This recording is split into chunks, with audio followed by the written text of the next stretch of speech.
Ang nga stalker. Amugid. Kagkaroon na ako makaprikatar nga mas gwapo si Dindo sang sa iya. Amugid kag may crush pa siya sa imo.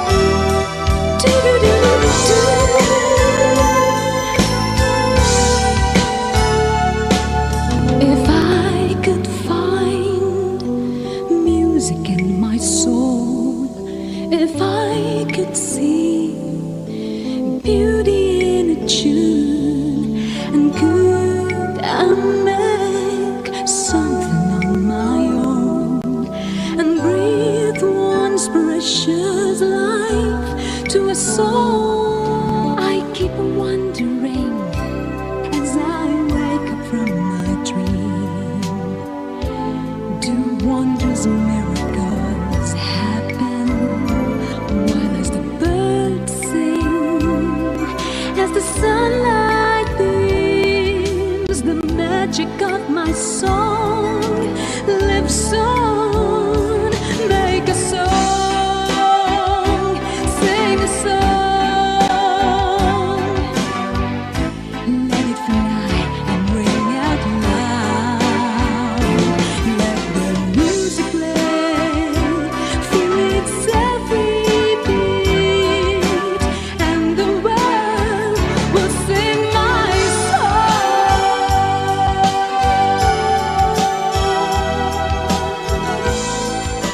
Sugod sadto, nadula nang ako ng interes kay Eldon. Tungod buksi dura gali ang babae nga to. Subong, pagtuon ko na lang ang ginatubang ko.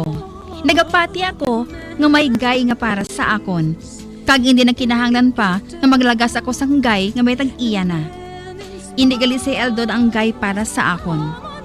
Kag si Dindo naman, those shades of gray siya para sa akon. Hasta dali na lang ang akon pagsaysay. Tubtob sa liwat, Dear Diary, Michelle.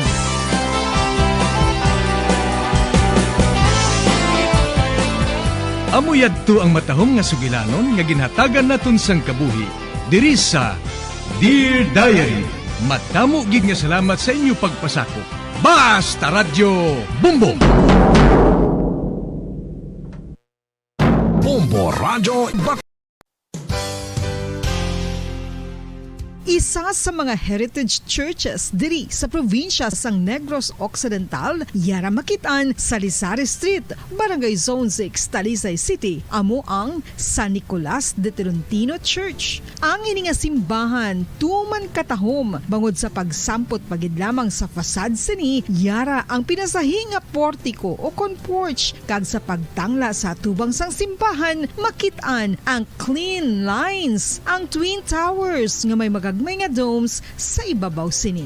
Sa pagsulod sa simbahan, mapawaw ka sa disenyo. Tastefully designed and preserved, the church's interiors have avoided the catastrophic fate of misguided renovations. Sa pagpadulong amat-amat pakadto sa altar, magatampad naman sa imo ang mahogany colored altar nga gindekorahan sang gilt curvings nga amo ang ginabutangan sa tunga sang santo patron sang simbahan nga amo si San Nicolas de Tolentino, isa ka Italian saint kag mystic. Sa wala kag tuo, yara ang imahe ni San Ezekiel Moreno kag San Rafael, kag sa ibabaw yara si Hesu Kristo. Samtang makitaan ang kapinasahi sang pattern sang salog sang San Nicolas de Tolentino sa Talisay, bangod sa design nga checkerboard nga itom kag puti nga kunlantawon may pleasing contrast sa dingding sang simbahan. Makitan man ang rows of iron chandeliers nga madamo nga nagalinyada sa atop sang simbahan nga nagahatag sang kasanag sa palibot, ilabi na gid sa tupong sini nga aisles sa salog separated by a row of Corinthian pilasters and stylized flat arches. Ang pundasyon sang karon nga San Nicolas de Tolentino Church una nga gindihon sadto sang isa ka pari sang Order of Augustinian Recollects nga si Father Fernando Cuenca nga nagabot diri sa Negros sadtong 1848 1988. Samtang ang karon nga structure gintuko dinhi sa sulod sang 3 ka tuig humalin sang 1933 tubtob 1936. The Church of San Nicolas de Tolentino reminds us not only of the work of Father Cuenca but stands as a testament to the unity and faith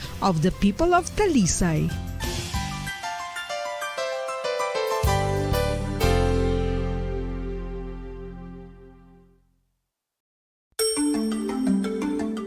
Matapos nga nagbalatian ang bugos sa kalibutan dulot sang coronavirus disease, isa naman sa karon kabalatian ang bulos sa ginakahadlukan worldwide, ang monkeypox. Ano ang ginatawag na monkeypox? Well, sunod sa World Health Organization o kung WHO, ang monkeypox ang isa ini ka infectious disease nga dulot sang monkeypox virus. Kung maghambal naman kita monkeypox virus, isa ini ka orthopox virus nga mo ang ginatunaan sa mga sintomas nga daw kaangay sa smallpox apang less severe. Ang monkeypox ginakabig nga less contagious kag mangintunaan sang less severe nga mga balatian kung ikumpara sa smallpox. Simuloan nga ang smallpox na eradicate na ini sa tung 1980 apang ang monkeypox nagapadayon nga nagaduging sa mga kapungsuran sang Central kag West Africa. Sa karon, mayara duha ka distinct clade ukon subtype, ang West African clade kag ang Congo Basin clade nga amuman ang ginatawag Central African clade. Ang monkeypox ang ginakabig nga zoonosis. Ukon isa kasahi isang balatian nga naghalin sa mga sapat padulong sa humans. Mga sapat kaangay sang squirrels, ilaga, amo kag iban pa. Human to human transmission is limited.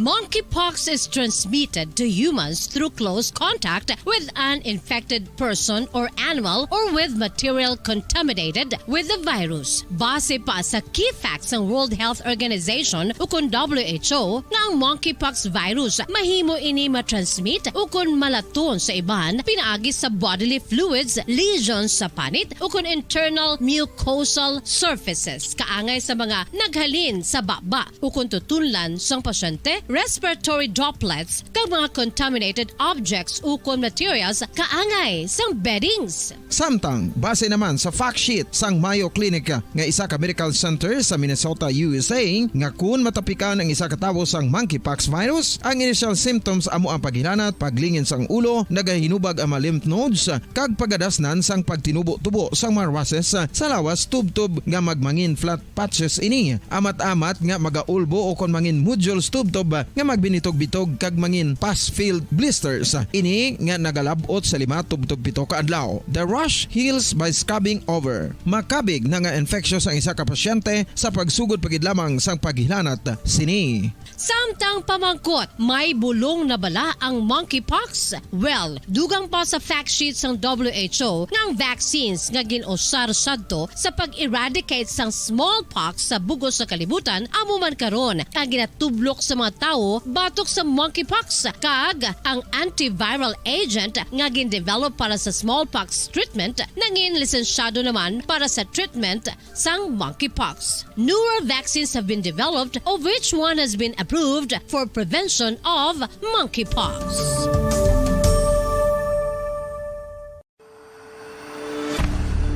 FIFA World Cup 2022 Trivia. Sa din balalabing una nga ginpatigayon ng World Cup. Ang 11 nga FIFA World Cup ang ginpatigayon sa Uruguay sa tung Hulyo 13 tubtob 30, 1930. Sa final round, ang host kag pre-tournament favorite nga Uruguay ang naglutos sa Argentina sa score na 4-2 sa tubang sa manuglantaw nga nagalapot sa 68,346.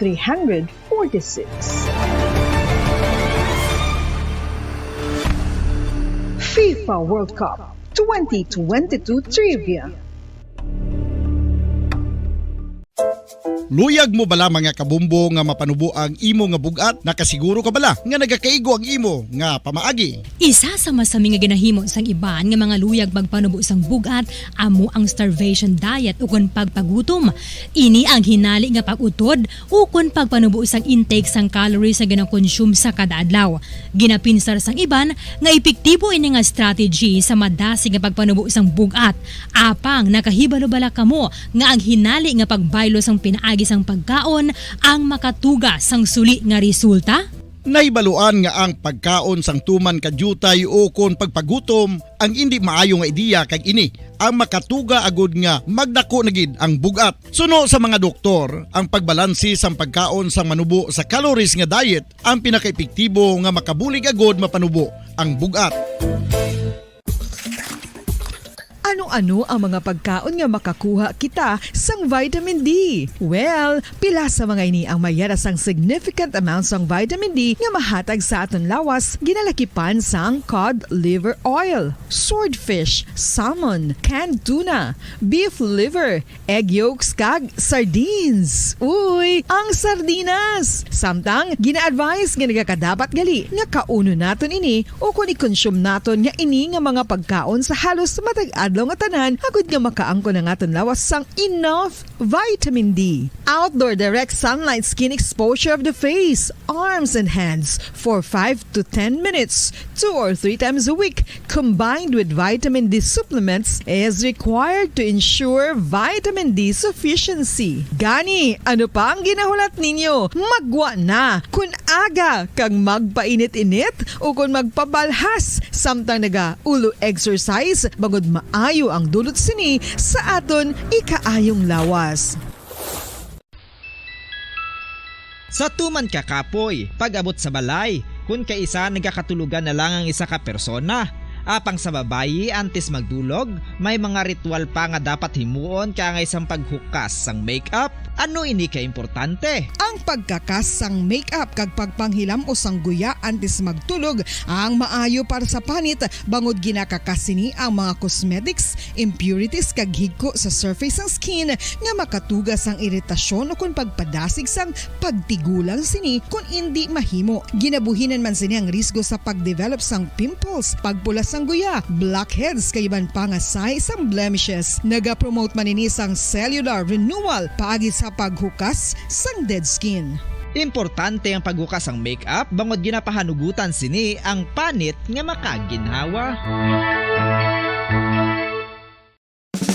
Ano ang masaming nga rason sang pagsakit sang aton tiyan? Ang pagsakit sang aton tiyan, ang bangod sa sahi sang pagkaon nga aton masami ginakaon. Suno sa oncologist nga si Dr. Isaac David Ampil II, ang masami nga pagsakit sang tiyan ang bangod sa hyperacidity. Suno diri, ang pagsaka sang acid ang nagatuga sang pagsakit sang tiyan. Ini ang ginatumod nga sinisikmura o kung stomach ache. Ang usual nga ginatunaan sini amo ang pagkaon sa mga pagkaon nga mataas sa acid content, kaangay sang citrus fruits, kag labaw sa tanan ang spicy food. Ang iban nga sources amo ang alcohol, coffee, kag masami ang pagpagutom. Ang stomach pain ang bangod man kung kaisa sa ulcer kung sa diin ginadigest sang acids ang lining sang stomach. Apang agud masiguro ang gintunaan sang stomach pain, mas maayo nga magpakonsulta sa doktor.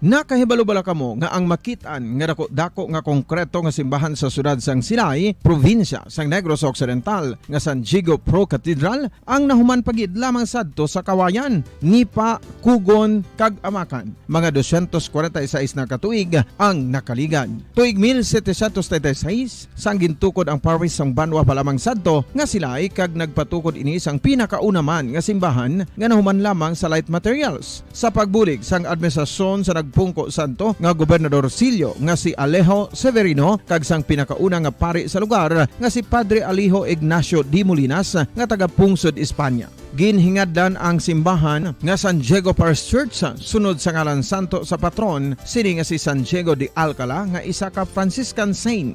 Tuig 1841 sangang isa naman ka parish priest nga si Father Eusebio Locsin ang nag-initiate nga bagatukod sang mas permanente nga simbahan nga nahuman sa bato kag kahoy. Ginsuguran ini sa pagpasanyog sang atop ang galvanized iron kag iban pa nga parte sang simbahan. Apang sang nag-ibwal ang revolusyon sa itong Nobyembre 5, 1898, wala ini natapos kag naunta. Tuig 1925 na sang ang mangaranon nga silay noon kag sugar baron nga si Don Jose R. Ledesma ang nagdonar sang dako nga kwarta sa pagtukod sang dako kag bag-o nga simbahan. Ang Italian architect nga si Lucio Bernasconi amo ang nagdisenyo sang bag-o nga simbahan kag sang ulihi ginhimo pa niya ini nga modelo sang pagbalik na niya sa Italia. 1927 sang nakompleto tukod ang simbahan nga may twin bell towers base sa Romanista o kon Renaissance nga disenyo. Disyembre 25, 1974 sang ang sadto obispo sang Diocese of Bacolod nga si Monsignor Camilo Gregorio ang nagdeklarar bilang pro-cathedral, rason kung nga ginatawag na ini sa karon nga San Diego Pro-Cathedral. The only Catholic Church to be declared as pro-cathedral in the Philippines.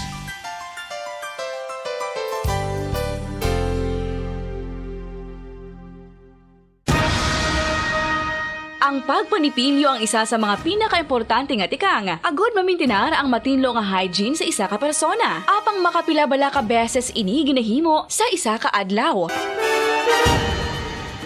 Suno sa American Dental Association, ginarekomendar ang pagpanipilyo sang makaduha ka beses sa isa ka adlaw. Sunod diri, maayo ang pagpanipilyo sa aga kag sa gabi gamit ang isa ka soft brittle brush. Para sa optimum dental health, ginapahayag sang ADA ang pagpanipilyo sang 2 ka minutos kag siguraduhon nga matinloan gid ang kada ngipon. Importante man nga tinluan ang tunga sang ngipon, isa ka bes kada adlaw. Importante man nga tinluan ang gum line, bangod posible ini nga tiniran sang bakterya. Friendly advice from Bombo Radio Bacolod.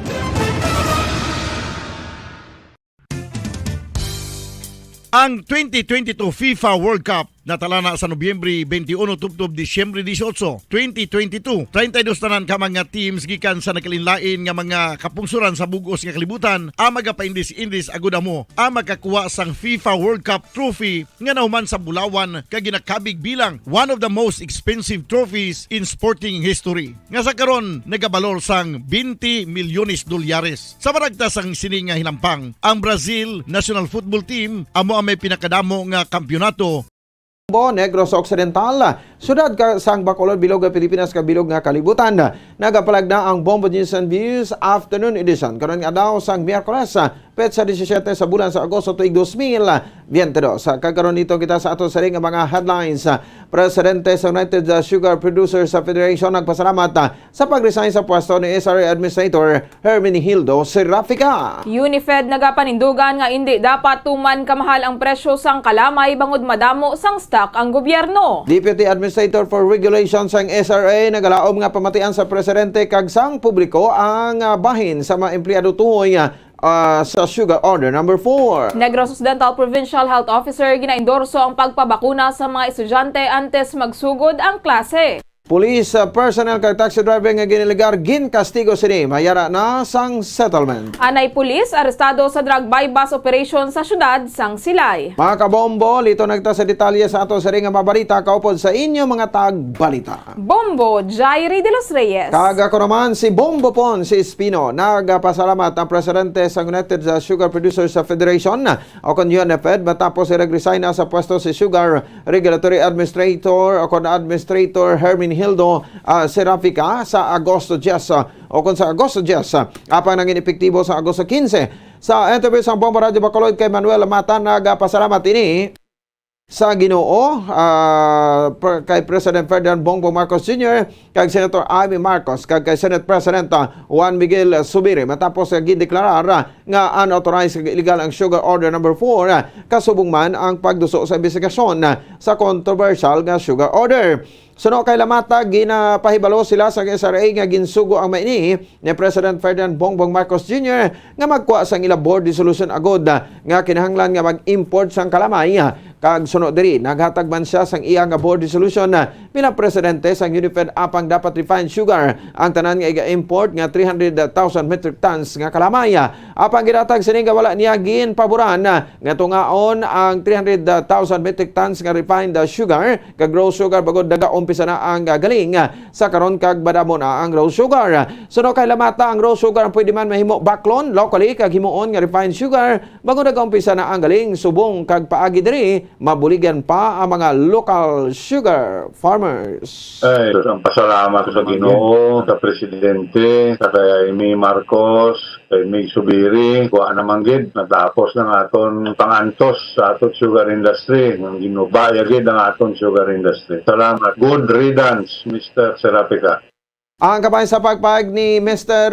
Manuel Lamata, ang presidente sang UniFed. Samtang nagapati ang presidente sa United Sugar Producers Federation o kan UniFed nga mayara pa sang nabilin nga stock sang kalamay, ang mga industrial sugar users baliskad sa ginpahayag sang food manufacturers sa pagsapol sa mga inikaupo si President Ferdinand Bongbong Marcos Jr. Sa interview sa Bombo Radyo Bacolod kay Manuel Lamata, ginahamba lamang sa mga industrial sugar users nga wala na sila sang stock sang kalamay agud nga ma-pressure ang gobyerno nga mag-import liwat sang refined sugar.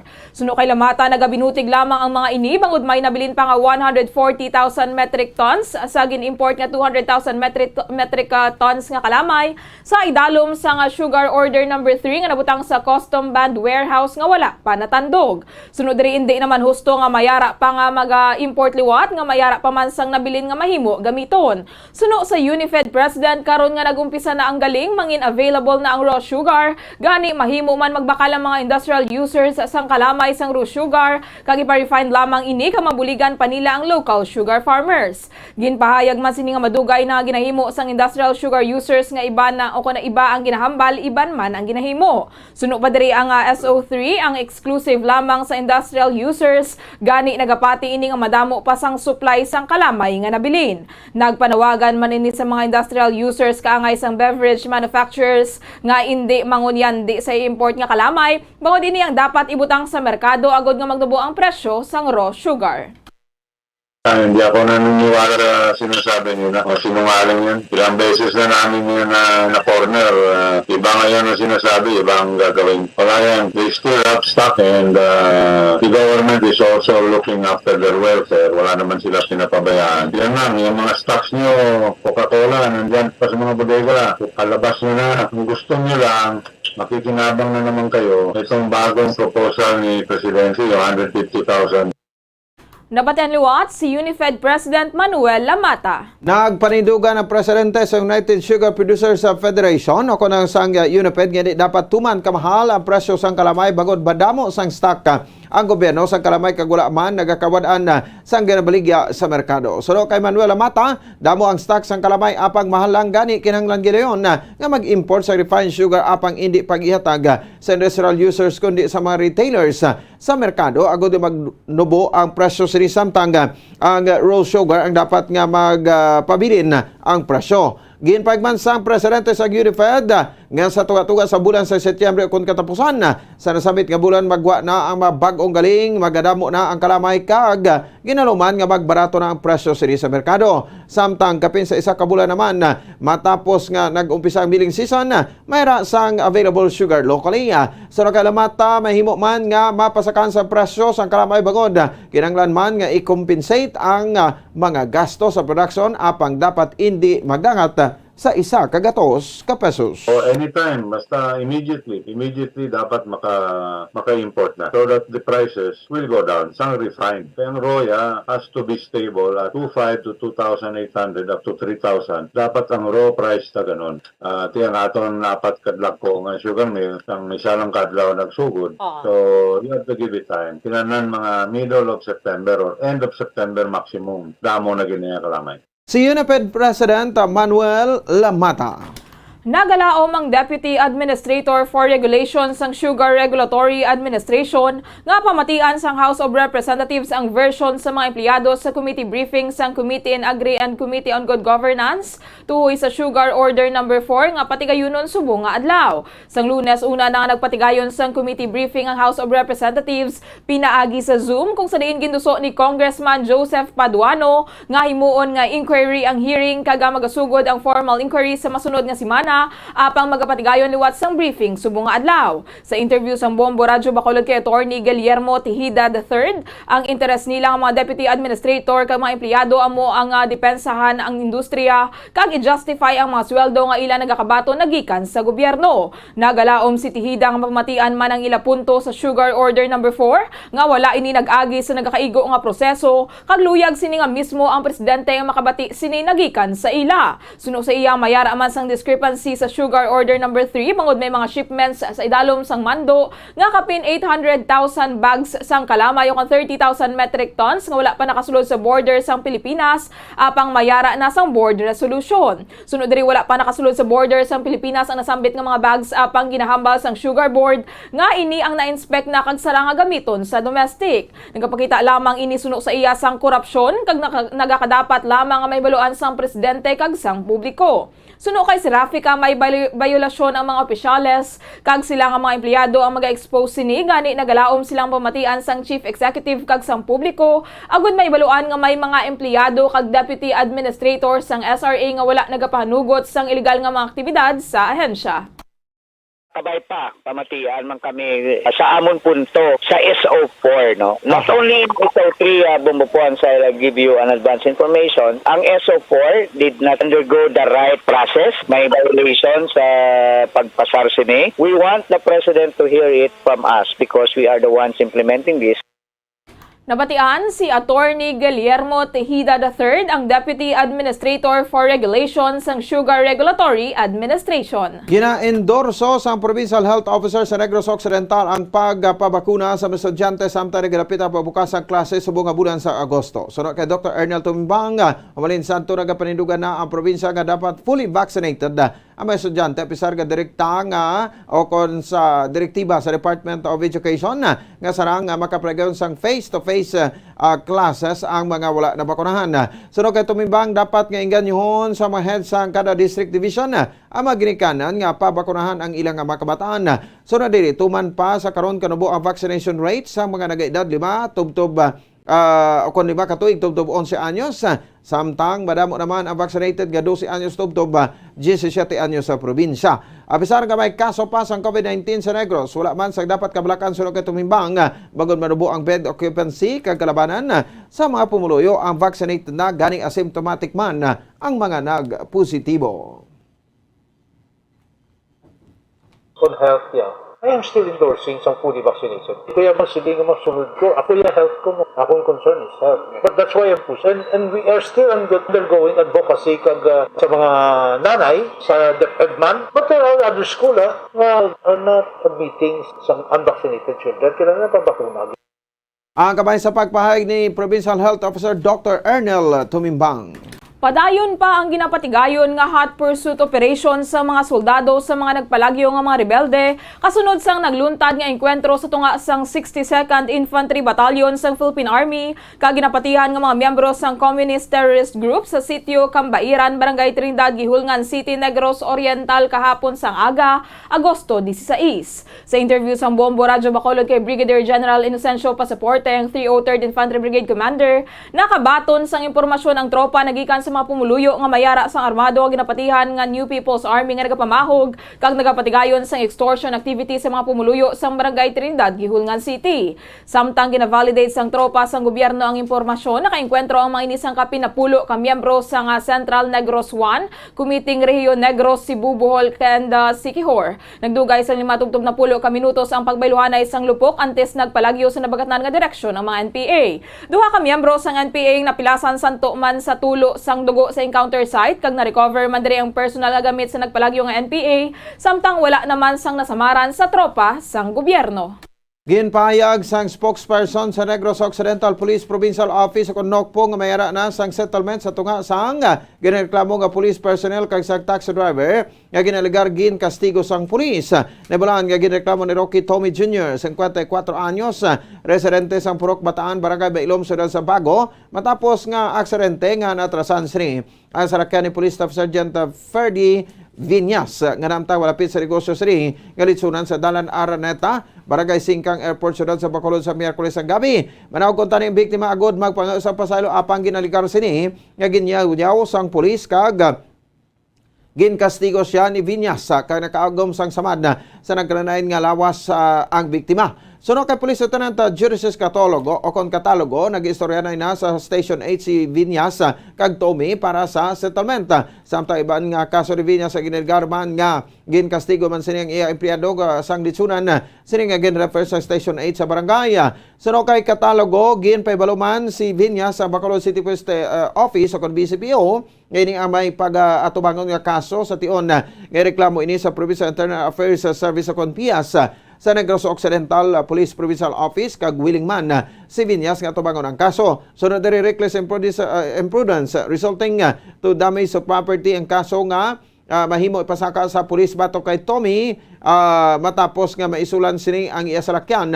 Samtang si Vinyas naman ang magapakatubang man sa kaso nga alleged physical injury kung magpasaka man sa kaso ang driver batok sa pulis. Ginatagban ni Catalogo nga ang kaso lang sa reckless imprudence resulting to damage to property. Meron sang settlement apang pending pa ang desisyon sa iban nga reklamo batok sa pulis. Sa karon nagapabilin nga naga-duty sa Personnel Holding and Administrative Service sa NOCPO si Vinyas. Nagsito sila ma'am sa itong reckless imprudence ang pagkabunggo sa taxi driver sa iya talakyan. Okay. Amo lang itong gin-inform na kagina sa akon. Kasi ang aton din nga advice is part of that. Kasi hence ang ginalinan sina is the reckless imprudence. So probably possible nga pwede ina dito nang man part man sa inyong conversation or conference ang possible ang ginaaliga nga physical injuries on that matter. Si Police Lieutenant Judices Catalogo ang spokesperson sang NOCPO. Samtang makabig na nga dismantled ang Bugalon Drug Group nga nag-operate sa Southern Negros matapos nadakpan ang leader sini nga si Jonalyn Bugalon sa drug buy-bust operation sa Barangay Hilamunan, Kabangkalan City, Negros Occidental sang Lunes. Madumduman nga nagdangat sa balor nga 884,000 pesos ang nakumpiskan nga suspected shabu kaya Jonalyn Bugalon alias Mami Jing, 49 anyos, leader sang Bugalon Drug Group wala sang trabaho kag residente sa nasambit nga lugar. Kaupod si Juanito Artisano Jr. alias sa Jerome, isa ka beautician kag residente sang Purok Riverside, Barangay Suay, Himamaylan City, Negros Occidental. Si Bugalon ang ginakonsiderar nga high value individual. Na-recover sa paghinakop sini ang duha ka ang 13 ka sachets ang suspected shabu kag isa ka nakabugkos nga plastic nga nagaunod sa nga ginasuspetsohan shabu kag ginabanta nagabugat sang 130 grams. Sa interview sang Bombo Radyo Bacolod kay Police Lieutenant Judices sa Catalogo tagpamaba sang Negros Occidental Police Provincial Office, makabig na nga dismantled ang nasambit nga drug group bangod nadakpan ang ilang leader apang sa karon ila pa ginahibalo kung din nagakuha sang supply sang illegal nga droga. Suno kay Catalogo, posible nga may bodigero ini kang ginastakan sang illegal nga droga bangod ini ang masami nga ginahimo sa mga drug groups. Suno sa iya ang pagkadakop ni Bugalon ang resulta man sang madugay nila nga pagpatigayon sang maid-id nga investigasyon agud matumod ang leader sang drug group. Antes ini madamo naman sa mga miyembro ang nagkaladakpan na sa San Carlos City. Sa karon ang mga suspetsado ang nakaulong na sa kustudiya sang Kabangkalan City Police Station kag natalana ang magpakatubang sa nagakaigo nga kaso. Gindayaw naman ni NOCPO Director Police Colonel Leo Pamitan ang tropa sa dugang accomplishments sa pagpakibato sa illegal nga droga. Ang aton nga declaration ng classification sa kay Jonalyn Bugalon nga nadakpan naton recently sa atong drug buy-bust operation conducted by the Provincial Drug Enforcement Unit of NOCPO and in collaboration with the Police Kabangkalan Police Station. Adugay na ma'am consider natin nga amo ni si Jonalyn ang nangin na leader sa Bugalon na drug group nga operating sa south portion sa Negros Occidental. Nabatian si NOCPO spokesperson Police Lieutenant Jodices Catalogo. Voluntaryo nga nagpadulong sa tartapan sang National Bureau of Investigation ang tag-iya sang ginaakilahan sang 3 ka mga persona nga illegal nga nag-operate sa small town lottery o kon STL sa banwa sang Binalbagan. Madumduman nga ginsumon sang NBI ang matag-iya sang lote o kon building kung sa din nag-operate ng illegal nga STL sa Sipalay kay Binalbagan. Kag sang kolektan nga adlaw nagpadulong sa opisina sang ahensya si Abner Kanyal. Suno kay Kanyal 5 na ka adlaw nga nag-arkila ang 3 ka nga iya lamang nakilalaan bilang si Koki Sinunoy kay si Bal sa ilang nga building apang nag-istorya gid sa iya amo si Certain Lizel nagikan sa Escalante. Suno sa iya gipaigman sang maini nga sila ang nag-operate sa Payaw Binalbagan kag masaylo ang maini sa proper bangod gamay ang ilang remittance sa Payaw. Sunod diri sa ila gin pangayuan niya ang maini sang dead of authority apang wala sila sa may ginpagita. Wala man nagkonforme ang iasawa sa pagbigay sa illegal gambling sa maini sa ila building bangod sa ila reliyon gani iya ginpalin ang maini sa Agosto 9. Ini man ang rason kung nga wala na tigayon ang raid sang NBI sa Agosto 10 bangod sarado na ang lugar. Aminado si Kanyal nga dako ang iya liability bilang tag-iya sa balay apang gipagisini nga ang iya presensya sa NBI ang nagapakita lamang nga handa ini nga magkooperar sa mga otoridad. Medyo dako man liability ko as owner mo kag balay ko mo galing against gidya si Mrs. mismo nya against na di sa simbano mo ti Pentecostal si Mrs. hindi siya gusto nga ako natin palinunta may presence sa NBI signifying nga ti willing ko yung mag-cooperate sila. Ang kamay sa pagpahayag ni Abner Kanyal ang tagiya sa building aging panagyunan sang illegal numbers game sa banwa sa Binalbagan. Kag sa katapusan nga balita, dako pang isa ka anay pulis sa ginpatigayon nga bypass operation sa Silay City Police Station sa Sitio Beranyo, Barangay Lantad, Silay City sang Lunes sang hapon. Ginkilala ang sospesado kay Julius Octavio, 63 anyos, kag residente man sa nasambit nga lugar. Sa interview sang Bombo Radyo Bacolod kay Police Lieutenant Colonel Mark Anthony Daroca, hepe sang Silay City Police Station, nakatransaksyon ang operatiba sang Silay City Police Station sa sospesado kag nakahatag sang isa ka sachet sang suspected shabu kung sa diin ginbakal sa mga iniang sang 600 pesos kag may na-recover pa sa paghinakop sini nga 7 ka sachet sang suspected shabu.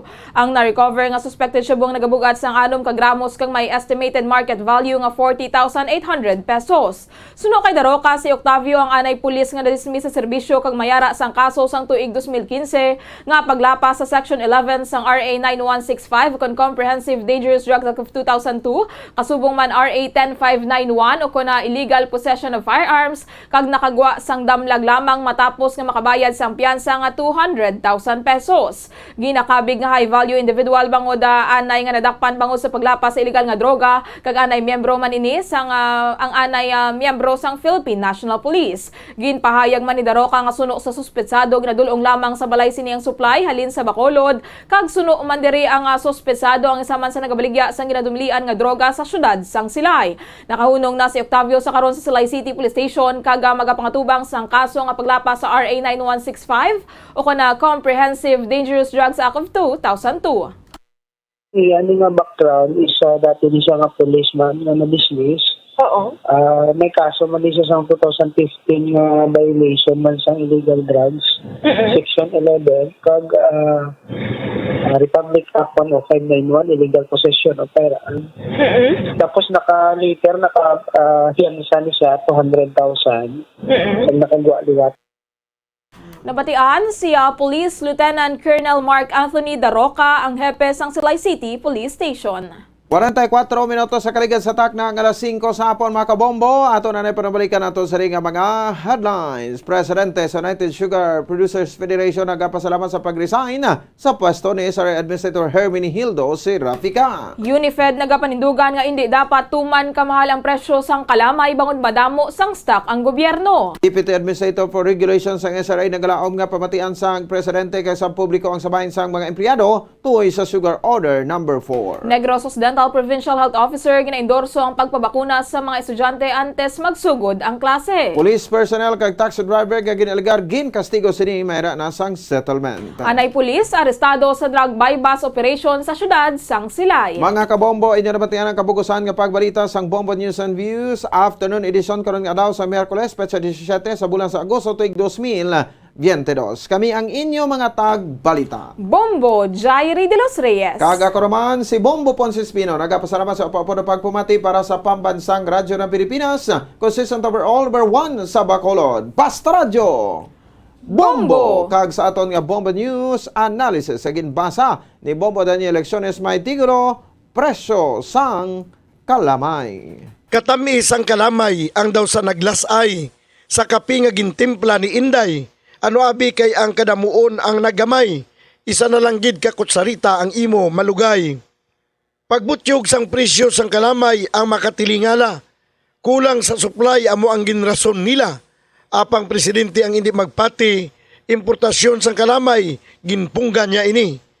Ano abi kay bisan nagpagwa na sang datos ang SRA, nga kadamuon sang reserba ang naubos na ini. Sa gyapon mga baliligyaan wala mahubsan, kwarta lang nga inugbakal ang ginkulang. Kulangon gid man ang imo nga budget sa pagbutyog sang presyo halos malabot ang langit. Perde pa sini ang presyo sang gatong sa sobra 100 ang litro wala makatungtong. PBBM kung tani imo man mabalikdan ang mga konsumidor nga nagasinggitan. Hustisya kag katarungan sa pagsaka sang presyo nga wala balasihan. Kung sa tiyon nga magapadayon ang amo sini ka mahal nga presyohanay, bulsa sa mga katawan magahayhay, base piliyo na lang ang paguntat sa pagpangapi, kaya ang kalamay hindi na masarangan ang bili. Suggested retail price, dapat gobyerno ang magpatuman, hindi dapat nga ang sugar trader ang pagustuhan. Kung sa supply mayara gid man kakulang, ang pwerte nga pagsaka sang presyo, hindi ini makatarungan. Sanglit ang mga kalamay nga sa merkado ginabaligya, sang ila ini ginbakal presyo wala pa man magsaka. Kalamay nga ginbakal sa mga producer ila ginbudiga, gani presyo magapabilin santo sa presyo sa pagbakal nila. Ang ini ang panguna-una ang pananawan ang ginpadala ni Michael Montesillo sa Bago City, Negros Occidental. Sa mga tagpalamati sang Bombo Radyo Bacolod, pwede man kamo magpadala sang inyo panghuna-huna kag pananawan sa Bombo News and Views Afternoon Edition.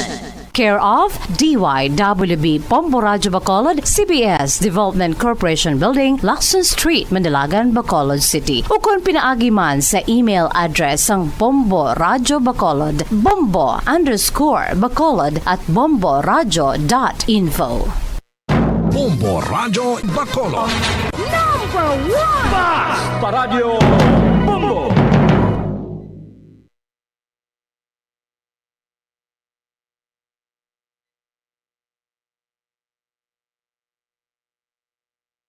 Ang Bombo Radio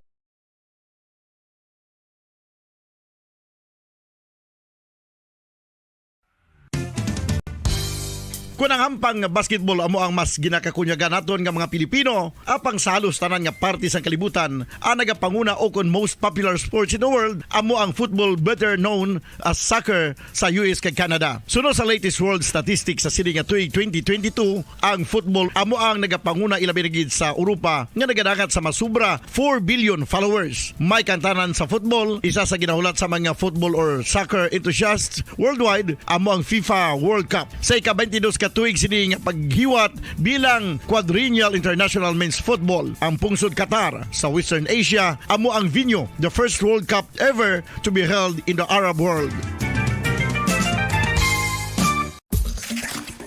Ang magpainit-init sa silaksang adlaw sa aga ang makadulot sa kayuhan sang aton ikaayong lawas. Sunod sa madugay na nga pagtuon sa mga researchers worldwide, kalakip na diri ang American Academic Medical Center nga Mayo Clinic. Ila na pamatudan nga ang sun o kung si Haring Adlaw amugid ang best source sang vitamin D. There's good reason why vitamin D is called the sunshine vitamin. Ang pamangkot, paano ang proseso sang pag-angkon sang aton lawas sang vitamin D? Well, ang process nagasugod sa tion nga exposed ang aton panit sa sunlight dili na kag mahimo ang vitamin D gikan sa cholesterol sa aton lawas. Ang ultraviolet o kon UVB rays nga yara sa silak sang adlaw magaigo ini sa cholesterol sa aton skin cells, providing the energy for vitamin D synthesis to occur. Magluwas sa baboy, baka kag manok, may isa ka karne nga sara nga mahimo alternatibo nga iserbe sa lamesa sa mga Pinoy kag ini ang rabbit meat o kon karne sang kuneho. Suno sa pagtuon, mas matinlo ini kag mas healthy kung ikumparar sa iban nga karne sang sapat. Ang rabbit meat ang sara nga lutuon sa pamaagi nga naanda na sang kadamaan, kaangay sang adobo, lumpia Shanghai kag lechon. Apang ano bala ang mga benepisyo sini sa ikaayong lawas? Ini ang mayara sang mataas nga porsyento sang easily digestible protein kag nagaunod sang jutay nga fat kung ikumparar sa iban nga sahi sang karne. Nagaunod man ini sang jutay nga calorie value sang sa iban kag almost cholesterol free ini. Gani makabig siya nga heart patient friendly. Mas jutay man ang sodium content sa rabbit meat, samtang mas madamo naman ang calcium kag phosphorus content sini.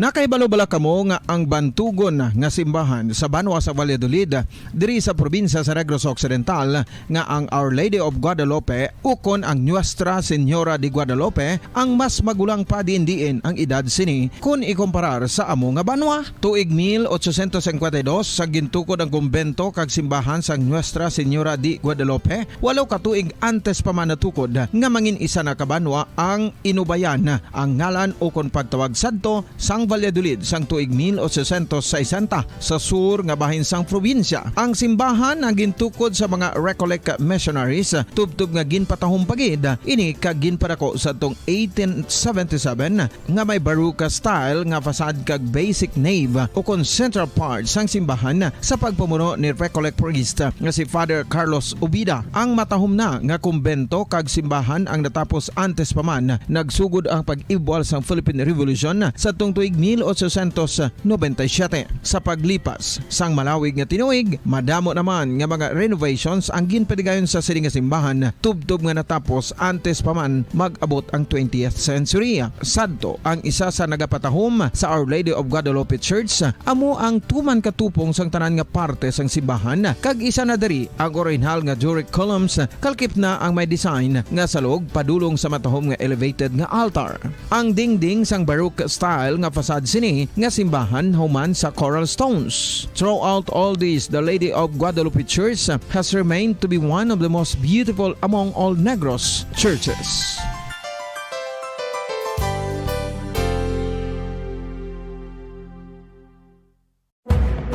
Madamos ang sahi sa pagpamasahe kag isa na diri ang foot massage. Magluwas sa relaxing feeling nga mahatag sini, nakaibalo-bala ka mo. Nga madamo man ini sa benepisyo sa lawas. Ang pagmasahe sang tiil ang maka-improve sang blood circulation. Bangod nagabulig ini sa pagtransport sang oxygen sa cells sang lawas. Nagapromote man ini sang mas maayo nga tulog, kag ginabulong ang sakit sa ulo, migraine, sakit sa liog kag likod. Nagapa-improve man ini sang modo kag nagabulig bato sa depresyon. Magluwas diri, ginapabilin sini nga healthy ang tiil kag malayo sa food problems. Bangod gina-stimulate sini ang mga ugat diri kag ginabuhinan ang stiffness kag sakit sa dapa-dapa. Gani mga kabombo, maayo gid sa lawas ang foot massage.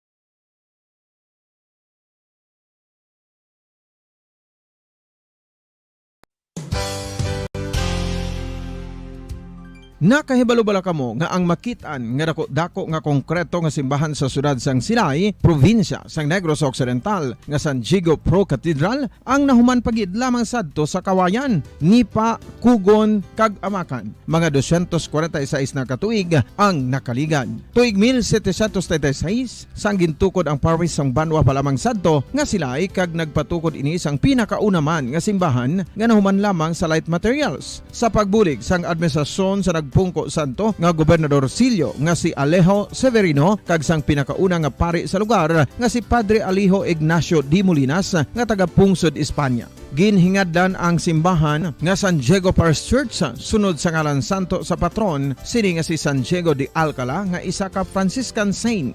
Tuig 1841 sangang isa naman ka parish priest nga si Father Eusebio Locsin ang nag-initiate nga bagatukod sang mas permanente nga simbahan nga nahuman sa bato kag kahoy. Ginsuguran ini sa pagpasanyog sang atop ang galvanized iron kag iban pa nga parte sang simbahan. Apang sang nag-ibwal ang revolusyon sa itong Nobyembre 5, 1898, wala ini natapos kag naunta. Tuig 1925 na sang ang mangaranon nga silay noon kag sugar baron nga si Don Jose R. Ledesma ang nagdonar sang dako nga kwarta sa pagtukod sang dako kag bag-o nga simbahan. Ang Italian architect nga si Lucio Bernasconi amo ang nagdisenyo sang bag-o nga simbahan kag sang ulihi ginhimo pa niya ini nga modelo sang pagbalik na niya sa Italia. 1927 sang nakompleto tukod ang simbahan nga may twin bell towers base sa Romanista o kon Renaissance nga disenyo. Disyembre 25, 1974 sang ang sadto obispo sang Diocese of Bacolod nga si Monsignor Camilo Gregorio ang nagdeklarar bilang pro-cathedral, rason kung nga ginatawag na ini sa karon nga San Diego Pro-Cathedral, the only Catholic Church to be declared as pro-cathedral in the Philippines.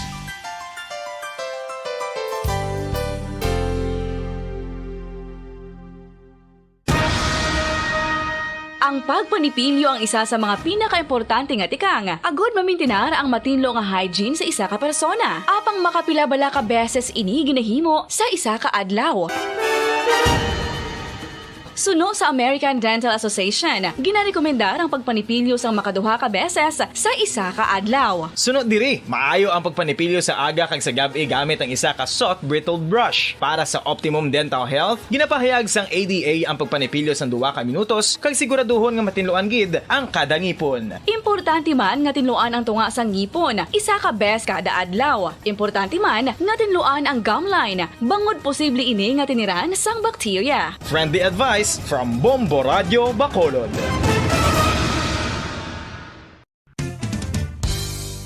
Ang 2022 FIFA World Cup natala na sa Nobyembre 21 tubtob Disyembre 18, 2022. 32 tanan ka mga teams gikan sa nakalinlain nga mga kapungsuran sa bugos nga kalibutan ang magapaindis-indis agud mo ang makakuha sang FIFA World Cup trophy nga nahuman sa Bulawan kag ginakabig bilang one of the most expensive trophies in sporting history. Nga sa karon nagabalor sang 20 milyones dolyares. Sa baragta sang sining nga hinampang, ang Brazil National Football Team amo ang may pinakadamo nga kampyonato nga nagdangat na karon sa 5. Samtang ang France amo ang most recent champion sa giniwat nga 2018 FIFA World Cup nga giniwat naman sa Russia.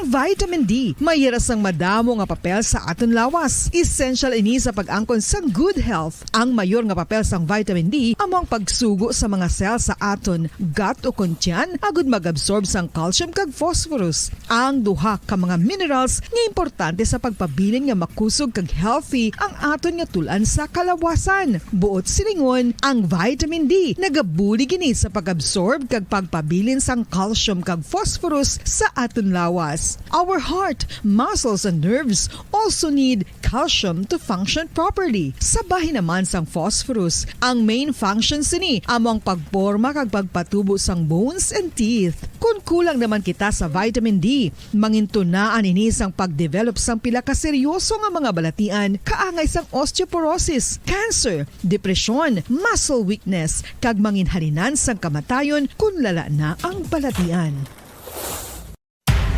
Makapila ka beses kung magpangapi sa isang adlaw, maghinay-hinay lang sa pag-inom sang kape bagod may ara ini sang ini maayo nga epekto sa lawas. Apang paano bala mibruan kung masobrahan na kita sa kape? Nahibaluan nga ang 400 mg sang caffeine o kung kapin-4 katasa sang brewed coffee sa isa ka adlaw ang makabig pa nga safe para sa pila ka mga healthy adults. Apang, dapat naman ini nga haganaganon kung makabatyag na sa mga sintomas nga nagapahibalo nga nasubrahan ka na sa kape. Ini ang ginalakipan sang pagsakit sang ulo, hindi makatulog, anxiety, kag masami nga ginanerbiyos, kalakip na ang paglingin sang ulo, pagka-iritable, masami nga pagpangihi, pagpalangurog sang unod, kag pagdasig sang kuba-kuba sang dughan. Gani mga kabombo, hagan-hagan lang sa kape.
Isa sa mga heritage churches diri sa probinsya sang Negros Occidental, yara makitaan sa Lizares Street, Barangay Zone 6, Talisay City, amo ang San Nicolas de Tolentino Church. Ang ini nga simbahan tuman katahom bangod sa pagsampot pagid lamang sa fasad sini, yara ang pinasahi nga portiko o kon porch, kag sa pagtangla sa tubang sang simbahan makitaan ang clean lines, ang twin towers nga may magagmay nga domes sa ibabaw sini. Sa pagsulod sa simbahan, mapawaw ka sa disenyo. Tastefully designed and preserved, the church's interiors have avoided the catastrophic fate of misguided renovations. Sa pagpadulong amat-amat pakadto sa altar, magatampad naman sa imo ang mahogany colored altar nga gindekorahan sang gilt curvings nga amo ang ginabutangan sa tunga sang santo patron sang simbahan nga amo. Oras sa buong mundo, naritang Bombo Network News Evening Edition, Agosto 18, 2022, sa ulo ng ating mga balita. Si Pangulong Bongbong Marcos tinatrabaho na ang pagpapababa ng 70 pesos para sa presyon ng kada kilo ng asukal. Samantalang maging ang Economic Development Authority ay pinaplansya na rin ang estratehiya para matugunan pa rin ang kakulangan daw ng supply at mataas na presyo ng asukal sa Pilipinas. Si Pangulong Bongbong Marcos naman target na makakuha ng new generation vaccines laban sa subvariants ng Omicron COVID-19. Samantalang state of public health emergency sa Pilipinas hindi pa aalisin. Samantala, isa namang kilalang infectious disease expert, hinimok pa rin ang lahat ng mga unvaccinated na mga teachers natin.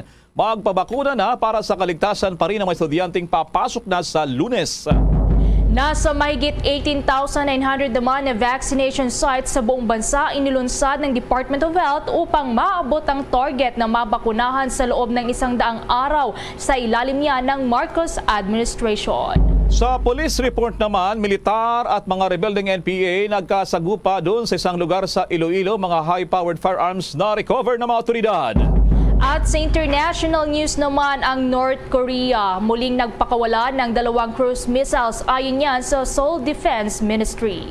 At sa ating sports balita, ilang araw bago isagawa ang isa sa biggest heavyweight rematch sa boxing history, world champion na si Alexander Usyk at Antonio Joshua abay nagpakitang gilas sa open workout. At sa entertainment news naman, pagkapanalo ng independent film na baseball player sa 8th Cinemalaya, ipinagmalaki ng award-winning director na si Carlo Obispo. Bago sa detalye, kami po ang inyong mga tagapagbalita. Ako si Bombo Everly Rico. Ako naman si Bambel Maraculat ngayon sa detalye ng ating mga balita. Sinisikap na ni Pangulong Ferdinand Marcos Jr. na maibaba ang presyo ng asukal.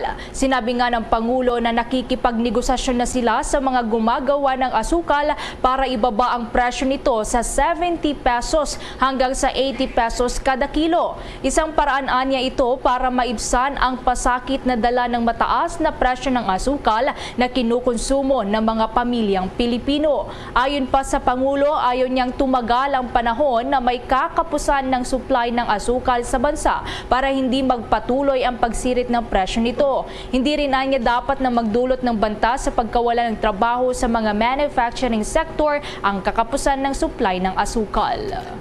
Samantala sa kaugnay namang balita, pinaplansa na ng National Economic and Development Authority o NEDA ang gagawing estratehiya para matugunan pa rin ang kakulangan sa supply at mataas na presyo daw ng asukal sa Pilipinas. Iginit pa rin ni Socio-Economic Planning Secretary, ang NEDA Chief na si Arsenio Balisacan, ang sinabi ng Pangulong Bongbong Marcos na ongoing daw ang exercise ng gobyerno kasamang ilang sugar stakeholders sa pagbalangkas daw pa ng paraan para matugunan pa ang problema naman sa industriya ng asukal sa bansa. Ipinunto rin ni Secretary Balisacan, kailangang matuloy ang production potential ng sugar industry para mapunan pa rin ang demand naman sa asukal. Kailangan unyan talakayin kasama na ang mga industriya sa mga players natin at mga planters pagdating pa rin sa produksyon ng asukal at kung kakailanganin dapat na payagan ang importasyon ng asukal dahil sa kung hindi patuloy pa rin sisipa ang presyo ng naturang commodity. Ayon pa sa NEDA Chief, ang presyo ng asukal ay tumaas mula nung simula ng taong 2022 ng mahigit 5%. Marami daw mga employment ang naapektuhan dahil pa rin sa mataas na presyuhang ito. Kung kaya't kailangan na anyang balancing act habang pinoprotektahan pa rin ang mga magsasaka mula naman sa naturang mga suliranin. Samantala, naging punong-puno naman ang schedule ngayong araw ng Pangulong Marcos at kabilang din dito sa kanyang pagsusulong pa rin yung mga tinatawag na New Generation Vaccine laban sa mga subvariants ng Omicron na COVID at gina rin yung tinatawag na State of Public Health Emergency sa Pilipinas. Mayroon din ditong deklarasyon ang Pangulong Marcos. Mga balita na yan, tinutukan ni Bombo Dennis Samito. Para daw higit na maging epektibo ang kampanya ng pamahalaan para sa pagpapabakuna, lalo na yung booster dose, mismo ang Pangulong Ferdinand Bongbong Marcos Jr. ay nagpabakuna kanina kasama ang kanyang anak na si Ilocos 1st District Congressman Sandro Marcos. At yan ay isinagawa doon sa aktibidad ng Department of Health, Pinas Lakas Campaign at idinaos sa bahagi ng lungsod ng Maynila. Sinabi ng Pangulo na patunay ito ng kanilang maigting na pagsisikap at pagpupursige na hikayatin ng publiko na magpa-booster shot na rin. Kaugnay nito, nais ng Pangulo na makakuha ang ating bansa ng mga bagong bakuna. Ito yung tinatawag na New Generation Vaccines laban sa Omicron subvariant ng COVID-19. Sinabi ng Pangulo na mahalaga na magkaroon ang Pilipinas ng bagong klase ng bakuna sapagkat ito yung updated na magagamit panlaban dun sa mga nagsusulputan ng mga new variants ng COVID-19 at mas mabilis makahawa bagamat hindi ganun ka-fatal pero mabilis naman ang pagkalat at inaasahan na makakaapekto pa rin ito sa ating bansa kung hahayaan na maraming magkakaroon ng ganitong klase ng sakit at yan yung bagong variant na ang isang tao pwedeng makahawa ng 7 sa mabilis na panahon at depende kung gaano katagal yung exposure. Binigyan din pa ng Pangulo na mahalaga ang booster shot para sa panahong ito para maging malakas ang proteksyon laban sa mga bagong subvariants ng Omicron lalo na at magbabalik eskwela ng mga bata at para makabalik na rin sa trabaho yung iba pa na nananatili sa work from home status. Hindi anya katulad nung una na yung unang bahagi ng taon na pandemya at hanggang 2 turok ay pwede na. Yung primary dose na sinasabi, yung first and second dose ay pwede na. Pero ngayon ay kinakailangan ng booster shot, 1, 2 at baka nga kalaunan kung may mga susulpot pang bagong variant, kakailanganin pa ng karagdagang booster shot. Maliwanag anya doon sa mga pag-aaral na isinagawa hindi lamang sa Pilipinas kundi sa iba pang mga bansa ang data na kapag naturo ka ng bakuna at booster dose, mas maliit ang tsansa na maospital o kaya naman ay dumanas ng severe condition. Narito pa ang dagdag ng mga pahayag ng Pangulong Ferdinand Bongbong Marcos Jr. At ang sinasabi ngayon sa atin ng ating mga dalubhasa, ang ating mga eksperto, mga researcher, ay sinasabi dahil bago itong variant na ito, para maging fully immunized ulit, ay kailangan magkaroon ng booster shot.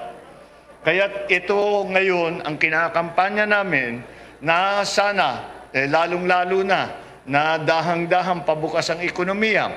Ayaw natin mag-lockdown. Gusto talaga natin matanggal na yung mask na protocol. Lahat yan, hindi natin maiaabot yan kung hindi tayo magpa-booster shot ngayon.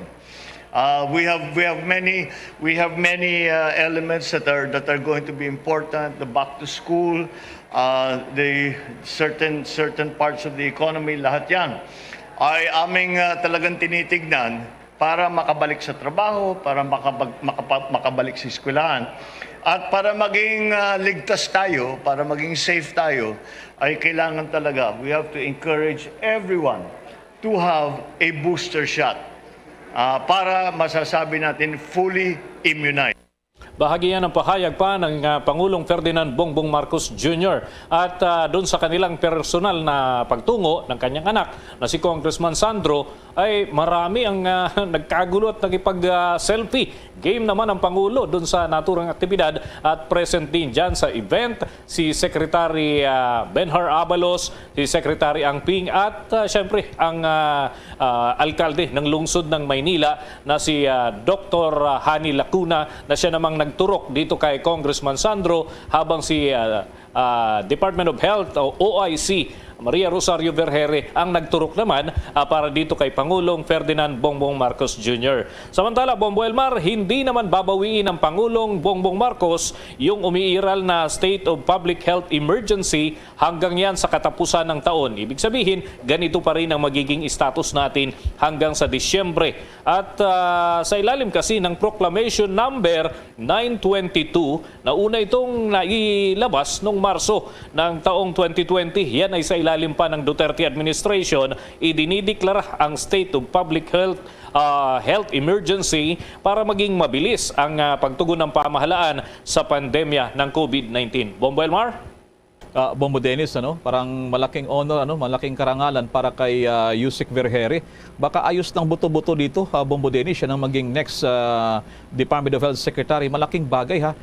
At yung paglantad ng Pangulong Marcos na siyang manguna rito, malaking public relations campaign to, Bombo Dennis, na para paibayuhin pa itong kampanya. Meron siyang target na 100 days na tumaas yung bilang pa ng mga nabakunahan sa ating bansa, Bombo Dennis. Oo, kapansin-pansin nga, Bombo Elmar, noong nakalipas na buwan, personal din siyang nagtungo doon sa bakunahan dyan sa lungsod ng Pasig. Kung matatandaan mo, Bombo Elmar, ay may mga selfie pa sila ni Pasig City Mayor Vico Soto. So ngayon naman, ang kasama nila at mismong nagturok sa kanyang anak ay si Mayor Hani Lacuna ng lungsod ng Maynila. So ang tanong, saan kaya yung mga susunod na lakad? At baka isama naman ng Pangulo yung kanyang First Lady para magpaturok din ng bakuna, Bombo Elmar. Hindi malayong mangyari. Pero yan ay antabayan na natin kung saan pa yung mga lakad dahil may mga nakahanay na aktibidad din ng Pangulo na hindi dapat maapektuhan, lalo't may mga committee may cabinet meetings na nakatakda rin para makumpleto, maisaayos yung balangkas ng 2023 national budget. Importante rin yun, Bombo Elmar. Okay, nababanggit itong State of Public Health Emergency, Bombo Dennis. Anong bintahin nito? Dilan supposed to be, sabi mo kanina, hanggang Setyembre lamang ito ng dating Pangulong Duterte. Ito'y palalawakin pa, Bombo Dennis. Anong bintahin ito para sa ating bansa at sa ating COVID response ng gobyerno, Bombo Dennis? Sa ganitong sitwasyon, pagka binawi o na-lift ang declaration ng public health emergency, ibig sabihin, yung mga gumagawa, yung manufacturer ng mga gamot, kinakailangan na nilang kumplituhin yung kanilang proseso. Ibig sabihin, yung kanilang mga produkto, hindi yan agad may lalabas dito sa Pilipinas dahil hindi pa naman tapos yung laboratory test at yung actual test na ginagawa. At hindi na rin libre yan. Pag nagkataon, babayaran na natin o bibilhin na natin yan sa mga butika. Pero hindi pa naman agad-agad magiging available, Bombo Elmar. Dahil yung nakakumpleto ng pag-aaral ay iilan para lamang yan, katulad ng Pfizer. At yung ibang klase ng bakuna, hindi muna magagamit. Yan yung magiging downside, ika nga.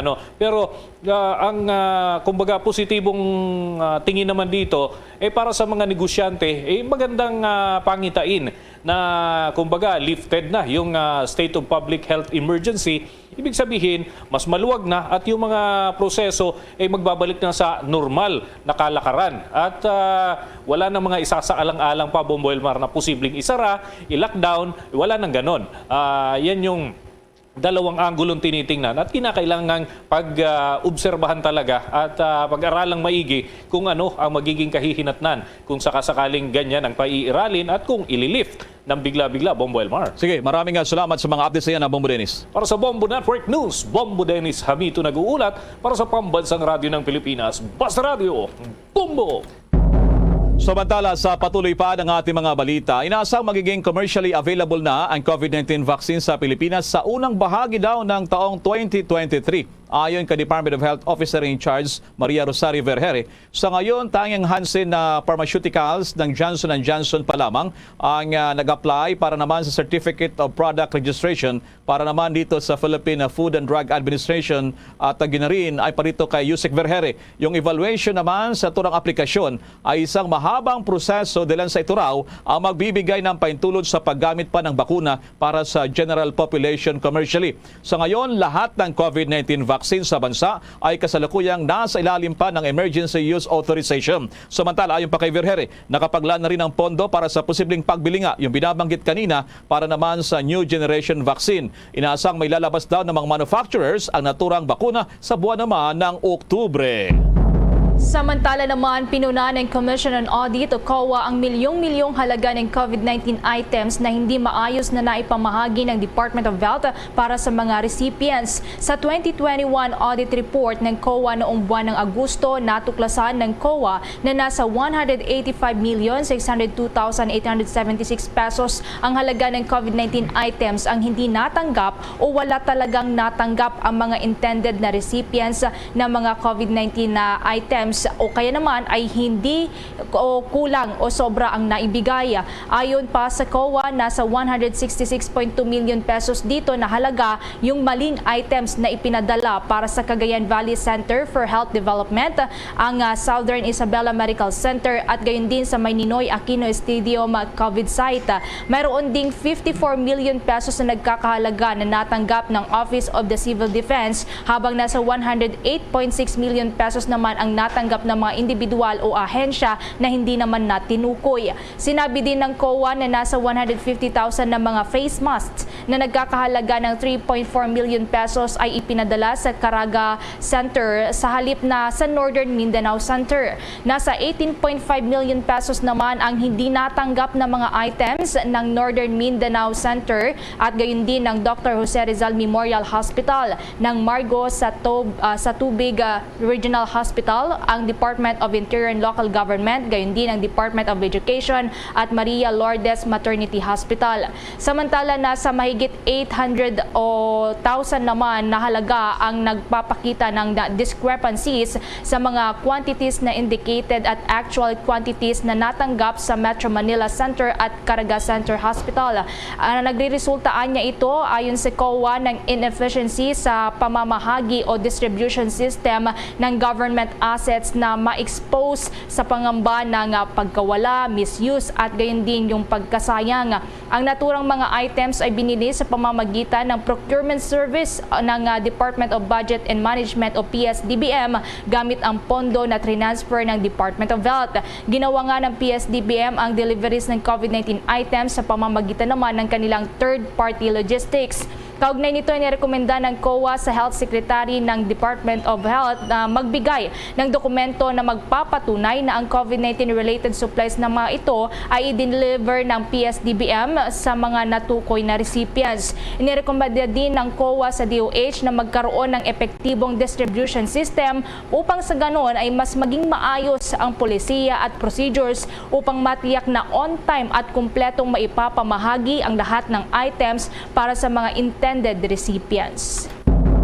Mamaya abangan naman ang ilang pang mga detalye dyan sa Senado. Meron na namang isang senadora daw ang nagpositibo naman sa COVID-19 at mamaya makipag-ugnayan din tayo sa isang kilala na tawag nga rito ay election lawyer. Ugnay pa rin sa naging desisyon ng maraming mga mambabatas na dapat ipagpaliban na ang barangay election at ginarin sangguniang kabataan election na para sana sa buwan ng Disyembre. Pero bago ang mga balitang yan mga kabombo kay Star Nation, ang Department of Justice nagharap din ng agenda dyan sa Senado at yung plano ring controversial na paglilipat sana ng Bilibid prisons.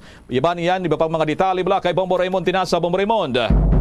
Bombo Elmar, Bombo Ever, sa mga sandaling ito ay nagpapatuloy pa yung regular session sa Senado.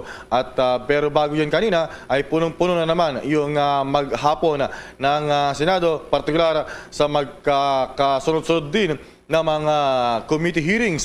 Partikular, kabilang dito kanina yung kauna-unahang organizational meeting ng Senate Blue Ribbon Committee at yung Senate Committee on Justice at yung Senate Committee on Urban Planning, Housing and Resettlement. So yan yung mga nangyari maghapon. Pero natumbok kanina, Bombo Elmar, yung nangyari na pagroon ng hearing ng Senate Committee on Justice na pinangunahan ni Chairman Senator Francis Tolentino. At kabilang dito yung pagharap ng legislative agenda ng Department of Justice sa Senate Committee para kanilang isulong yung mga panukalang batas para mapalakas pa yung kanilang pagpapatupad ng kanilang tungkulin, partikular sa ating hudikatura. At kabilang sa iniharap ni Secretary Boying o Crispino Boying Remulla ay yung plano nila na ilipat ang buong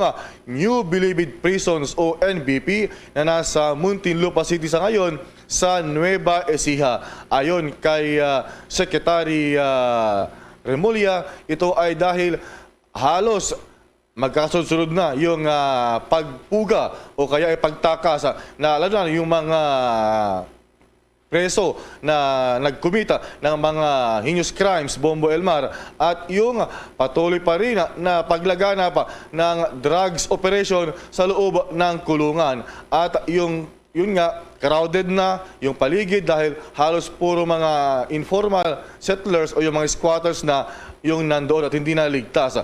Pero dalawang senador naman yung pumalag dito, Bombo Elmar, kabilang yung dating residente o nakulong sa New Bilibid Prisons na si Senator Robin Hood Robin Padilla. Nasabi niya ay kawawa yung mga mahihirap at hindi naman kasangkot doon sa mga drug lords sa loob ng piitan. At ilan lamang daw yung mga demonyo, sabi niya. At dapat mas mabuti niya yung tinatawag na regionalize. Kumbaga, yung mga may kaso sa Mindanao ay doon sa Davao ikulong at sa Visayas ay pwede sa Iloilo at sa Luzon dito sa Metro Manila o ibang bahagi ng Luzon, Bombo Elmar. At ayon naman kay dating Biocor Chief at ngayon nga ay Senador Ronald Bato de la Rosa, ay sabi niya, suportado niya ang naging posisyon ni Senator Robin Padilla dahil alam niya yung mga nangyayari doon sa loob at naintindihan niya. Kaya mas mabuti raw na huwag ilayo yung mga preso sa kanilang mga pamilya para magkaroon ng reformation at hindi talaga sila, kumbaga, masira at magkaroon ng pagbabago sa kanilang buhay kung malapit sa kanilang pamilya. Ito, pakinggan natin yung sunurang pahayag ni Secretary Remulla, Senator Robin Padilla at Senator Bato de la Rosa. Ang paglipat po kasi ng maximum security ang isa sa pinaka matinding problema po ngayon na hinaharap natin sa Bilibid Prisons. Nung tinignan ko po ang mga data, mga statistics po na nangyayari sa New Bilibid, marahil pwede yung ilabas ngayon, ay mahigit 400 na po nakakatakas, nakakapuga sa 20 taon na nakakaraan. Isang problema po kasi rito ay napakalapit ito sa mga bahayan at mga daluyan ng mga sasakyan. Kaya napakadali pong mangyari na marami pong tumatakas sa Bilibid. Isa pa lang po yan. Ang pangalawa po ay ang problema po sa droga na talagang ito lang nakaraang isang buwan, meron pong nahuling droga na palabas ng Bilibid na hinukay nila mula po sa dating mga kupol na naroroon na ang sabi po ng Director General sa akin ay hindi raw magandang panggamit ng mga sa loob kaya binibenta sa labas. Ang mga bilanggo, sila po ay protektado pa rin ng ating konstitusyon. At hinihingi ko po sa ating lahat na kung ano man po ang plano natin sa ginagawa lang ng iilan na siraulo ng mga demonyo dyan sa Bilibid, huwag naman po maapektuhan yung karamihan. Iilan lang po yan na talagang nasa sagad na sa kaluluwa nila yung kasamaan nila. At ang hinihingi ko din po na maging talaga yung kanilang pamilya. Itong mga convict na mga ito ay dapat talagang ito'y napasok dyan for correctional purposes. Paano mo makukorek yung mga convict na ito, yung mga criminal na ito, kung the environment wherein they are being corrected ay not conducive for learning, not conducive for reformation, not conducive for lahat-lahat na kawawa talaga, Mr. President, Mr. Chairman. Kaya, I really support yung regionalization effort ni Senator Padilla dahil nga, kung mapapansin mo ngayon dyan na Mr. Secretary Remulla, yung dyan sa Bilibid, number one problem natin dyan yung mga squatters. Puno na talaga ng squatters. Hindi mo na, napakalaki mong area yan, pero puno ng squatters. Yan, yung kanilang mga pahayag, Bombo Elmar. Pero tingnan natin kapag nagkaroon na ng mga deliberasyon dyan at mapakinggan yung lahat ng mga posisyon. At maganda naman yung sinasabi ni Secretary Remulla dahil sa Nueva Ecija raw ay malawak yung lugar at maaari makapagsaka at makapagtani ka nga, maging produktibo yung mga preso habang sila ay nakapiit. Bombo Elmar, Bombo Ever. Sana magkaroon na ng reforma, Bombo Raymond, kasi matagal na yata yung pinag-iisipan, mga dati pa, no? Sana mapabilis din yung ganyang mga panukala. Ang isa pang gusto ko malaman na update, Bombo Raymond, sa isa pang senadora daw na na COVID-19 na positive. So, ilan na sila lahat? Kumusta naman dyan, Bombo Raymond? Ito siguro, pakinggan natin. O tama ka dyan, Bombo Elmar. Ang pinakabago ay si Senator Grace po. Pakinggan natin yung opisyal na anunsyo ni Senate President Migs Zubiri, Bombo Elmar. Physically present. 4 senators virtually present. Senator Chis Escudero was exposed. Senator Villar, who is recovering from COVID-19. Senator Bong Revilla, who we exempted, he had an eye operation and needs to stay home, but nevertheless is online. And Senator Grace Poe, ma'am, please get well soon from your COVID-19. We pray in the Senate that you stay safe and that you can hurdle COVID-19. I'm sure you will do well. Yan yung anunsyo kanina ni Senator Mig Zubiri, Bombo Elmar. Nadadagdagan ha, Bombo Raymond, yung mga senador. So ano pala ang ano dyan? Ganun pa rin yung sistema dyan. Limitado pa rin lamang yung mga senador na pupunta dyan at mga bisita. Dahil yan, nadagdagan na naman ng isang COVID positive, Bombo Raymond. Well, so far, Bombo Elmar, ang guest na pinapasok ay meaning yung galing sa ahensya na imbitado, maximum of 2 to 3. Okay. So 3 yung pinapayagan lamang. Tapos limitado rin yung mga movement doon. Talagang controlled. Hindi ka basta-basta makapasok doon sa plenary at maging doon sa mga committee hearings, Bombo Elmar. So ngayon, as we speak, Bombo Elmar, tapos lamang kaka-adjourned ng 12 regular session ng Senado ng 19th Congress, Bombo Elmar. Sige, maraming salamat sa mga updates na yan, Bombo Raymond. Para sa Bombo Network News, Bombo Raymond Tinaso nag-uulat para sa pambansang radyo ng Pilipinas, Basta Radyo, Bombo! Samantala pa rin sa ibang balita naman, iginigit pa rin ang ilang mga opisyal ng DILG at ng Philippine Drug Enforcement Agency na PDEA na dapat mabigyan ng kakulang resources ang mga barangay officials para epektibong malabanan pa rin ang problema sa illegal na droga lalo sa kanilang mga nasasakupan. Ipinunto rin ni DILG Undersecretary Oscar Valenzuela at PDEA Director General Wilkins Villanueva. Dapat na mga barangay officials ang manguna naman sa paglaban sa illegal na droga sa pagpapatuloy ng kampanya ng gobyerno gobyerno. Ipinaliwanag pa ni Valenzuela na ang mga barangay ay dapat na mabigyan ng resources bilang frontliners ng ating bansa sa all-out war laban naman sa illegal na droga. Bago tayo magpatuloy, kasama natin live nationwide, worldwide, isa pong sikat at kilalang election lawyer sa matagal na panahon. Lagi pong kanyang nandiyan po siya, lalo pag mga halalan. Pero ngayon po, kukunan siya natin ng pananaw dila naman sa desisyon ng mga congressman yung postponement po ng barangay at SK elections, para sana sa Disyembre. Sabi nga rito, baka maging okay ng buto-buto nito, kasi marami yung mga congressman dyan na allied sa administrasyon. Magandang gabi po sa inyo, Attorney Romy Mac, Romulo Macalintal, si Bongbong Marto. Magandang gabi sa inyo at sa iyong mga tagapanood, tagapakinig. Bombo Everlaking partner. Sige po, I understand kontra po kayo na ipagpaliban itong SK at barangay election. Bakit po? Ano pong mga pinupunto nyo rito, Attorney Romy Mac? Ang aking dahilan kung bakit hindi ako sang-ayon sa nasabing postponement, wala namang kapangyarihan ng Kongreso na mag-postpone ng halalan. Kasi ang kapangyarihan lamang ng Kongreso, ibig sabihin ng House at saka ng Senate, ay to fix the term of office ng mga barangay officials. In other words, yung gaano katagal ang kanilang panunungkulan sa isang halalan. At wala sa kanilang kapangyarihan ang mag-postpone ng halalan na kanila nang itinakda. So, kung yan ay nakatadhana na 3-term limit lamang, na 3 terms ang panunungkulan ng isang barangay captain, hanggang doon lamang. At kung may naka-schedule na eleksyon, hindi po pwedeng ito ay i-postpone ng Kongreso. Ang may kapangyarihan na mag-postpone ng anumang halalan ay COMELEC lamang. Dahil on such grounds as provided for by law. Halimbawa, katulad ng violence, intimidation, mga pagkasira ng mga dokumento, yung mga ganyang bagay, yan ang dahilan kung bakit nagkakaroon ng postponement.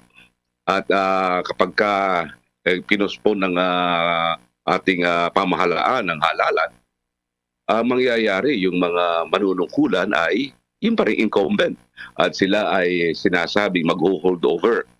Alam mo, yung holdover position sa ilalim ng mga desisyon ng Korte Suprema, yan ay legislative appointment.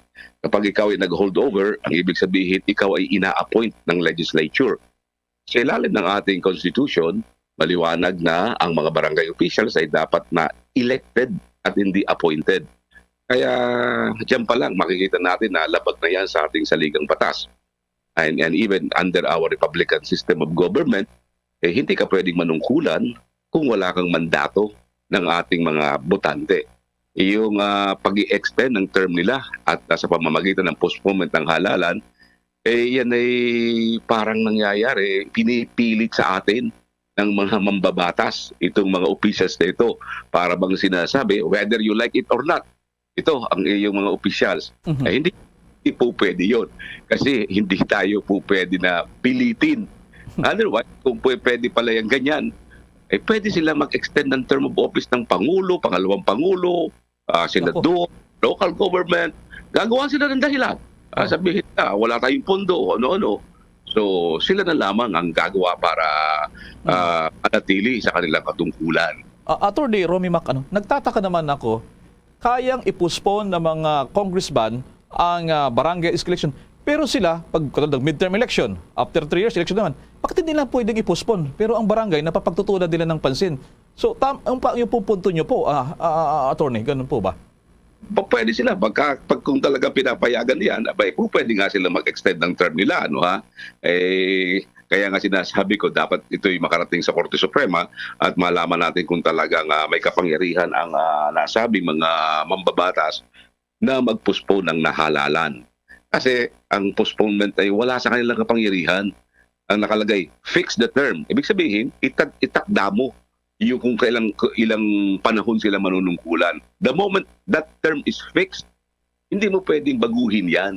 Kasi ang kontrata ng mga taong yan sa taong bayan ay kung ano ay yung nakasaad sa batas na nag-fix ng kanilang term. Kung may 3 years, nung ibinoto natin sila, 3 years lamang ang kontrata nila. Hindi pwedeng 3 years and kung po pwedeng ma-extend. Wala naman nakalagay sa balotang ganun eh. Ang nakalagay sa balota at ang pagkakaalam natin ay kaya natin sila ibinoboto ay hanggang 3 taon lamang. At sa 3 taon yan, titingnan natin kung po pwede pa sila kung magkaroon ng another halalan.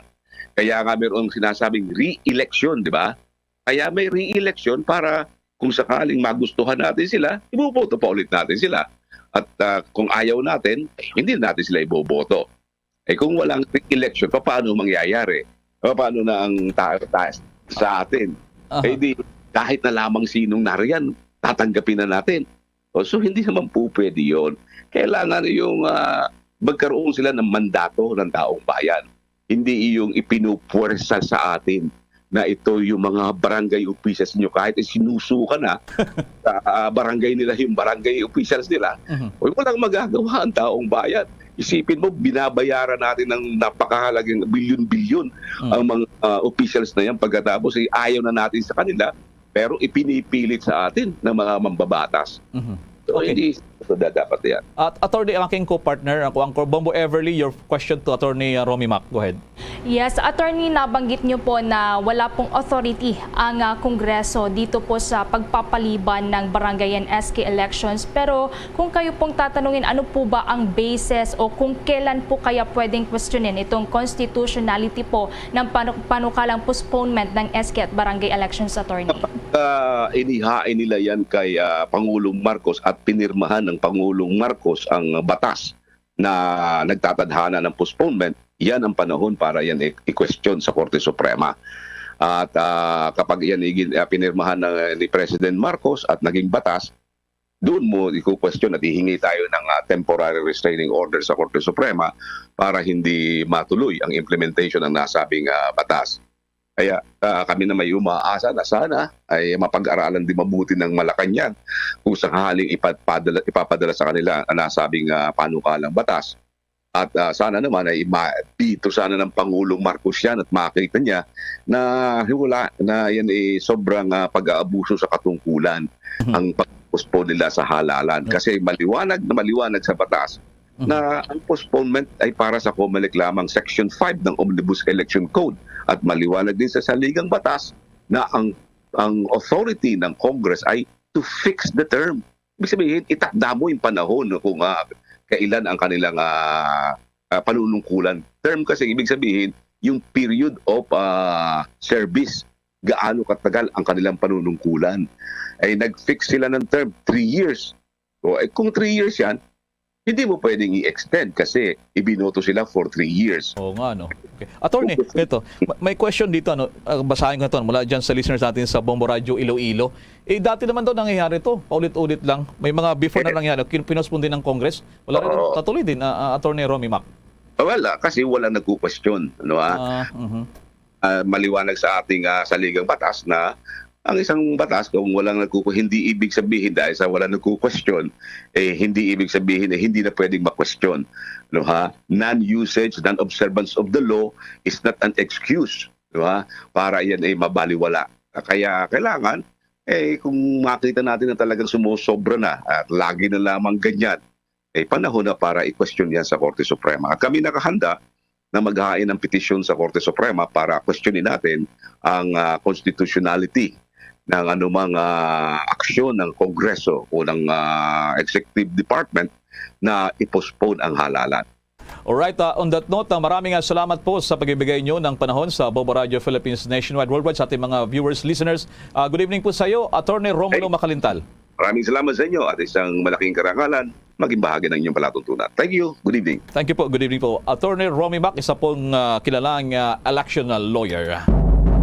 Samantala, sa mga karagdagan pang balita, isusulong ng Department of Finance ang pagpapataw pa rin ng buwis sa single-use plastics. Ayon kay Finance Undersecretary Zeno Ronald Abinoha, nagpapatuloy na anya ang kanilang pakikipagdiskusyon at pakikipag-ugnayan sa iba pang mga partners at gayon din sa mga mambabatas. Paliwanag nga ng finance official na kailangang balansihin ang pangangailangan na mapataas ang revenues, maging na rin ang pag-iwas sa mga ilang aktibidad na nakakaapekto sa kalikasan. Una nang sinabi ni Finance Secretary Benjamin Diokno noong nakalipas na buwan na tinitignan na ng Department of Finance ang posibilidad na pagpataw ng tax o buwis sa single-use plastics bilang bahagi na rin ng kanilang commitment para matugunan ang climate change. Base kasi sa United Nations Environment Program 2018 report, lumalabas na isang Pilipinas sa nangungunang plastic polluters sa buong mundo. Samantala, nalalapit na nga itong pasukan. May panawagan dito ang isang matatawag dito na infectious expert. Kaugnay po naman sa pagpabakuna sa ating mga teachers. At may nako-impormasyon dito si Bombo Geraldo Lepa. Todo ngayon ang panawagan ng isang eksperto sa mga guro na magpabakuna na rin bago ang nalalapit na face-to-face classes na magsisimula sa Lunes, Agosto 22. Sinabi ni infectious disease expert Dr. Rontgen Solante na ito ay para na rin sa kaligtasan ng mga estudyante. Sa ngayon daw kasi ay marami pa rin mga guro ang hindi pa rin bakunado ng COVID-19 vaccine. Sa data nga ng Department of Education o DepEd, sa 37,000 na hindi pa raw bakunado ay nasa 20,000 itong nag-register, habang 17,000 naman ang hindi pa nagpaparehistrong mga guro. Kaya naman, mahalaga raw na ang mga guro na mismo ang manguna sa pagbabakuna para maengganyo na rin ang publiko na magpabakuna. Manatili tayo doon sa compliance sa health protocol, no? Yung pagsuot ng face mask, paghugas ng kamay, at yung ventilation sa mga classroom, napaka-importante niyan. Pero ito isa bagay na gusto ko sanang i-advocate na sana ang mga guro naman, mga teachers, will have a very high rate of immunization or vaccination. Kasi nakikita natin ngayon, marami pang mga teachers ang hindi nagpapabakuna, no? And when you want to build a wall of immunity sa school, dapat mauna ang mga teachers so that the students will also comply with the vaccination, no? Maraming parents ang nangangamba na pagpapasok ang mga bata sa mga schools, ang mga teachers ay hindi bakunado. Niyan, no? So importante, we need to mandate vaccination also sa mga teachers, not only for the children. Una rito, inihayag ng Department of Education na pahihintulutan pa rin makapagturo sa darating na pasukan ang mga hindi pa bakunadong mga guro sa bansa. Kinumpirma yan ni DepEd Undersecretary Rev C. Escobedo sa isang pahayag na papayagan itong kagawaran na magturo ang lahat ng mga guro sa bansa, bakunado man o hindi. Basta't panatilihin pa rin umano ng mga ito ang palagiang pagsunod sa ipinatutupad na minimum public health protocols tulad ng pagsusod ng face mask at gayon din ang maayos na ventilation sa mga silid-aralan. Samantala, suportado naman ni Solante ang naging pahayag ni Pangulong Ferdinand Bongbong Marcos Jr. kanina lamang na posibleng palawigin ang state of public emergency hanggang sa katapusan ng taong 2022. Napaka-importante na ma-extend yung public health emergency ng status natin dahil maraming tayong nakikitang advantage when we are in a public health emergency. At gaya ng sinabi ni President Bongbong kanina, yung mga assistance coming from WHO and other countries, medyo mas mapabilis at madali nating makuha. No? Especially yung mga bakuna na nakikita natin ngayon which has really benefit the population. No? Importante yan. Kasi pag tanggalin mo yung public health emergency, matatanggal din ang mga emergency use authorization. At this point in time, kailangan pa natin na magdagdag ng supply ng mga bakuna, especially when we are now in the second booster for the vulnerable population and the comorbidities, and of course yung hinihintay natin na Omicron variant booster na mapabilis din ang pagdating dito sa Pilipinas. Ang State of Public Health Emergency, ito ay magtatapos sa buwan ng Setyembre ngayong taon. Para sa Bombo Network News, Bombo Gerald B. Ulep. Para sa Pambansang Radyo ng Pilipinas, Basta Radio, Bombo! Abangan pa ang iba pa mga detalye ng ating mga balita at ginarin na issue pa rin sa nalalapit naman na halalan o kaya naman ay ito naman ang issue rin dito po naman sa tinatawag na pasukan ng ating mga bata susunod na linggo. Pero bago ang mga balitang yan, samantala muna sa mga paalala. Simula dati pa, favorite ko na magkape tuwing umuulan. At simula dati pa, favorite ko na ang Dunkin' Brewed Coffee. Kasi simula dati pa, its signature taste never changes. Kahit ilang tag-ulan pa ang dumaan. Simula dati pa, there's nothing like Dunkin' Brewed Coffee. At ngayon, sa pagpapatuloy ng iba pang pangunahing mga balita. Bumuo na rin ang Commission on Audit ng isa pang task force para imbestigahan ang overpriced laptops na binili para sa mga guro sa public schools. Ayon kay Deputy Spokesperson Michael Pua, nag-convene ang naturang task force para bumuo ng audit team na siyang gagawa ng fraud audit sa biniling laptops ng Department of Budget and Management Procurement Service o PSDBM para sa Department of Education. Ito nga ay matapos ang gagawing fraud audit ng COA, sinabi naman ni Education Secretary at Vice President Sara Duterte na ito ay magbabase sila dito sa findings ng fraud audit ng COA para sa kanilang magiging susunod na hakbang. Maging si Senate Blue Ribbon Committee ay nakatakda namang magsagawa ng kanilang sariling investigasyon sa issue ng procurement ng laptops sa darating niya na August 25.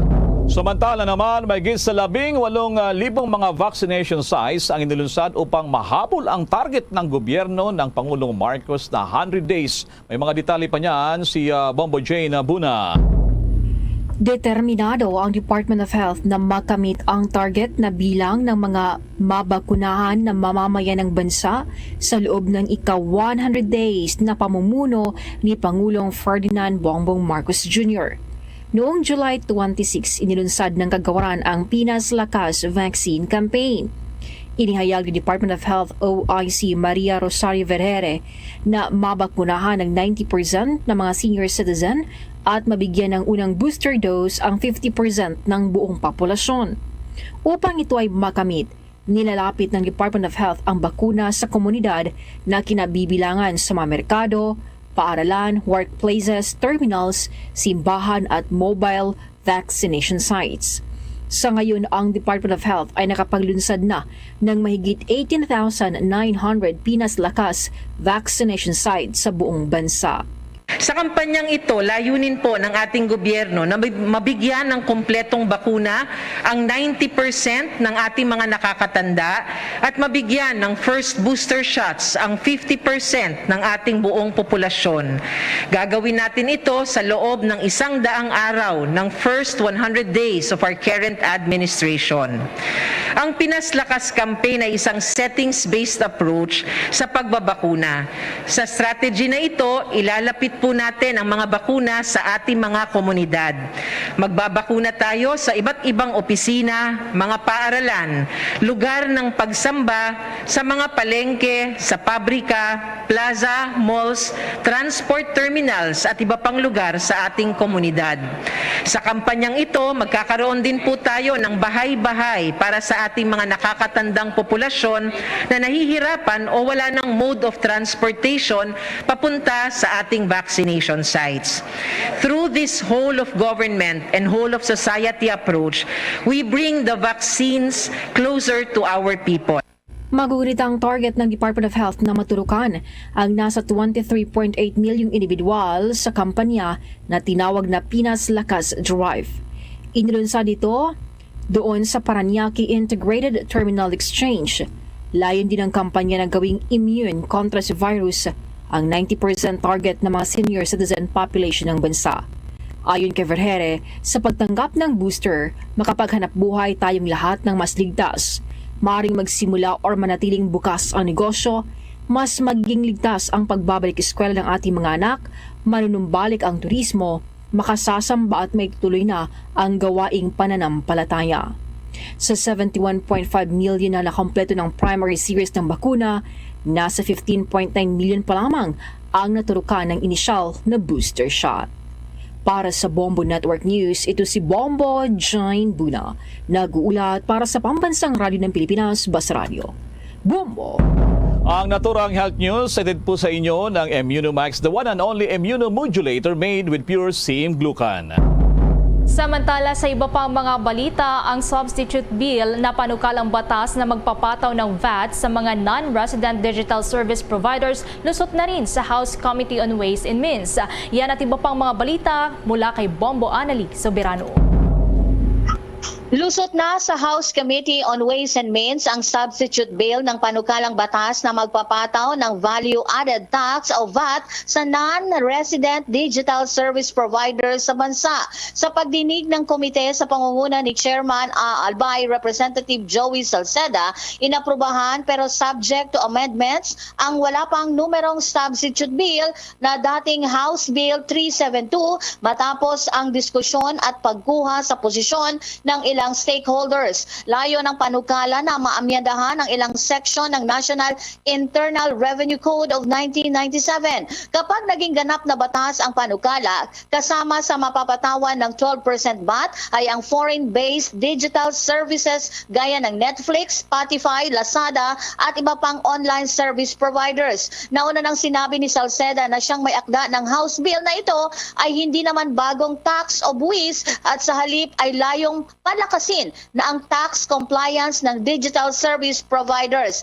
Ang VAT niya ay para sa non-resident digital service providers ay inaasahang may katumbas na 9 billion na kita para sa pamahalaan. Sa ilalim ng panukala naman, inaprubahan din ang substitute bill 220 at 1811. Sa ilalim ng panukala, papatawan din ng 20 pesos na excise tax ang kada kilo ng plastic bag. Inaasahang mahihimok dito ang mga consumer na umiwas sa plastic at gumamit na lamang ng environment-friendly na mga alternatives. Habang dagdag revenue ang excise tax para sa gobyerno, lalo na para sa mga programa gaya ng pagpapatupad ng ecological solid waste management. Layon din ng panukala na maprotektahan ang kalikasan mula sa paggamit. Ayon naman kay Environment Secretary Antonio Yulo Loizaga, kinatigan ng kanilang kagawaran ang panukala pero siya ay aminado na mayroon itong social, economic at environmental dimension. Ang Philippine Plastic Industry naman Association Incorporated o ang PPIA kontra sa panukala dahil masasaktan o mapapatay umano ang industriya. Pakinggan natin si House Committee Ways and Means Chairman Joey Salceda. So we cannot, in fact, ma'am, it is so disadvantageous to local streaming and content service providing because they are being taxed, whereas the foreigners are not because they are non-resident. So if I want to do the extreme, o di sige, lahat ng kamote, wala na ngayon 40% tariff. Total, ang ating bar sa kamote, 0. So, yan si Representative Joey Salceda, ang chairman ng House Committee of Ways and Means. Wala sa kamera, Bombo Anali Montaño Soberano nag-uulat para sa Pambansang Radyo ng Pilipinas. Basta Radio, Bombo! Paghahanda naman ng mga pulis para naman sa muling pasukan sunod na linggo. May nakong impormasyon si Bombo Marlene Padiernos. Nakahanda na rin ang Philippine National Police o PNP para sa darating na balik eskwela sa Agosto 22, 2022. Ayon kay PNP spokesperson o Police Colonel Jean Fajardo, nagsimula nang mag-deploy ang PNP ng kanilang mga kawani sa mga paaralan at bisinidad ng mga learning institutions bilang bahagi ng kanilang security operations para sa muling pagbubukas ng mga paaralan sa susunod na linggo. Aniya, aabot sa 23,000 na mga pulis ang ipapakalat ng PNP sa buong Pilipinas, partikular na sa mga premises ng mga eskwelahan. Kabilang na dito ang mga pulis na nakatalaga sa mga Police Assistance Desk na magbibigay naman ng agad na tugon at magpapadali sa paghihingi ng tulong ng mga magulang at estudyante sa tuwing sila ay magkakaroon ng security concern. We will be deploying more or less 23,000 plus PNP personnel na ipapakalat po natin yan nationwide particularly dyan po sa mga premises po ng eskwelahan. At kasama na rin po dyan yung mga pulis na ilalagay po natin doon sa ating mga in-established na mga police assistance desk para po yung ating mga estudyante, yung mga ginarin po yung mga magulang ay kung may mga security concern po ay madali po nilang makakahingi ng tulong sa ating mga pulis at dahil nandun po yung ating mga pulis malapit sa ating mga eskwelahan. Dagdag pa ni Fajardo, noong nakaraang buwan pa ay nagsimula na ring magipag-ugnayan ang hanay ng kapulisan sa mga school administrators at iba pang ahensya ng pamahalaan upang matiyak naman na mananatiling maoobserbahan ang mga ipinapatupad na health and safety protocols sa bansa. Kasabay kasi ng muling pagsisimula ng pasukan na inaasahan na rin ang paglabas ng mga tao at pagdagsa ng mga ito sa mga transportation hubs at terminals at gayon din sa mga paaralan. As early as last week of July ay nakipag-ugnayan na po tayo sa ating mga school administrators, pati na rin po yung ating ibang mga government agencies dahil inaasahan nga po natin na Sir Audrey na maliban po sa mga eskwelahan ay dadagsain din po itong ating mga transportation hubs and terminals at para makasiguro po tayo na ma-maintain pa rin po at ma-observe pa rin po yung ating minimum public health protocols ay maglalabas din po tayo ng mga tauhan natin, yung mga tinatawag po natin na PNP COVID-19 patrollers na siya pong makikipag-ugnayan sa mga management po ng mga establishmento, pati rin na rin po ng eskwelahan to make sure po na masusunod po yung ating minimum public health standards and protocols. Samantala, sinabi rin ni Fajardo na nakikipag-ugnayan na rin sila sa mga school administration bilang bahagi ng kanilang Security Operational Trust. Layunin naman ito na magbigay ng dagdag na impormasyon hinggil sa mga crime prevention tips, bullying, illegal drugs at marami pang iba upang maiwasan naman ang pagkakasangkot sa mga possible criminal organization ng mga kabataan. At bilang bahagi po ng ating Security Operational Trust ay nakipag-ugnayan na po, binigyan po ng ating PNP, si Police General Rodolfo Azurin, yung ating mga commanders to personally coordinate po sa ating mga school administrators po. Pwede po tayong magbigay po dyan. Maliban po sa mga security ay makapagbigay po tayo dyan ng mga additional information and dissemination na program para po maging aware at ma-inform at ma-educate po yung ating dyan sa mga crime prevention tips, pati na rin po yung mga bullying at yung mga illegal mga ill effects po ng mga illegal drugs to make sure po yung ating mga kabataan ay sa pag-aaral lang po sila makasentrate at hindi po sila masway o ma-recruit ng mga possible criminals and other front organization na ito yung ginagamit nilang opportunity para maka-recruit po sila ng ating kabataan. Para sa Bombo Network News, ako po si Bombo Marlene Padiernos, nag-uulat para sa Pambansang Radyo ng Pilipinas, Basta Radio, Bombo! Samantala naman, isang lugar sa Iloilo Abay nagkasagupa doon ng militar at mga rebelde. May detalye ang Bombo Radio Iloilo. Nagkasagupa ang hanay ng 12 Infantry Battalion ng Philippine Army at Communist Party of the Philippines, New People's Army o CPP-NPA sa boundary ng Barangay Manaripay, Kalinog, Iloilo at Barangay Kabatangan, Lambunaw, Iloilo. Sa panayam ng Bombo Radyo Iloilo kay Captain Kim Apitong, spokesperson ng 3rd Infantry Division ng Philippine Army, sinabi nito na nagkasa ng security operations ang tropa ng 12 Infantry Battalion matapos makatanggap ng impormasyon kaugnay sa presensya ng CPP-NPA sa lugar. Kasalukuyan ang security operations ng tropa ng pamalaan nang paulanan sila ng bala ng miyembro ng teroristang CPP-NPA na kasapi ng sanatahang unit pampropaganda Baloy Platuna, Central Front Committee Rion, Panaya. Tumagal naman ng 10 minuto ang enkwentro hanggang sa umatras ang mga kasapi ng CPP-NPA.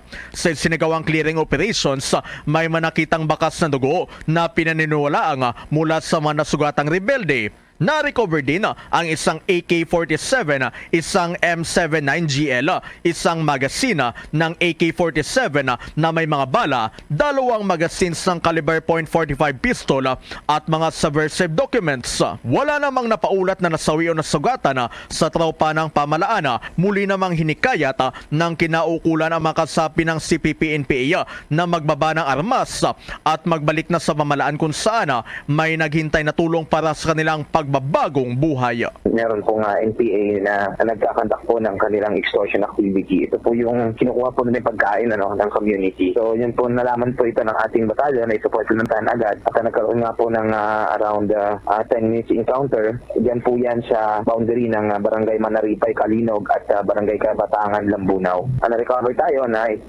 one high-powered firearms at iba pang mga gamit ng CPP-NPA terrorists. Si Captain Kim Apitong para sa Bombo Network News. Ito si Bombo Chris John Hetchanova Lusada para sa Pamansang Radyo ng Pilipinas. Consistent. Overall number 1 sa Iloilo. Basta Radyo. Bombo! Bombo Sports News. Abay, ang Philippine Horse Racing tutulong din daw sa pagpapalakas ng turismo sa bansa. May detalye pa ang Star FM Bacolod. Isusulong ng Philippine Racing Commission of PhilRacom sa pamumuno naman ni Chairman Relly De Leon na maging malaking bahagi ang local horse racing sa sports tourism industry, kung saan nakatakdang ilatag ng PhilRacom ang plano sa Department of Tourism, Department of Foreign Affairs at sa iba't ibang imbahada sa bansa. Sa pahayag pa ni De Leon, hindi tulad sa ibang mga bansa na nakararanas ng winter na nangangahulugan ng pagkahinto sa horse racing dahil ang PhilRacom ay may year-long calendar. We aim to open up horse racing industry to international market that probably assume that position as a sports tourism industry. So I think it's about time that the Philippines, although we have a lot of things to offer to our tourists, we also have a horse racing industry that is actually accepted by more than 200 countries worldwide. If the tourists are into the Philippines, they will be informed that there is a horse racing in the Philippines and they can enjoy this beautiful sports of horse racing. Ang tinig ni PhilRacom Chairman Relly De Leon, inanunsyo rin ng PhilRacom ang pagdarao sa unang 2,400-meter race sa bansa sa September 18 sa MJCI sa Carmona, Cavite. Isang 3-day horse racing festival at expo mula October 14 hanggang 16 at ang Hall of Fame Award sa December 4 kung saan ihahayag ang initial batch ng 10 awardees. Yan ang balita mula dito sa 95.9 Star FM Bacolod. Para sa Bombo Network News, Star DJ Jessie nag-uulat para sa Pambansang Radyo ng Pilipinas. Basta Radio, Bombo! That news was brought to you by Dunkin', pasalubong ng bayan. Bombo Foreign Exchange Update. Iniulat ngayon ng Bangko Sentral ng Pilipinas na lalo muling nanghina ang halaga ng piso kontra dolyar sa pagkasara ngayong gabi ang isang dolyar katumbas sa Pilipinas 55 pesos and 96 centavos, Hong Kong dollar naman ay 7 pesos and 13 centavos, Singaporean dollar 40 pesos and 59 centavos, Saudi Riyal 14 pesos 90 centavos, ang euro 59 pesos and 91 centavos. The Bombo Foreign Exchange Rate Update is brought to you by Queen City Development Bank. Bago po tayo magtapos, narito ang Orasyo Imperata. Merciful and compassionate Father, we confess our sins and we humbly come to you to find forgiveness and life. We come to you in our need to seek your protection against the COVID-19 virus that has disturbed and claimed many lives. We ask you now to look upon us with love and by your healing hand, dispel the fear of sickness and death, restore our hope, and strengthen our faith. We pray that you guide the people tasked to find cures for this disease and to stem its transmission. Bless the efforts to use the medicines developed to end the pandemic in our country. We pray for our health workers that they may minister to the sick with competence and compassion. Grant them health in mind and body, strength in their commitment, protection from the disease. We pray for those afflicted. May they be restored to health. Protect those who care for them. Grant eternal rest to those who have died. Give us the grace in these trying times to work for the good of all and to help those in need. May our concern and compassion for each other see us through this crisis and lead us to conversion and holiness. Grant all these through our Lord Jesus Christ, your Son, who lives and reigns with you in the unity of the Holy Spirit, God, forever and ever. Amen. We fly to your protection. O Holy Mother of God, do not despise our petition in our necessities, but deliver us always from all dangers. O glorious and blessed Virgin. Amen. Our Lady, health of the sick, pray for us. Saint Joseph, pray for us. Saint Raphael the Archangel, pray for us. San Roque, pray for us. San Lorenzo Ruiz, pray for us. San Pedro Calungsod, pray for us. Yan ang kabuuan ng ating Bombo Network News mula sa Bombo News Center Makati. Kami po ang inyong mga tagapaghatid ng mga balita. Ako si Bombo Everly Rico. Ako naman si Bombel Maracol para sa Pambansang Radyo ng Pilipinas. Basta Radyo, Bombo! Para bugid nga salamat sa Bombo News Center. Oras sa Bombo Radio Bacolod Philippine Standard Time. 3 minutos sa kaligid sa takna alas 7 sa gabi. May gabi siya sa Bacolod, Negros Occidental, Western Visayas, Bilog nga kalibutan, nagapalag na palatuntunan, zona libre. Karon dia daw sa Miyerkules Petsa 17 sa bulan sa Agosto tig 2022. Sa aton sa pag-alagad sa aton nga pag-ulop na sa karon nga gabi may kaupod na ang iyang alagad si Bombo Ponce Espino. Tubtob naman kita sa 9 ang takna sa nga gabi sa pagdulog sa kapagpatpat sa pila ka madraguan nga mga balita. Balita lokal, balita national, balita sa luwas ang pungsod, pila ka madalakuan mga balita sa patag sa Nampang, kag sa artista. Sa pagkita pag-aupdan man sa bugos nga puwersa sa DYWB Bombo Radio Pato Reporters sa aton sa ring mga Bombo Correspondents. Bombo volunteer sa magatagman sa pila ka madalakuan nga mga balita, pinakaulihi nga ma-report nga nagkananapasahin sa sitag sa Cameras of Responsibility. Pero antes ang tanan na pagtamiyota sa ato sa ring mga kautor mataga permitita abroad mga pinananggata nga mga negrense. Mapakulod doon nga dito sa lasang pungsod nga nagalantaw na karagap mati sa aton piragi sa Facebook, sa YouTube kag sa 630 kHz. So welcome na sa pagpalagad sang pang Miyerkules na sining edisyon sang Zona Libre. 5 minutos sa kaligad sa takna alas 7 sa gabi sa aton nga pagpalagad. Aton sa lima top stories of the day madraguan sa nga mga balita.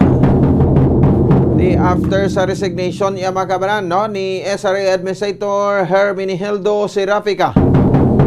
No sa aton sa nga bako at the same time sa aton sa nga baka bombo ano na ang mga ginios-gios no kag ti syempre no ang mga nagaklanabo no sa bahin sang Sugar Regulatory Administration o kon sa bahin sang SRA. Ini matapos iya makabanan no nga pila ka may issue nga nagputos iya makabanan sa bahin sang sining Sugar Order number 4. Ti una iya makabanan nga gimpahayag nga ti illegal no suno sa presidente. That's why mo man ang rason no kun nga ang ti si Presidente Bongbong Marcos ang wala iya makabanan nagpasugot no nga baga import kita sang 300 metric tons no kon 300 tons sang kalamay o kung ang ining raw sugar refined sugar yung mga kabanan no so kay ti para ma-address ko no ang kakulang sang kalamay dari sa aton sa bahin sa pungsod Pilipinas.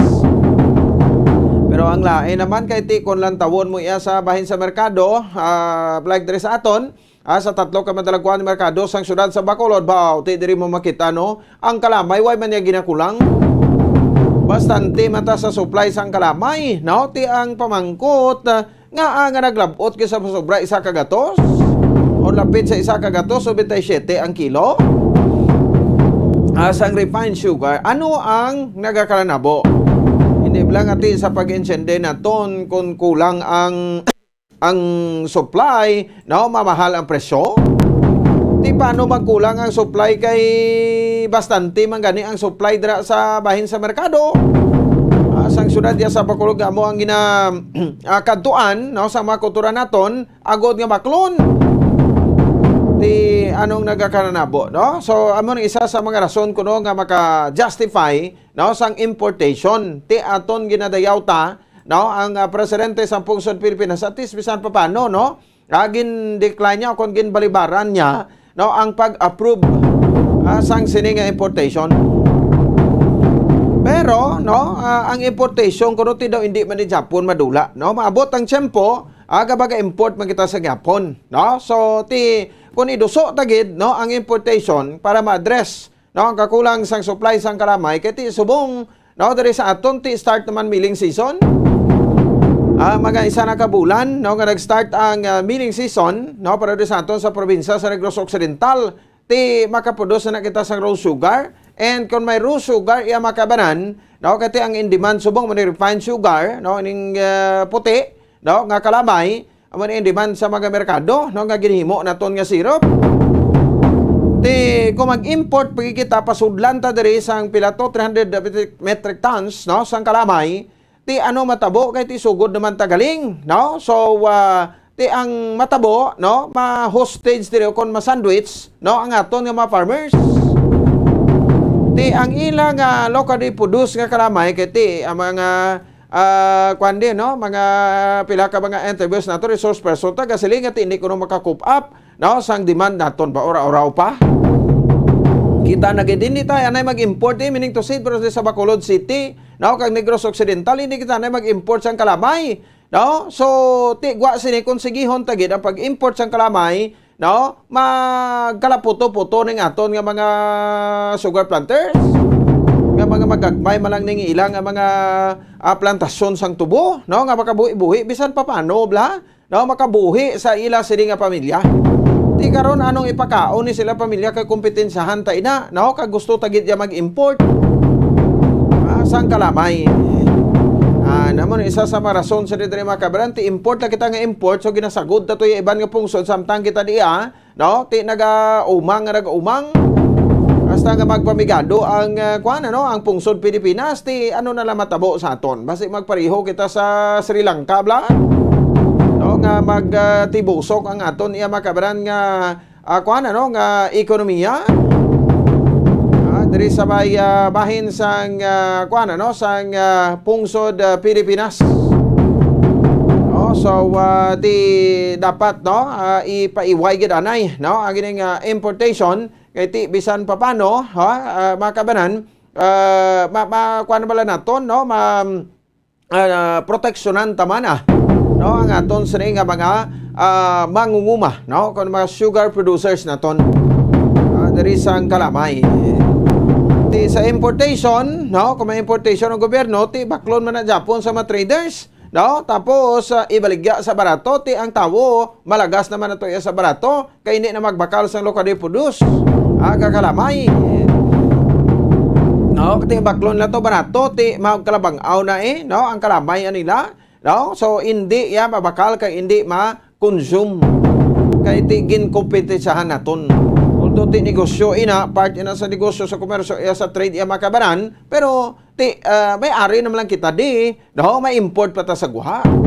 Magkuha pa ta supply dito sa guha sa pungsod, no. So ini isa man tani ni sa mga isa man tani ni sa mga rason nga ti ma-encourage mo na nato isa ka isa ti nga magdamo pagid, no, ang ma-engage nga ang magadamo pagid ang mag-engage sa production sang kalamay.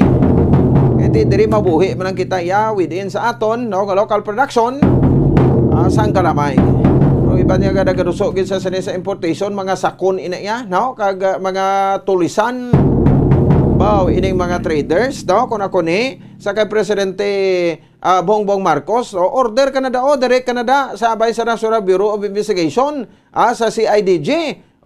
Nga magparegayon na sang pag-search pag-grade sa pinaka mga warehouses sa mga traders ni nga daw mga lampingasan classic mga traders ni daw ay kabatsag ti ginatago nila kaya kuya, no, nagapating at bastantik ta na supply sang kalamay, no, hindi kita kulang dia sang supply sang kalamay subong galing kay gina-hoard lang o kon ginatago ang kalamay ara sa mga traders, no. So sino na identify nga mga traders ti sa bahin sang probinsya sa Negros Occidental. Na may nakilala kita gidiriling impormasyon di sa aton daw mo mala kuno si Miss Natisi daw amo mala ni isa sa mga traders ning dako nga traders diin pagid kuno ang kalamay ara pagid sa mga sugar central sa budiga sang mga sugar central ara dang damo-damo nga kalamay, no, nga nagaalalawas, no, nga supply ti ipagwata nga kulang nami man tani kung magdrama-drama kamublang kulang supply sang kalamay na blang ang gina-deliver o kung gina-order sa mga merkado bla, no, tagjutay na lang makitaan doon sa mga budiga Manila kung sa gamay nila nga matsanggi da, no, kalamay da waay nagid iya sang stock na iya may rason-rason pa na. For pwede nga bastante kita sa supply tapos mamahal ang presyo, hindi na yung issue. Ang issue subong ang hindi basta-basta nga pagpasaka sa presyo sa mga traders, no, kay ginabakal sa mga store owners naton, sa mga magagmay nga negosyante sa mga traders, yan baligya nila mahal. Talaga nga baklon mo to abi atag 90 pesos, ibaligya man niya 85 or ibaligya mo 55 kung di na merdihan ka. Amo na isa sa marason, that's why nga dapat ma-regulate gid naton ang presyo sa kalamay kay hindi nyo pagpasauton sa palad nyo ang mga pumuluyo nga daw mapati na gid nga kulang kita sa supply sa kalamay.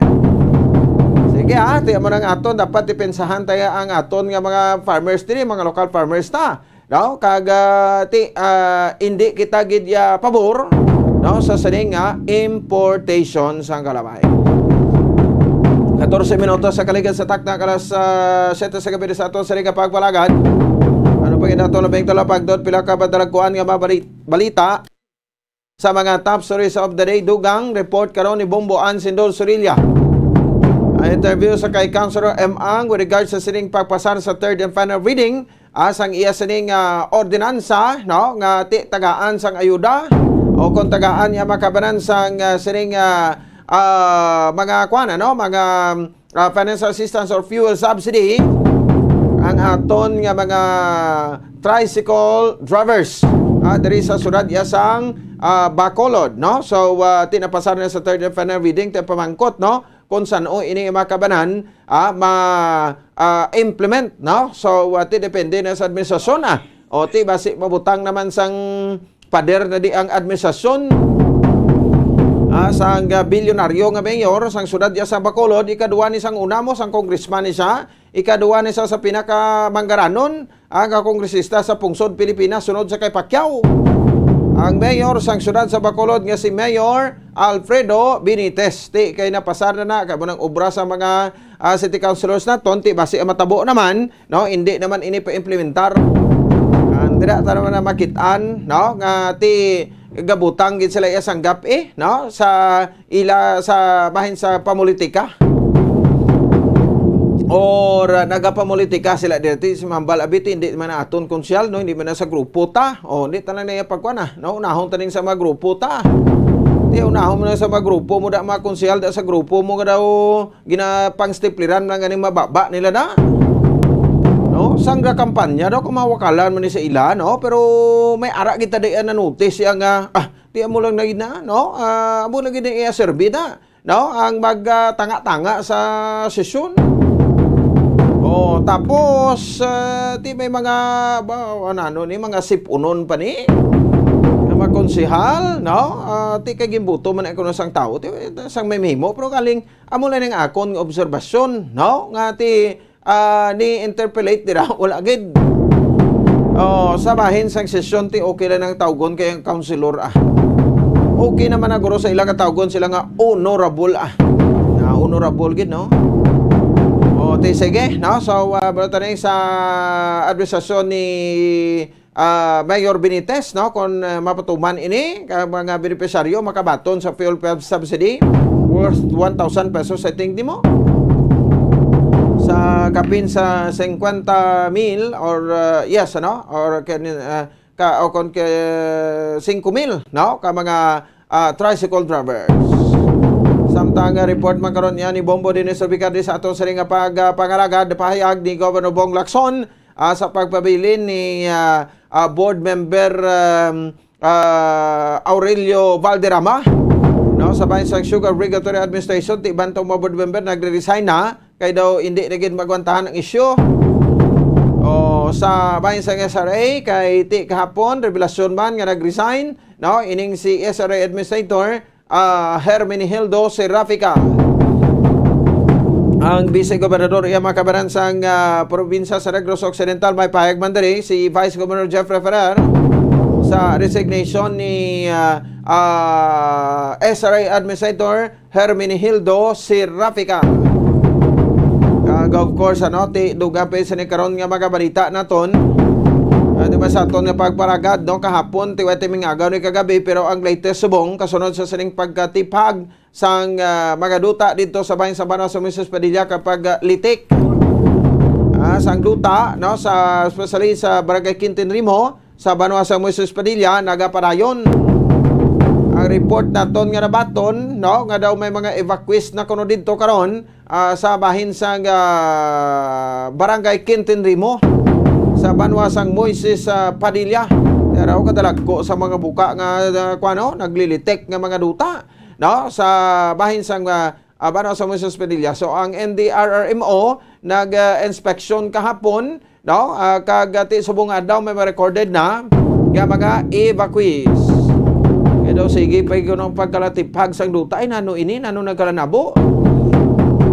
Daw hindi na ni ordinaryo no nga katabo iya sa aton. So ibaraon naton karon paagi sa ilang MDRRMO head no nga si Sir Ronald Sir Reynald Horige sa aton nga interview karon sa iya. Kag of course ang ining natabo man nga enkwentro no dito sa babayan sang area sa Gihulngan City Negros Oriental no nga ti ining mga rebelde no kon ang katapo sa 62nd Infantry Battalion naka enkwentro naman sa mga rebelde miyembro sa Communist Terrorist Group sa sitio Cambairan, Barangay Trinidad, Gihulngan City, Negros Oriental. Ano ang latest no sa makabanan sa investigation pinaka-latest nga update no sa mga katapo sa militar diri sa aton siring lokalidad. Ikaw po na karon si 303rd Brigade Commander Inocencio Pasaporte. Brigadier General Inocencio Pasaporte with regards sa sininga encounter. Of course, may bisita mo kita karon si Vice Mayor Elcid Familiaran. Kaya hindi matapos no, ang atin na-approve sa Committee on Electoral Reforms no, sa House of Representatives ang postponement sa barangay kag SK election. Kaya instead sa December 5 of 2022, ti kung pwede ini masaylo sa Mayo atong 2023 o kung December 5, 2023. Tamaan gi kaubol subong kuno iya makabanan ang ining pagparingano ko pag dayon gid naton abi no sa eleksyon sa Disyembre 5 tuig 2022 no. So ti may na maka-focus na directly daw ang aton nga mga barangay officials sa pagserbisyo dira mula na galing ti sa iba naman nga mga barangay nga daw iluad na nila mga opisyalis nila kaya hindi nagit maagwantahan ang korupsyon. Hindi pa unat-unatan nyo pagidanay, patrutig-ahan nyo pagidanay ang batikulon nyo na. No, para nga maka-alabot sa isa ka tuig, no? Kaya makapaligayon sang eleksyon. Kamo naman bulos da zona. Sa palabuton sa niyang eleksyon. So sa part sang COMELEC, no? Kung ako ni sa Commission on Elections, resume tang registration kay damo-damo gid subong.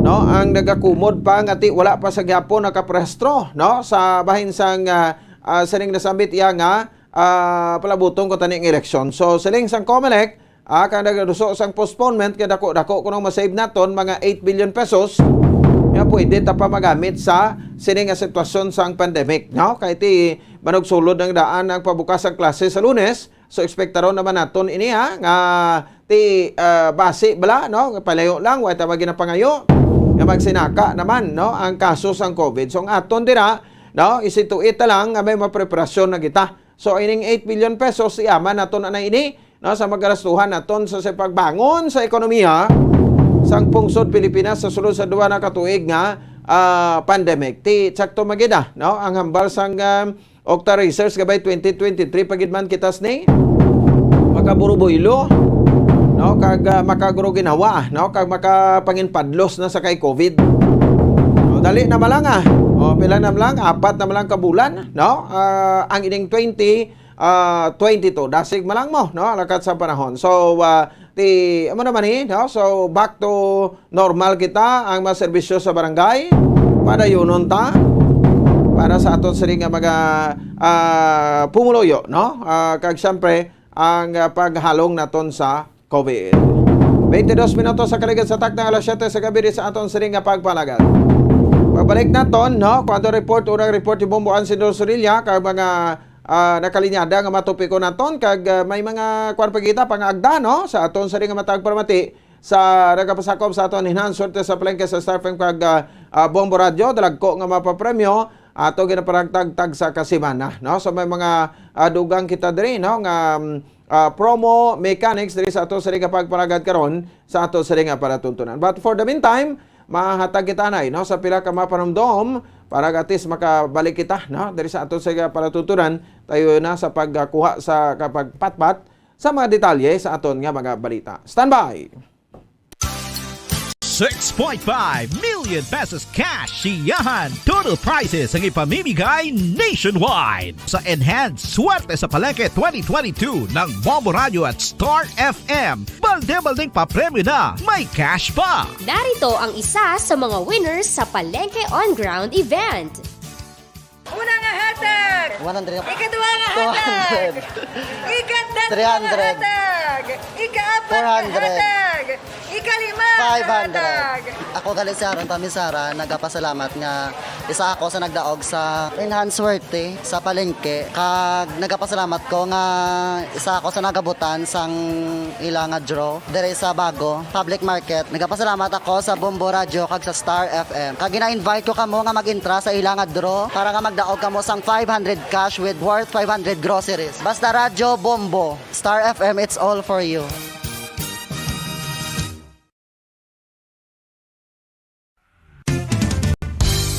Kung ang ampang basketball amo ang mas ginakakunyagan naton nga mga Pilipino, apang salos tanan nga parte sang kalibutan, ang nagapanguna o kon most popular sports in the world, amo ang football, better known as soccer sa US kag Canada. Sunod sa latest world statistics sa sini nga tuig 2022, ang football amo ang nagapanguna ilabi gid sa Europa nga nagadakat sa masubra 4 billion followers. May kantanan sa football, isa sa ginahulat sa mga football or soccer enthusiasts worldwide, amo ang FIFA World Cup. Sa ika-22 katuig sini nga paghiwat bilang quadrennial international men's football ang pungsod Qatar sa Western Asia amo ang venue, the first World Cup ever to be held in the Arab world.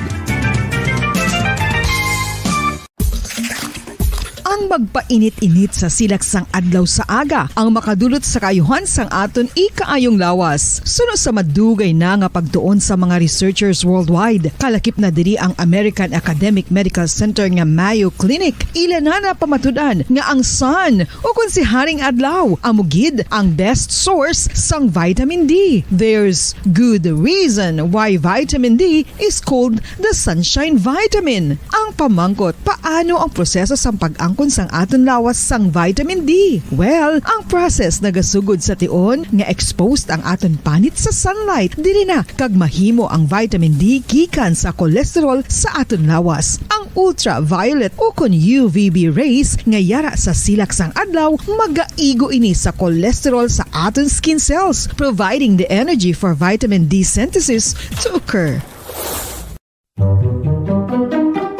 Magluwas sa baboy, baka kag manok, may isa ka karne nga sara nga mahimo alternatibo nga iserbe sa lamesa sa mga Pinoy kag ini ang rabbit meat o kon karne sang kuneho. Suno sa pagtuon, mas matinlo ini kag mas healthy kung ikumparar sa iban nga karne sang sapat. Ang rabbit meat ang sara nga lutuon sa pamaagi nga naanda na sang kadamaan, kaangay sang adobo, lumpia Shanghai kag lechon. Apang ano bala ang mga benepisyo sini sa ikaayong lawas? Ini ang mayara sang mataas nga porsyento sang easily digestible protein kag nagaunod sang jutay nga fat kung ikumparar sa iban nga sahi sang karne. Nagaunod man ini sang jutay nga calorie value sang sa iban kag almost cholesterol free ini. Gani makabig siya nga heart patient friendly. Mas jutay man ang sodium content sa rabbit meat, samtang mas madamo naman ang calcium kag phosphorus content sini.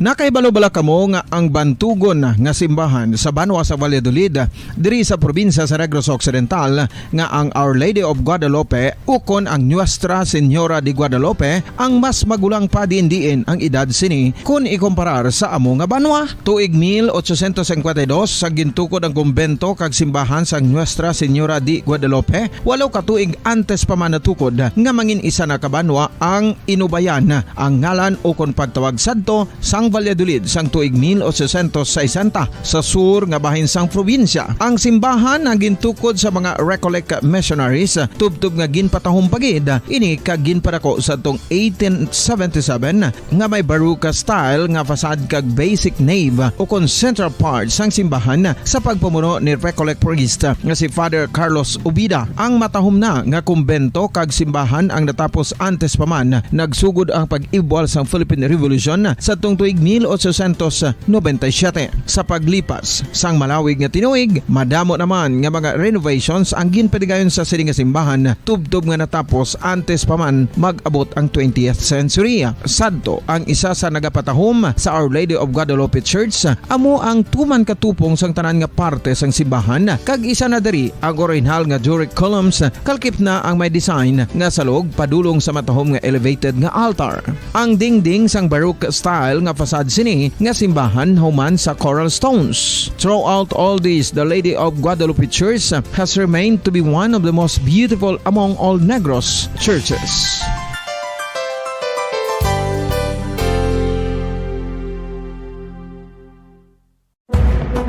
Madamos ang sahi sa pagpamasahe kay isa na diri ang foot massage. Magluwas sa relaxing feeling nga mahatag sini, nakaibalo-bala ka mo. Nga madamo man ini sa benepisyo sa lawas. Ang pagmasahe sang tiil ang maka-improve sang blood circulation. Bangod nagabulig ini sa pag-transport sang oxygen sa cells sang lawas. Nagapromote man ini sang mas maayo nga tulog, kag ginabulong ang sakit sa ulo, migraine, sakit sa liog kag likod. Nagapa-improve man ini sang modo kag nagabulig bato sa depresyon. Magluwas diri, ginapabilin sini nga healthy ang tiil kag malayo sa food problems. Bangod gina-stimulate sini ang mga ugat diri kag ginabuhinan ang stiffness kag sakit sa dapa-dapa. Gani mga kabombo, maayo gid sa lawas ang foot massage.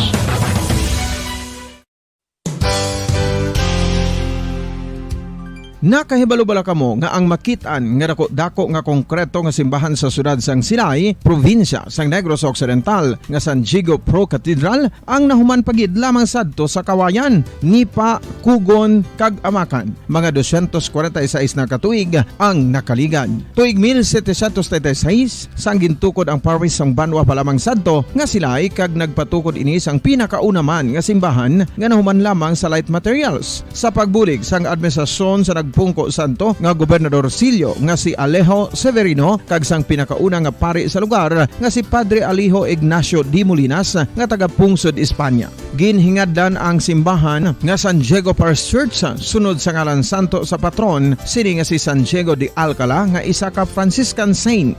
Tuig 1841 sangang isa naman ka parish priest nga si Father Eusebio Locsin ang nag-initiate nga bagatukod sang mas permanente nga simbahan nga nahuman sa bato kag kahoy. Ginsuguran ini sa pagpasanyog sang atop ang galvanized iron kag iban pa nga parte sang simbahan. Apang sang nag-ibwal ang revolusyon sa tong Nobyembre 5, 1898, wala ini natapos kag naunta. Tuig 1925 na sang ang mangaranon nga silay noon kag sugar baron nga si Don Jose R. Ledesma ang nagdonar sang dako nga kwarta sa pagtukod sang dako kag bag-o nga simbahan. Ang Italian architect nga si Lucio Bernasconi amo ang nagdisenyo sang bag-o nga simbahan kag sang ulihi ginhimo pa niya ini nga modelo sang pagbalik na niya sa Italia. 1927 sang nakompleto tukod ang simbahan nga may twin bell towers base sa Romanista o kon Renaissance nga disenyo. Disyembre 25, 1974 sang ang sadto obispo sang Diocese of Bacolod nga si Monsignor Camilo Gregorio ang nagdeklarar bilang pro cathedral, rason kun nga ginatawag na ini sa karon nga San Diego Pro Cathedral,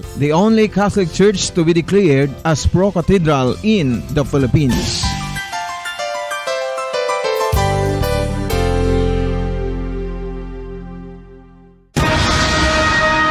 Ang pagpanipilyo ang isa sa mga pinaka-importante nga tikang. Agod mamintinar ang matinlo nga hygiene sa isa ka persona. Apang makapilabala ka beses ini ginahimo sa isa ka adlaw.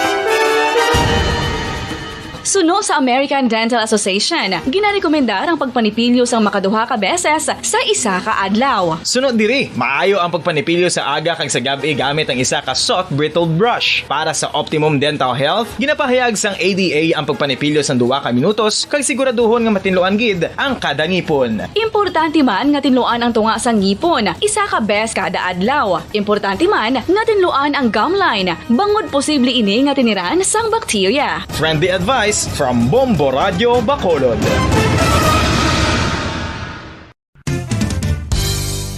Ang 2022 FIFA World Cup natala na sa Nobyembre 21 tubtob Disyembre 18, 2022. 32 tanan ka mga teams gikan sa nakalinlain nga mga kapungsuran sa bugos nga kalibutan ang magapaindis-indis agud amo ang makakuha sang FIFA World Cup trophy nga nauman sa Bulawan kag ginakabig bilang one of the most expensive trophies in sporting history. Nga sa karon nagabalor sang 20 milyones dolyares. Sa maragtas ang sini nga hinampang, ang Brazil National Football Team amo may pinakadamong kampyonato nga nagdangat na karon sa 5. Samtang ang France amo ang most recent champion sa giniwat nga 2018 FIFA World Cup nga giniwat naman sa Russia. Ang vitamin D mayira sang madamo nga papel sa aton lawas. Essential ini sa pag-angkon sang good health. Ang mayor nga papel sang vitamin D among pagsugo sa mga cell sa aton gut o kuntyan agud mag-absorb sang calcium kag phosphorus. Ang duha ka mga minerals nga importante sa pagpabilin nga makusog kag healthy ang aton nga tulan sa kalawasan. Buot silingon, ang vitamin D nagabuli gini sa pag-absorb kag pagpabilin sang calcium kag phosphorus sa aton lawas. Our heart, muscles, and nerves also need calcium to function properly. Sabahin naman sang phosphorus, ang main functions ni among pagporma kag pagpatubo sang bones and teeth. Kung kulang naman kita sa vitamin D, mangintunaan ini sang pagdevelop sang pila ka seryoso nga mga balatian, kaangay sang osteoporosis, cancer, depresyon, muscle weakness, kag manginhalinan sang kamatayon kung lala na ang balatian. Makapila ka beses kung magpangapi sa kadlaw, maghinay-hinay lang sa pag-inom sang kape bagod may ara ini sang ini mayo nga epekto sa lawas. Apang paano bala may bulan kung masobrahan na kita sa kape. Nahibaluan nga ang 400 mg ang caffeine o kung kapin 4 katasa sang brewed coffee sa isa ka adlaw ang makabig pa nga safe para sa pila ka mga healthy adults. Apang dapat naman ini nga haganaganon kung makabatyag na sa mga sintomas nga nagapahibalo nga nasubrahan ka na sa kape. Ini ang ginalakipan sang pagsakit sang ulo, hindi makatulog, anxiety, kag masami nga ginanerbiyos kalakip na ang paglingin sang ulo, pagka-irritable, masami nga pagpangihi, pagpalangurog sang unod, kag pagdasig sang kuba-kuba sang dughan. Gani mga kabombo, hagan-hagan lang sa kape. Pamangkot, sino sa inyo ang may tanom nga saging nga saba sa inyo balay o kun uma? Kagkaangay sang halos kalabanan, paborito man bala ninyo ang saba nga saging? Nga wala labot pwede makaon kon fresh, luto o kon bisan hilaw, pinaagi sa pagtanok sini. Paborito ini naton nga snacks kun himuon nga banana Q, banana chips, crisp banana fritters o kun turon, namit man ini prituhon, plus ginahimo man ini bilang ketchup, banana ketchup. Kag ang luto nga saba, ginalunod ini sa mga potahe kaangay sang pochero. Yum yum.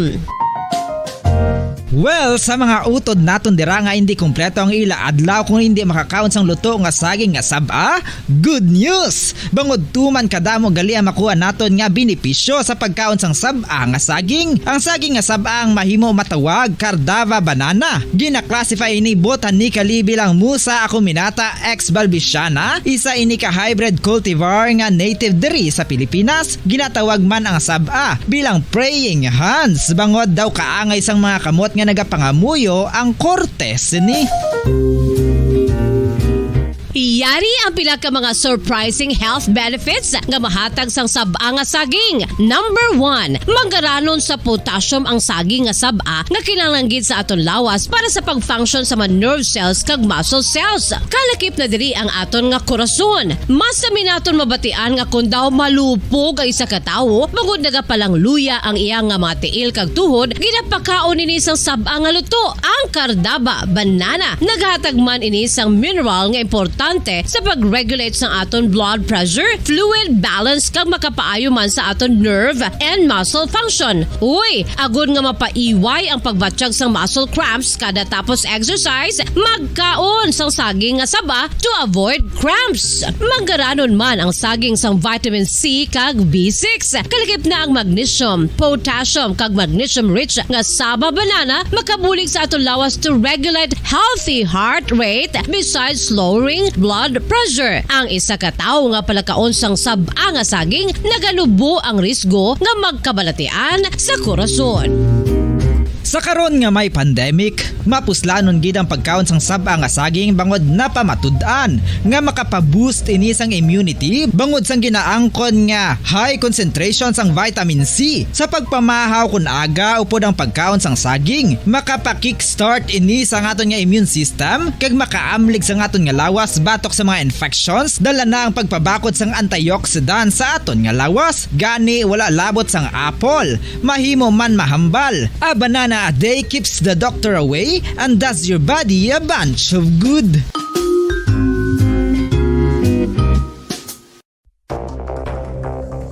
Ano ang dengue hemorrhagic fever? Ang dengue hemorrhagic fever isa kabalatian halin sa virus nga nagalaton paagi sa kagat sang babayi nga lamok nga ginatawag Aedes aegypti kag Aedes albopictus. Ini nga lamok nagakabuhi sa sudod kagwa sa palibot sang balay, nagaistar sa matinlo kag wala nagailig nga tubig kag nagapangagat sa adlaw, humalin sa kaagahon, tubtob sa kahaponanon.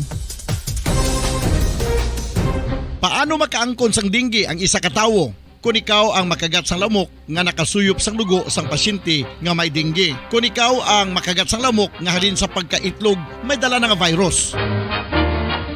Ano ang mga palatandaan o kung sintomas sang dengue? Hinali nga hilanat nga nagadugay sang duha, tubtob 7 ka adlaw, bleeding o kung pagdugo sang ilong, panit o kung baba kag pagsuka o kung paghigko nga may dugo, sakit sang ulo, pagpalangluya, pagdula sang gana sa pagkaon, sakit sa tiyan kag pagpalanakit sang tutunan, pagpalamula, rashes, syaka, pagpalangyami, pagpalamugnaw, pagpalanglapsi, pagpalangitom, pagdasig apang mahina nga pulso, pagkalipong, pagsalasala o kon delirium. Sa karon nga uso naman ang dengue kag nagasugod na ang tigululan, ginapanugyan sa tanan nga magpanglimpyo sa aton palibot kag ugsaran, pakulbon o kon pangulaon ang tanan nga mga suludlan o kon bisan ano lang dira nga may stagnant o kon nagsupot nga tubig, agud matapna ang pagbreed sang mga lamok. Pahanumdum, nagikan sa Bombo Radio Bacolod. Basta Radio, Bombo!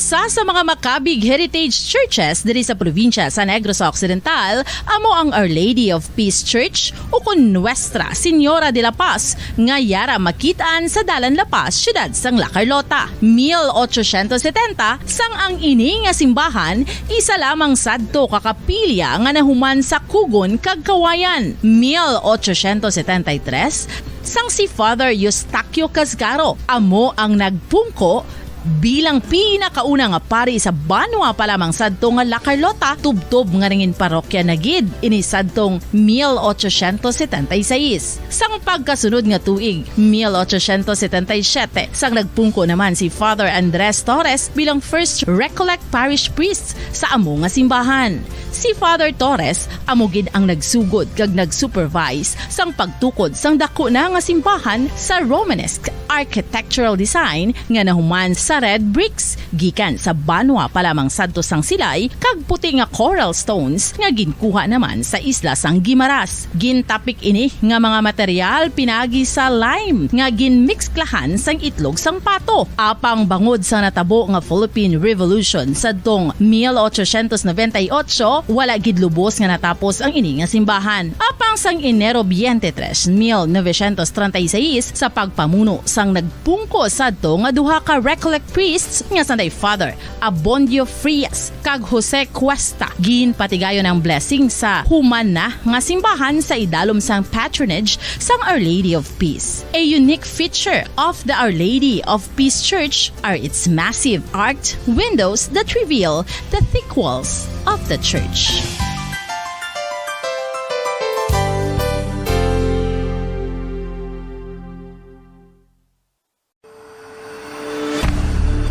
FIFA World Cup 2022 Trivia. Nakahibalo bala kamo kung ano ang nadula sa Iranian national team isa ka semana antes ang 2018 World Cup match? Pagkatapos nga mag-withdraw ang US sa Iran nuclear deal, kag-restore ang mabugat nga economic sanctions sa pungsod Iran, ang Nike nagpagwasang pahayag nga bilang sanction ini nagakahulugan bilang isa ka US company hindi na sila makaprovide sa mga sapatos sa mga humalampang sa Iran national team sa mga tion. Kung sila mag-violate sang sanction, ang Nike executives mahimo mapamatbatan sang criminal penalties tubtub sa $1 million ukon pagkapriso sa sulod sang 20 katuig. FIFA World Cup 2022 Trivia.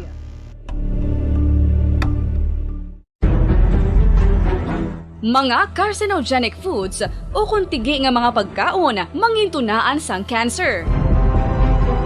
Nakahibalo bala kamo nga ang mga tigi o konsunog nga parte sang pagkaon kaangay sang barbecue kag inasal makabig nga carcinogenic o kon mangintunaan sang pagtubo sang cancer sa aton lawas. Kung naghambal kita carcinogen o kung carcinogenic, amoy ni ang substance, radionuclide o kung radiation nga nagapapromote sang carcinogenesis o kung pagporma sang cancer.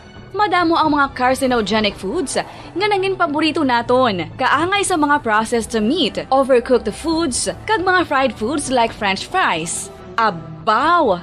Ang paborito ta nga pork barbecue kag chicken inasal. Nga gina-request tagid nga well done ang pagluto o kung ginapatigi-tigi tagid. Makabig nga carcinogenic, processed meat, overcooked foods, and fried foods may increase risk of some types of cancer. Ang mga chemical nga ginausal sa processed kag cured meat, kaangay sang nitrates nga isa ka food preservatives para sa bacon, subong man sausages kag ham, mahimo makaproduce man sang carcinogens. Wala labot sa mga carcinogenic foods, mayara man nga ginatawag non-radioactive carcinogens nga mangintunaan man sang cancer. Kaangay sang paghaklo naton sang asbestos kag aso sang sigarilyo. Gani, likawan gid ang pagkaon sang batok o konsunog nga pagkaon.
isa sa mga heritage churches diri sa probinsya sang Negros Occidental, yara makitaan sa Rizal Street, Barangay Zone 6, Talisay City, amo ang San Nicolas de Tolentino Church. Ang ini nga simbahan tuman katahom bangod sa pagsampot pagid lamang sa fasad sini, yara ang pinasahi nga portiko o kon porch, kag sa pagtangla sa tubang sang simbahan makitaan ang clean lines, ang twin towers nga may magagmay nga domes sa ibabaw sini.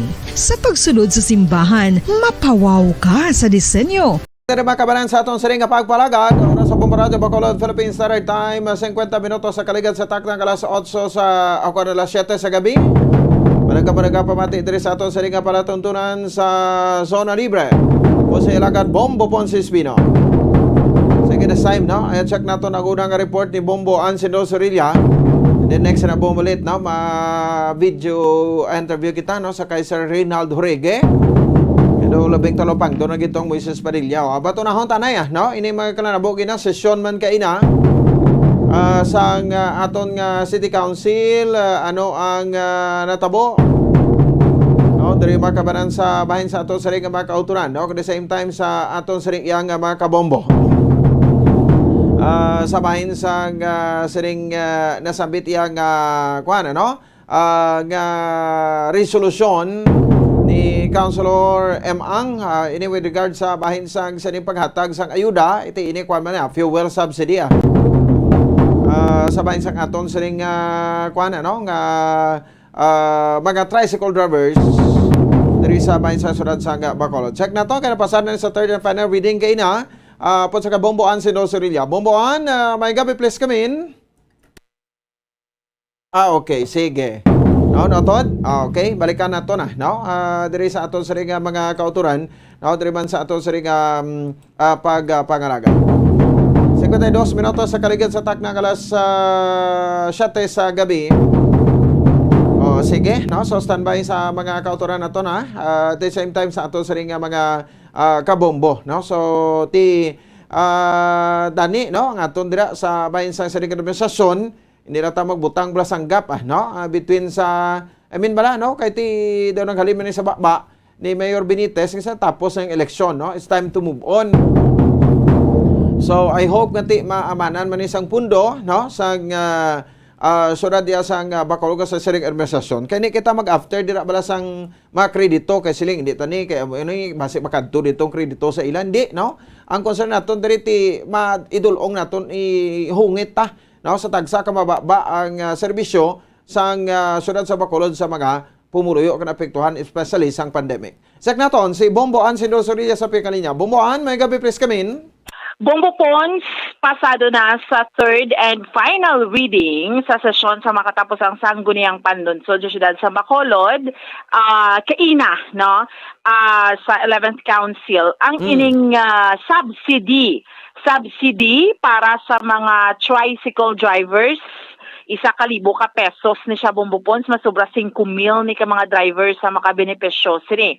Suno sa authors ang siningo ordinansa, Councilor M. Ang, ginpasalamatan niya man kay naaprubahan, no? Ini unanimously sa council, wala man sang may managpamalabag Bombo Pons, okay gid. Kay isang nagligad pa ni actually, isang kasagsagan bala Bombo Pons sang hinatagay man sang subsidy nga di ba mga tricycle drivers wala man gina sila yung kabaton. Ang mga although ang mga jeepney drivers may mga subsidy na sila pero may mga ara man gid nga wala nakabaton. Pero Bombo Pons mayara na sila subsidy halin sa gobyerno. Ini mga tricycle drivers ang wala. So amote ang tinutuyo ni Councilor M. Ang matagan man sila yasang subsidy cash assistance dira nga basta ya kompleto kalambra Bombo Pons sa dokumento bala, no, rehistrado ka tanan na identify na sila kay ara nang ila sini nga data sa Permits and License Division Office, no. So amo ina, no, ang pagpahayag ni Councilor M. Ang, so habal niya at least Bombo Pons nakadepende na lang ni Subong sa city mayor, no? Nakadepende sa alkalde kung paano bala saan o niya ihatag, kung may pundo kay ti sila ya sa sangguniang panlunsod mahimo man lang na sila ya sang ordinansa, resolution, ang implementing body diri amo ina ang sabahin iya sang executive department. So it's the city mayor, no? So kundi ini ano ba makwaon ang pundo kung may pundo ang syudad, amo ini siya nga ipanagtag ni Bombo Ponds, no, sa mga tricycle drivers, no, driya sa aton sa may syudad sa Bacolod. Sa dugang bala nga pagpahayag pamatian naton, no, Ponds ang kabahin iya sang reaction sang or rather sang interview naton sa author sa siniiyang ordinansa si Councilor M. Ang. Yes, and it was unanimous ang approval on final reading. So it is up for implementation. Depende na sa executive. Kaya ang amon niya nga role sa sanggunian is to pass the ordinance, to pass the legal basis para nga mahimo sang executive now that it has already been passed. So depende na sa aton mayor kung saan niya na ipa-implement. Refresh liwat naton kang sila. Ano gani? Sila ang makabenepisyo sa mga drivers. 5,610 ka tricycle drivers. So tricycle drivers to. Ang pinaka-reason mo nga gin-push mo gid ni because tungod sa pag-increase ang nagligad bala nag-increase sa kadako gid kaayo sang fuel price increase kaga ang mga drivers nakakuha sila pantawid pasada nga subsidy. It's a similar subsidy nga nakuha nila sa national government, which in fact mas dako ang amount. Ang aton mga tricycles wala sila nakabaton gid, and they are pareho man sang aton mga jeepney drivers, affected sila kaayo kada gamay sang kita tungod wala pa man sang klase ang gapadamo usually sang mga pasahero kung ara sa eskwelahan ang mga kabataan. Plus, sige pagyapon subong ang work from home sa iba yung mga empleyado naton. So, jutay ang pasahero, taas ang bayad, ang ilang bakal sa crude or gasolina. Dako ang epekto sa ila income, take-home income. Your wish nga i-take ni urgent sang executive? Hopefully, oo. Hopefully. Ikapila mo na gani nga ordinance councilor halin pag sugod second ang first mo atong cultural cultural council, art and culture council. So dayon kaina may first reading ka nga bali may third pagid ang mga guards pala pag-assign sa guards sa mga ma-protect sa aton mga public parks. Third and final reading man siya. So third and final reading. Kagina nag-third and final reading. So tatlo na ang approved ko nga ordinance. Nasa ay panadwak bulan, no? Yes, no? Tatlo na niya nga manog-approve nga ordinance. Ang ibanda yan? Amo man gani, no? Medyo damo-damo na. Tatlo na. So, ika-ano pa lang ni siya ika-anom nga regular session sang 11th Council, subong Bombo Ponds, no? So, proposed ordinance ni siya providing fuel subsidy to all tricycles for hire with an existing valid franchise issued by the city government of Bacolod, providing funds therefore and for other purposes. No? So, unanimous ini iyang ni siya ordinansa Bombo Ponds, no? Suno iya sa kay Councilor M. Ang, no? So kung mahatag ni siya, syempre pamangkot saan ihatag sa aton yung mga drivers. 1,000 ka pesos bumbupon sila ko nga bagay. Syempre kung kung inablang mga utod naton yung mga drivers nga to halos makapuli gani sila sa interview man naton mismo sila na naghambal sa aton iya nga interview nga halos sila makapuli 200, 300 kinanglan pa nila magpulaw bugtaw. Tikon may subsidy sila nga bumbupons 1,000 ka pesos dako na sa ila yang nga bagay, no.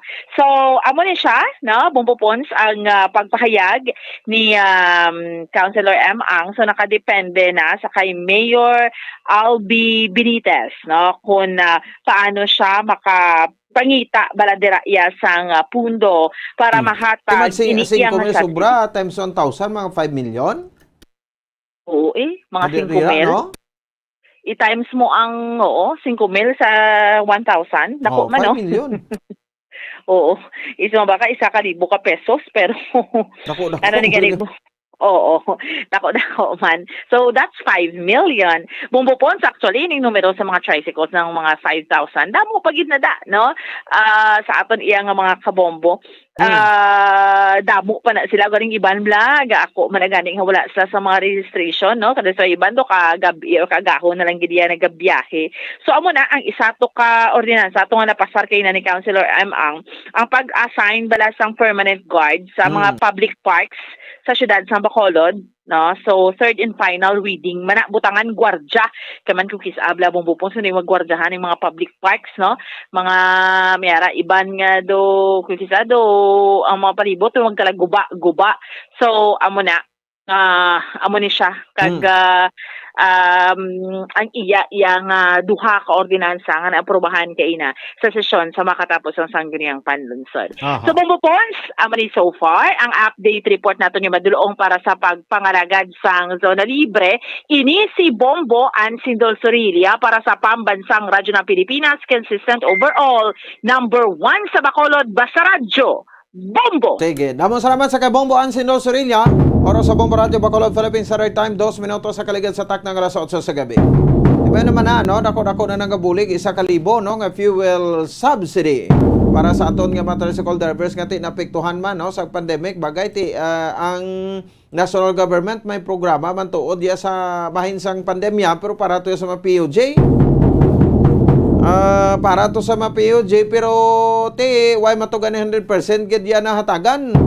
Damo mas gyapon ang nagakumod sa to, di ba? No, nga kumod nga daw ay gid yan makalabot sa ila, no? Ang ining nasabit ya makabanan nga subsidiya. Kaya iban sa to naging kubra kuno sang mga no, sa mga operator. Ila mo sa ila naka-register gin money manguruto nila no, or gin butang sa bahin sang ilang tawag sa gani, no, gibutang sa bahin sang ilang ano na gani, no, nga kaugalingon nga sarakyan dito gin tughong, no, sa kaugalingon sa iya nga salakyan. That's why ti nagkumod. Di din pa binila itughong, no, kay mga operator ti mga kwartahan niya di Fortuner ang service ni MUX, no, mga service ni kag ni Santera or Land Cruiser pagid yan ning iban kuno mo. Ti crudo man at ti direta na itughong kay total ti sa aton maning alan, di ba? Sa mga kauturan naton, no, amo na ang isa sa mga ginakwanta, no, sigahon taman although hindi magintanan mabuligan pero bisan pa paano may arabla. Sige liton kay pagid kita sa babalita naton si Sir Reynaldo Jorge, no, check naton bumulit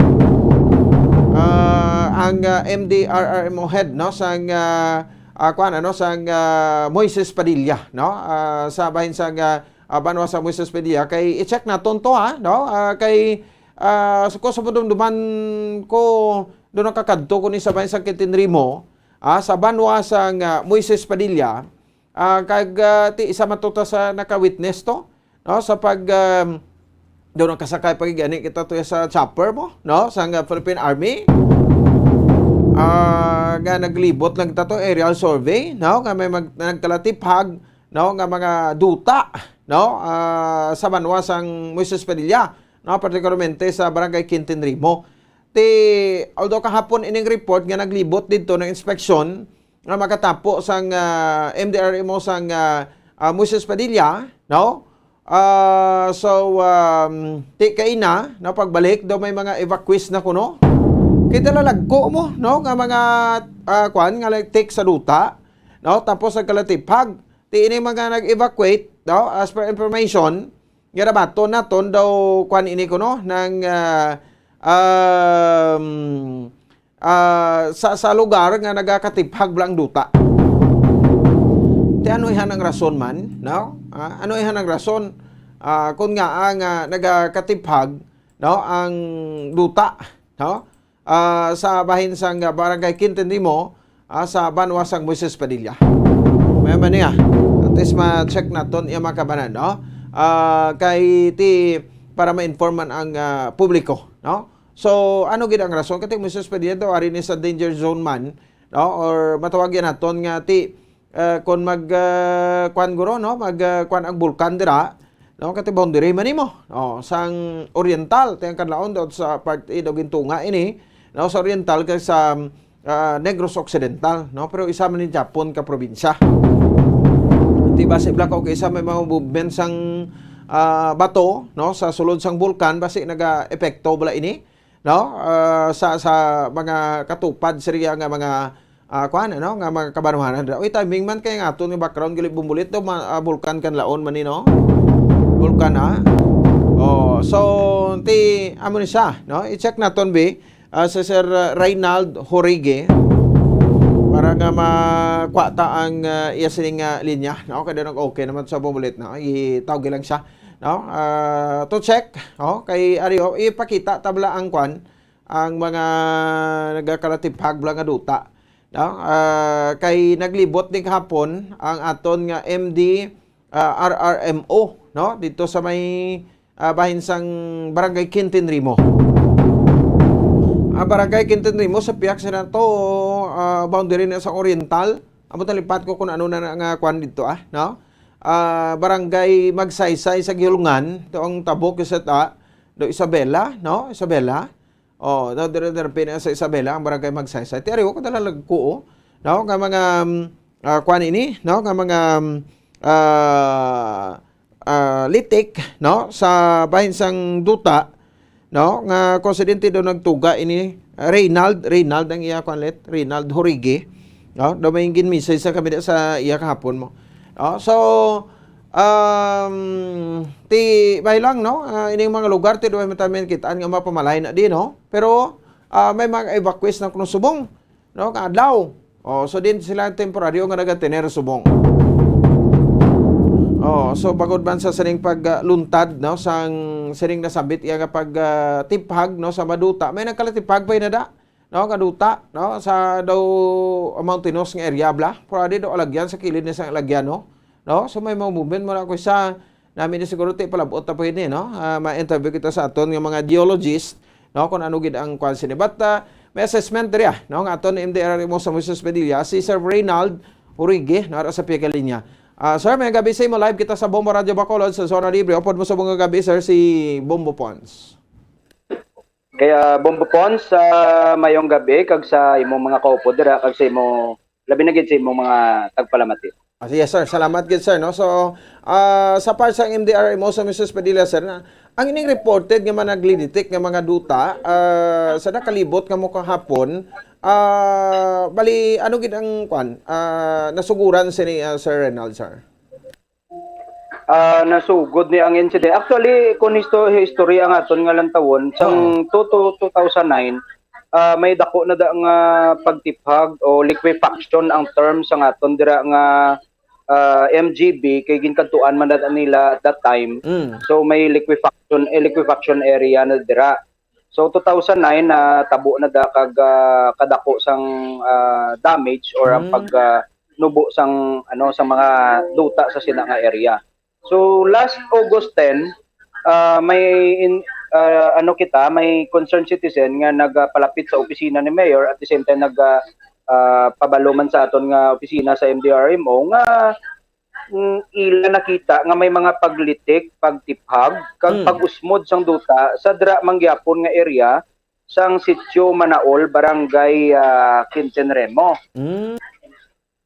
Oo, so amo na ang ginsuguran nga ginkadtuan naton ang area, paunahan naton kadto ang aton nga mga team, so gin-confirm nila So sang August 15 si Mayor Nagid, no, ang amon nga Mayor Honorable Elia Celestina Garcia Yulo, upod sang MDRMO, upod sang aton nga DSWD, upod man sa barangay kapitan sang barangay Quintenremo, nagkandak gid sa ocular inspection na good nga makita na kung ninyo na makita nga sa view na sa video, isa na siya kapuno sang kahoy nga kun lang taon ng area sina nagpanaog, nagusmod, no, naara ina nga kahoy nagusmod siya, dumasalop na siya, no, masalop na siya. So may mga dalan nagkalatiphag nga ang mga driver sa aton nga mga motor na budlayan na kag nakulbaan na mag-agi kay basi mahulog sila. Ginlibot taman ang litik kag ini siya nagapalaba, no? Nagapalaba siya kag nagalakpo sa isa ka creek. Kag makita taman ang mga pangpang sa ang creeks nga napahamtang didto sa sitio Manaol nga nagkalatiphag na. Kadako sang pagtiphag sa mga creek nga nahamtang didto sa sitio Manaol. So ginkandakan sila sang aton nga mayor sang dialogue, ginistorya sila kag ginpathag sa mga pumuluyo didto kay ginpalibot nato ng aton nga personnel upod sa DSWD, naka-identify kita sang mga more or less 18 ka panimalay ang nahamtang malapit dira nga area. So gin-inventory sang aton nga DSWD. So ginhangyo sila nga kung pwede i-evacuate anay naton ang dira nga area, magkadto anay kita sa kapihak nga mga barangay kung sa din may mga pamilya sila kag ang willing nga magkadto sa aton evacuation center, open gate kay bag-o man na nga na-construct sang aton nga Office of the Civil Defense through sa NDRRMC fund, no, nga pag gin-request man sang aton nga banwa nga ginpatindog. So kagaina after sa to nga dialogue sang August 15 nagambal sila nga i-konsultaanay nila ang ila mga bana, ila asawa, mahimo sila sang isa ka desisyon. So by 16, 17, so kagaina na pila lang kadlaw nakalipas, kagaina nakapaton kita sang tawag nga alas 3 mapasugat na ang aton nga mga pilila ka nga pumuluyo ka pamilya nga nahamtang dito sa sitio Manaol kay sila mismo pila lang kadlaw ang naglipas may nanutaran sila nga pag-usmod naman sang duta. So ginakulbaan man sila. So ang mga asawa nila, ang mga kabataan, ginpauna na lang nila, nabilin lang to anay sa area ang ilang mga bana kay may mga kasapatan sa area nga nagkalabilin kag may ginaumhan pa man to silang ginabantayan. So alas 3 kagaina nagkasaka kita dito, nagkuha kita initially 8 to 9 ka families na kuha naton but nagdugang ang hasta kagaina alas 6 sa aton evacuation center may ara kita subong dito recorded 11 ka pamilya nga may ara sang 64 or 64 ka mga individuals.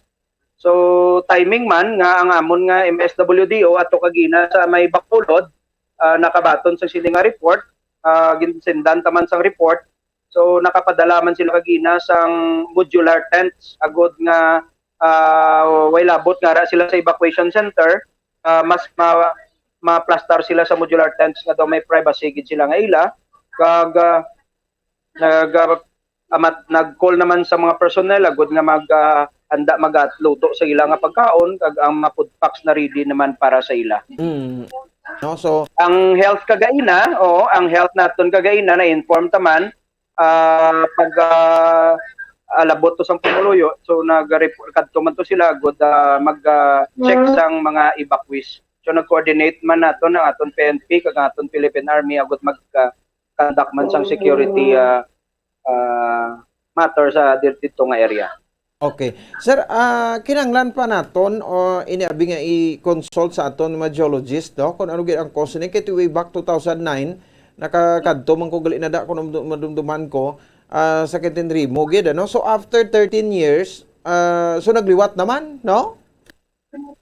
Yes, do mari-occur gid ang amo to bala nga ginalantaw naton sang 2009 pa. Muna nga sila mismo daw ginakulbaan kag mayo man kay ga-cooperar man ang iban pat ang iban daw gapabilin pag didto. Pero gina-encourage tagid nga bisan ara sila bisag gwa or sa layo pero hindi naton ma-determine ang duta sa dalom sina sa sitio Manaol. Yes, ang MGB nagpagwa sang ila study based sang 2009 nga reflect nila sa ila report nga dira nga area is may ara suspected fault line.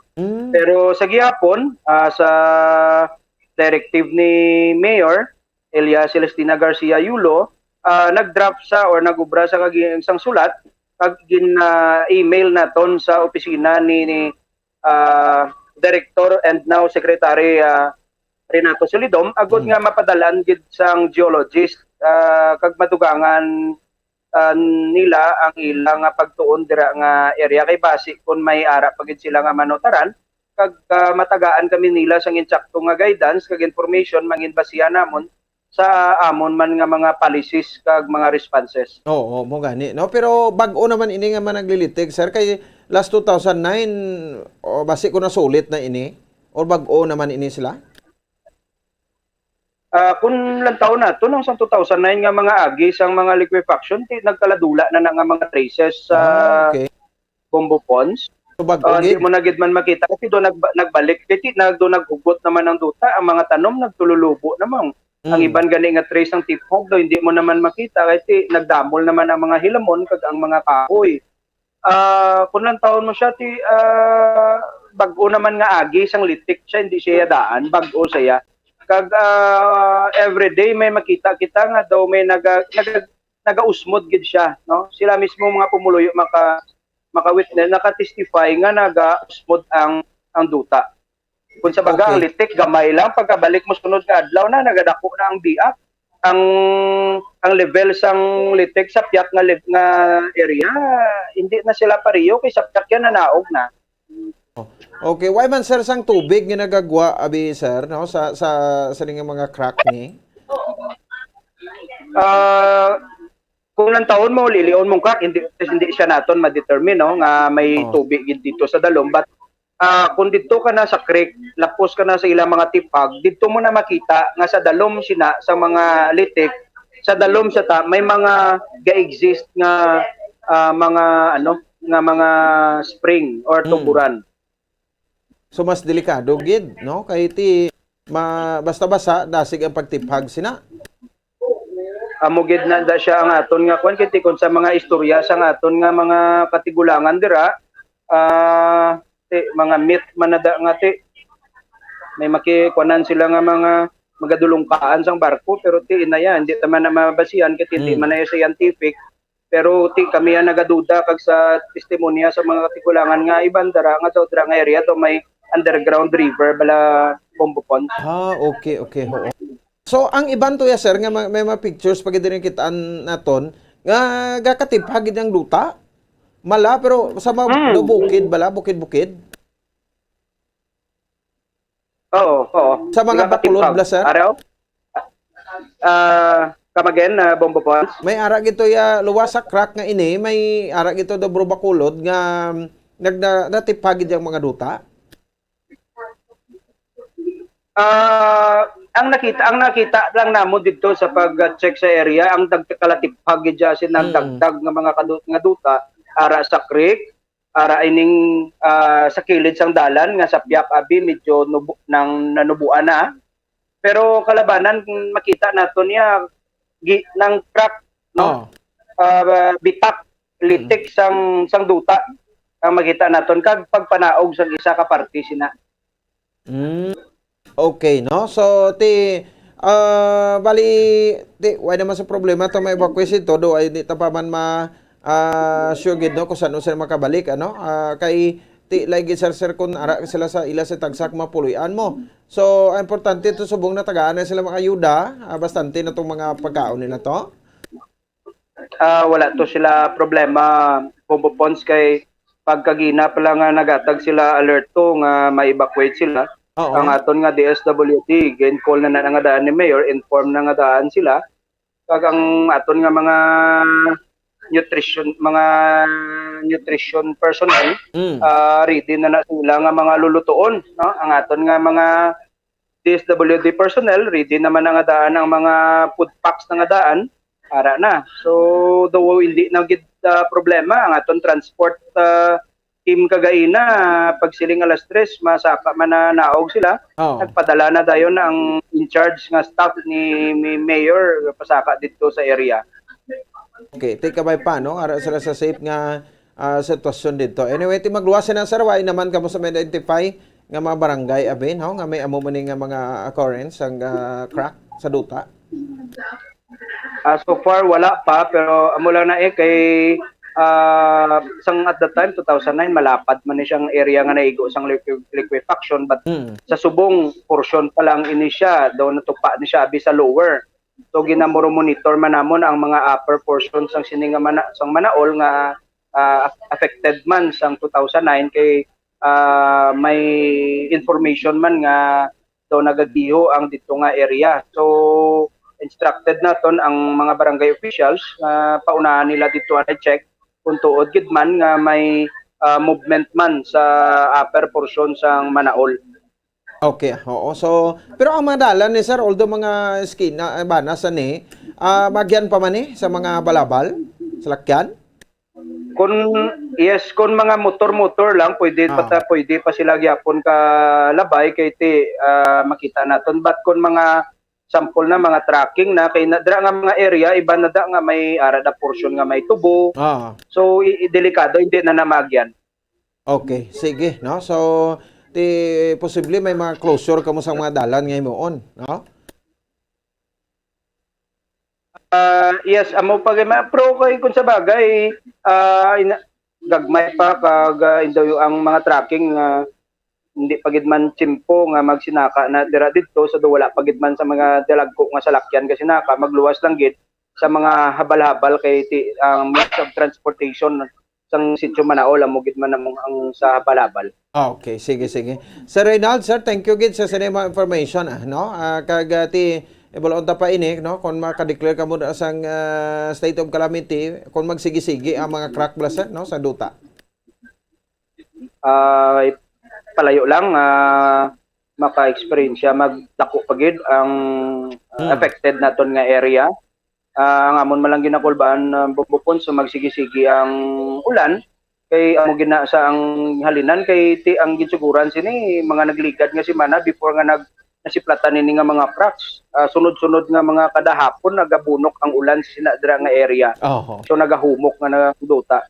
So hindi naton mabalaan kung saan pa mangin safe ang inadra nga lugar nga balikan sa aton nga mga pumuluyo, but ang importante sa subong nga mapahalin naton sila, hindi makuha naton sila sa area kag makadto sa mapabutang sa safe place kag matagaan sang insakto man kag nagagigo nga pagtratar agod ang pamilya ma-discourage naman bala sa pagpakatig-apa pa.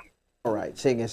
Salamat kay Sir Reynald sa information, sir, no? And para naton ang pagmonitor sa mga pumuluyo sa sabit nga lugar. Mayong gabi sa imo, sir. Okay, thank you man sa opportunity nga imong ginatag sa aton. Good maka-share sang sinang information kag kung may nagapamatik sa imong programa sa sinadira nga area. Kabay nga hindi na kamo magpakatig-up hindi na kamo magduwa-duwa, hindi na naton pag-ibutang sa alang-alang ang aton kabuhi kay anytime kung landslide or liquefaction di naton mabalaan, ang ulan hindi naton mabalaan kada adlaw. So importanteng safety above all mo gid na dapat naton i-considera. So sa liwat madamo gid nga salamat sa Bumbo Radio, sa imo Bumbo Pons sa sining opportunity. Yes, salamat din. No? Si Sir Reynald Jorge, ang Municipal Disaster Risk Reduction Management Officer, no, sa Moises Padilla, in charge, no, sa MDRRMO, no, ini kasunod sa sining pagluntad sa paglitik, no, or mga crack sa duta sa sining mga lugar sa Moises Padilla. Sa mapuluyo dira, no, di na ta magpakatig-apa kon kinanglanon nga ma-evacuate tanay, no, temporary kay di makabalik man kamuna dayon I know nga ti mabudlay kung magbiya ka sa imo nga puluyan mo. No, amo nang pinakamabudlay nga kwan nga experience sa isa ka persona, no? So ti sa mga kauturanta, no, hindi kita anay magnagay sang kwan, no? Pakatig-a sa aton ulo. Okay, ti para na sa aton nga safety, no? no, sa aton nga safety. Sige, no? So 2009, 2022 ba mga 11 years man or 12 years. Masulod sa 13 ka tuig. So di kabay pa nga ti base sa mga ulan ng ini, no? Kay ti magsiling liquefaction kuani sa mo, no? Ang ining pag-usmod sang duta, no? Soil liquefaction, no? Amo nang tawag. Kaya ba nga sa ito nga malugar sa also sa mga pelikula taman ni makita, no? Ngati kung magluntad ang soil liquefaction, ba't kakatabo gid ini, no? In real situation, mga balay ni, no? Ginapangkao ng isang duta, no? Mga salakyan, no? Propiedad, kung may liquefaction nga, matabo, no? So, muna kung nagahalog bala, kakatabo ang liquefaction kung nagahalog ang compact sang duta, bala, kag may mga tubig, no, magsubsob ito, diba? Because ulan pwede ginaguro, no, mabasihan na to, because ang pagtupa sa sige-sige nga ulan, di nagahumok ang duta, no, kag nagalilitik. Pati may man ni atis, no, natol pang dandayon, so nga atol lang dira nga makuan no, tagan daan sang advance nga mga preparasyon ang aton nga mga pumuluyo sa Banawa sa Moises Padilla. Oras sa Bombo Radio Bacolod, Philippines Standard Time, 26 minutos sa kaligid sa tak ng alas 8 sa gabi, dugangan, taliban na to ni matalakayan, may mga nabilin lang kita nga maparamdom, no? May report pa si Bobo Reyes, and then may mga interviews pa kita, dari sa aton sa nga palatuntunan, pagkatapos ginamang sini. Stand by! 6.5 million Isa sa pesos mga cash. heritage churches Total diri sa prizes probinsya ang sa Negros Occidental, yara makitaan sa Rizal Street, Barangay 2022 ng Bombo Radio at Star FM. Balding pa-premyo na, may cash pa. Narito ang isa sa mga online winners mula sa Sari-Sari Stores at Mini Groceries. Una nga hatag! 1,000. Ikaduha nga hatag! 2,000. Kaya isa ka balde sa Muruka, meron nga 1,000 pesos worth of gift bag. Ako gali si Eric Pula sang Barangay 35 nga nagdaog sa Bombo Radio kag Star FM. Nagapasalamat ako sa Bombo Radio kag Star FM sa akon nga gindaog nga 2,000 bilang consolation prize. Kani kamo nga mga tagpalamate mag-intraman kamo sa Bombo para base may chance mga kamo nga magdaog. Gamiton ko gali ang kwarta sa padugang ko sa akon nga negosyo para magdamo man liwat. Kani kapasalamat kila ko sa Star FM kag Bombo Radio. Basta Radio! Bombo number 1.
sa pox virus nga mo ang ginatunaan sa mga sintomas nga daw kaangay sa smallpox apang less severe. Ang monkeypox ginakabig nga less contagious kag mangintunaan sang less severe nga mga balatian kung ikumpara sa smallpox. Simuloan nga ang smallpox na eradicate na ini sa tung 1980 apang ang monkeypox nagapadayon nga nagaduging sa mga kapungsuran sang Central kag West Africa. Sa karon, mayara duha ka distinct clade ukon subtype ang West African clade kag ang Congo Basin clade nga amuman ang ginatawag Central African clade. Ang monkeypox ang ginakabig nga zoonosis. Ukon isa kasahi isang balatian nga naghalin sa mga sapat padulong sa humans. Mga sapat kaangay sang squirrels, ilaga, amo kag iban pa. Human to human transmission is limited. Monkeypox is transmitted to humans through close contact with an infected person or animal or with material contaminated with the virus. Base pa sa key facts ng World Health Organization ukon WHO nga ang monkeypox virus mahimo ini matransmit ukon malaton sa iban pinaagi sa bodily fluids, lesions sa panit ukon internal mucosal surfaces kaangay sa mga naghalin sa baba ukon tutunlan sang pasyente, respiratory droplets kag mga contaminated objects ukon materials kaangay sang beddings. Samtang base naman sa fact sheet sang Mayo Clinic nga isa ka medical center sa Minnesota, USA nga kun matapikan ang isa ka tawo sang monkeypox virus, ang initial symptoms amo ang paghilanat, paglingin sang ulo, nagahinubag ang mga lymph nodes kag pagadasnan sang pagtinubo-tubo sang mga rashes sa lawas tubtob nga magmangin flat patches ini. Amat-amat nga magaulbo o kon mangin nodules tubtob nga magbinitog-bitog kag mangin pus-filled blisters. Ini nga nagalabot sa 5-7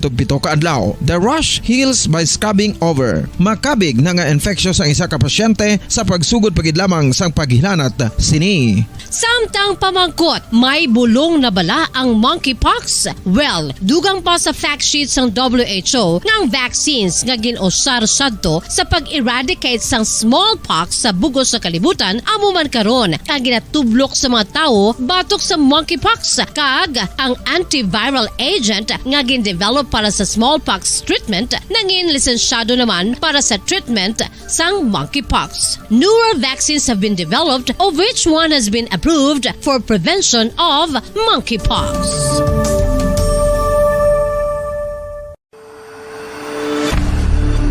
FIFA World Cup 2022 Trivia.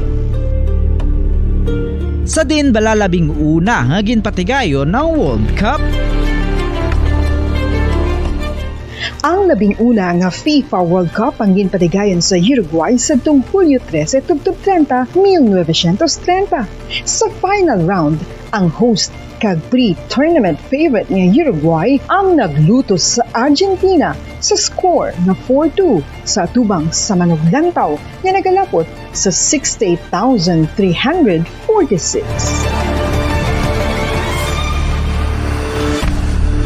FIFA World Cup 2022 Trivia. Luyag mo bala mga kabumbo nga mapanubo ang imo nga bugat? Nakasiguro ka bala nga nagakaigo ang imo nga pamaagi? Isa sa masami nga ginahimo sang iban nga mga luyag pagpanubo sang bugat amo ang starvation diet ukon pagpagutom. Ini ang hinali nga pag-utod ukon pagpanubo sang intake sang calories nga gina-consume sa kada adlaw. Ginapinsar sang iban nga epektibo ini nga strategy sa madasi nga pagpanubo sang bugat. Apang nakahibalo bala kamo nga ang hinali nga pagbaylo sang pinaagi sang pagkaon ang makatuga sang suli nga resulta? Naibaluan nga ang pagkaon sang tuman kadyutay o kon pagpagutom ang hindi maayo nga ideya kag ini ang makatuga agud nga magdako na gid ang bugat. Suno sa mga doktor, ang pagbalansi sang pagkaon sang manubo sa calories nga diet ang pinakaepektibo nga makabulig agud mapanubo ang bugat. Ano-ano ang mga pagkaon nga makakuha kita sang vitamin D? Well, pila sa mga ini ang mayara sang significant amounts sang vitamin D nga mahatag sa aton lawas ginalakipan sang cod liver oil, swordfish, salmon, canned tuna, beef liver, egg yolks kag sardines. Uy, ang sardinas! Samtang gina-advise nga nagakadapat gali nga kauno naton ini o kung i-consume naton nga ini nga mga pagkaon sa halos matag-adlaw nga tanan agud nga makaangko na nga lawas sang enough vitamin D. Outdoor direct sunlight skin exposure of the face, arms and hands for 5 to 10 minutes 2 or 3 times a week combined with vitamin D supplements is required to ensure vitamin D sufficiency. Gani, ano pa ang ginahulat ninyo? Magwa na kun aga kang magpainit-init o kung magpabalhas samtang naga-ulo exercise bagod maayo ang dulot sini sa aton ikaayong lawas. Sa tuman ka kapoy, pag-abot sa balay, kung kaisa nagkakatulugan na lang ang isa ka persona, apang sa babayi antes magdulog, may mga ritual pa nga dapat himuon kaya nga isang paghukas sang makeup. Ano ini ka importante? Ang pagkakas sang makeup kag pagpanghilam o sang guya antes magtulog ang maayo para sa panit bangod ginakakasini ang mga cosmetics, impurities kag higko sa surface sang skin nga makatugas ang iritasyon o kung pagpadasig sang pagtigulang sini kung hindi mahimo. Ginabuhinan man sini ang risgo sa pagdevelop sang pimples, pagpula sang guya, blackheads kay iban pa nga size sang blemishes. Naga-promote man ini sang cellular renewal paagi sa paghukas sang dead skin. Importante ang paghukas sang makeup bangod ginapahanugutan sini ang panit nga makaginhawa. Ano ang masami nga rason sang pagsakit sang aton tiyan? Ang pagsakit sang aton tiyan, ang bangod sa sahi sang pagkaon nga aton masami ginakaon. Suno sa oncologist nga si Dr. Isaac David Ampil II, ang masami nga pagsakit sang tiyan ang bangod sa hyperacidity. Suno diri, ang pagsaka sang acid ang nagatuga sang pagsakit sang tiyan. Ini ang ginatumod nga sinisikmura o kung stomach ache. Ang usual nga ginatunaan sini amo ang pagkaon sa mga pagkaon nga mataas sa acid content, kaangay sang citrus fruits, kag labaw sa tanan ang spicy food. Ang iban nga sources amo ang alcohol, coffee, kag masami ang pagpagutom.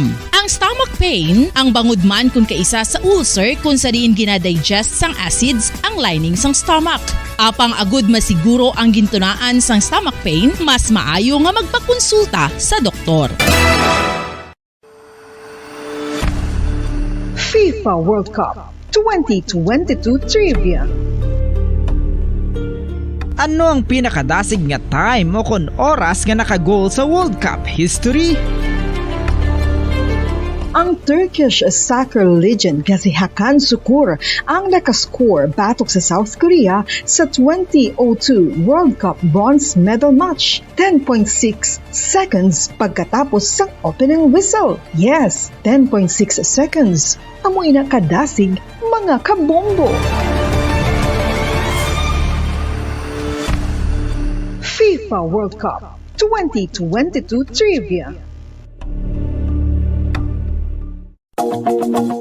Masami nga ginalakot sa madamo nga mga pagkaon o kon mismo ginasudaan sang madamo nga mga Pilipino ang salted egg. Ang salted egg ang nahibaluan nga masamihimo sa itlog sang bibe. Ang 50% nga mas madamo ang unod nga calories sang sa itlog sang manok. Kag ini ang nagaunod man sang pila ka mga essential nutrients. Ang calorific content sang itlog sang bibe ang nagikan sa protein, fat, kag carbohydrates.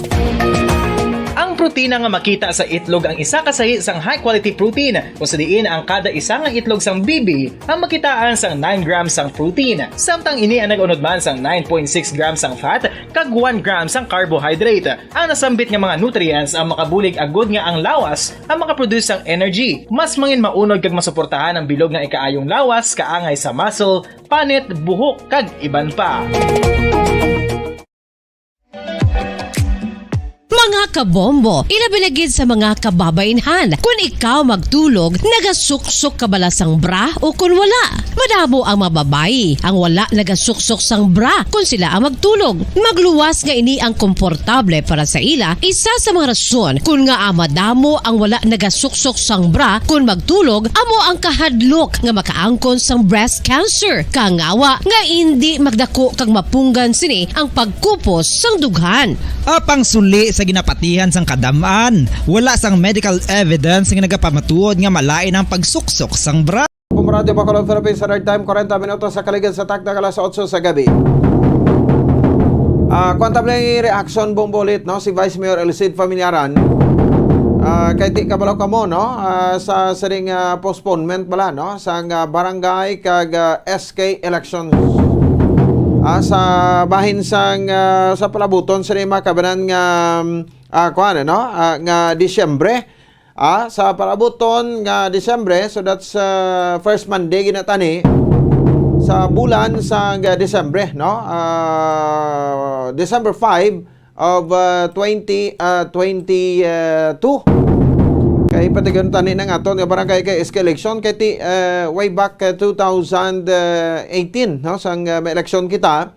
So dapat 2021 no may another na mga barangay election.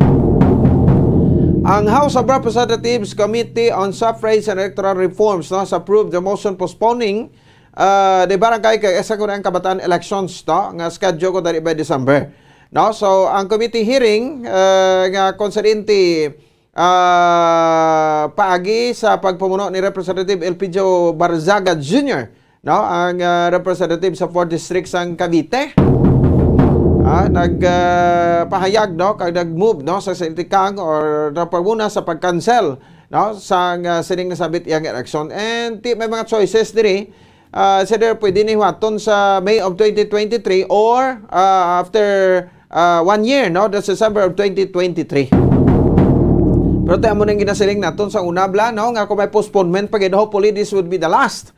No? Nga postponement, kay damo na atat mo. No? So, pabor ini sa iban, ngati naga-kwan bla, no?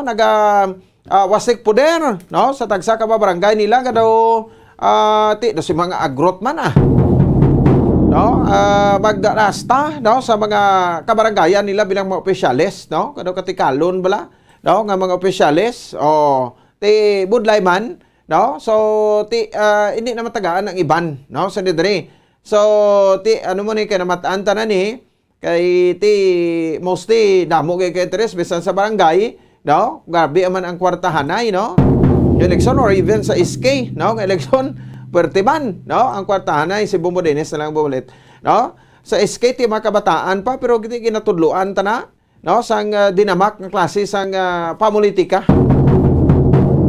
Diri sa bahin sang pungsod Pilipinas. Te after sila, no? Sang eleksyon, may eleksyon naman kita makabanan sa pagka-vice president, no? And then may eleksyon kita pagka-SK Federation President. Sus, ara man imo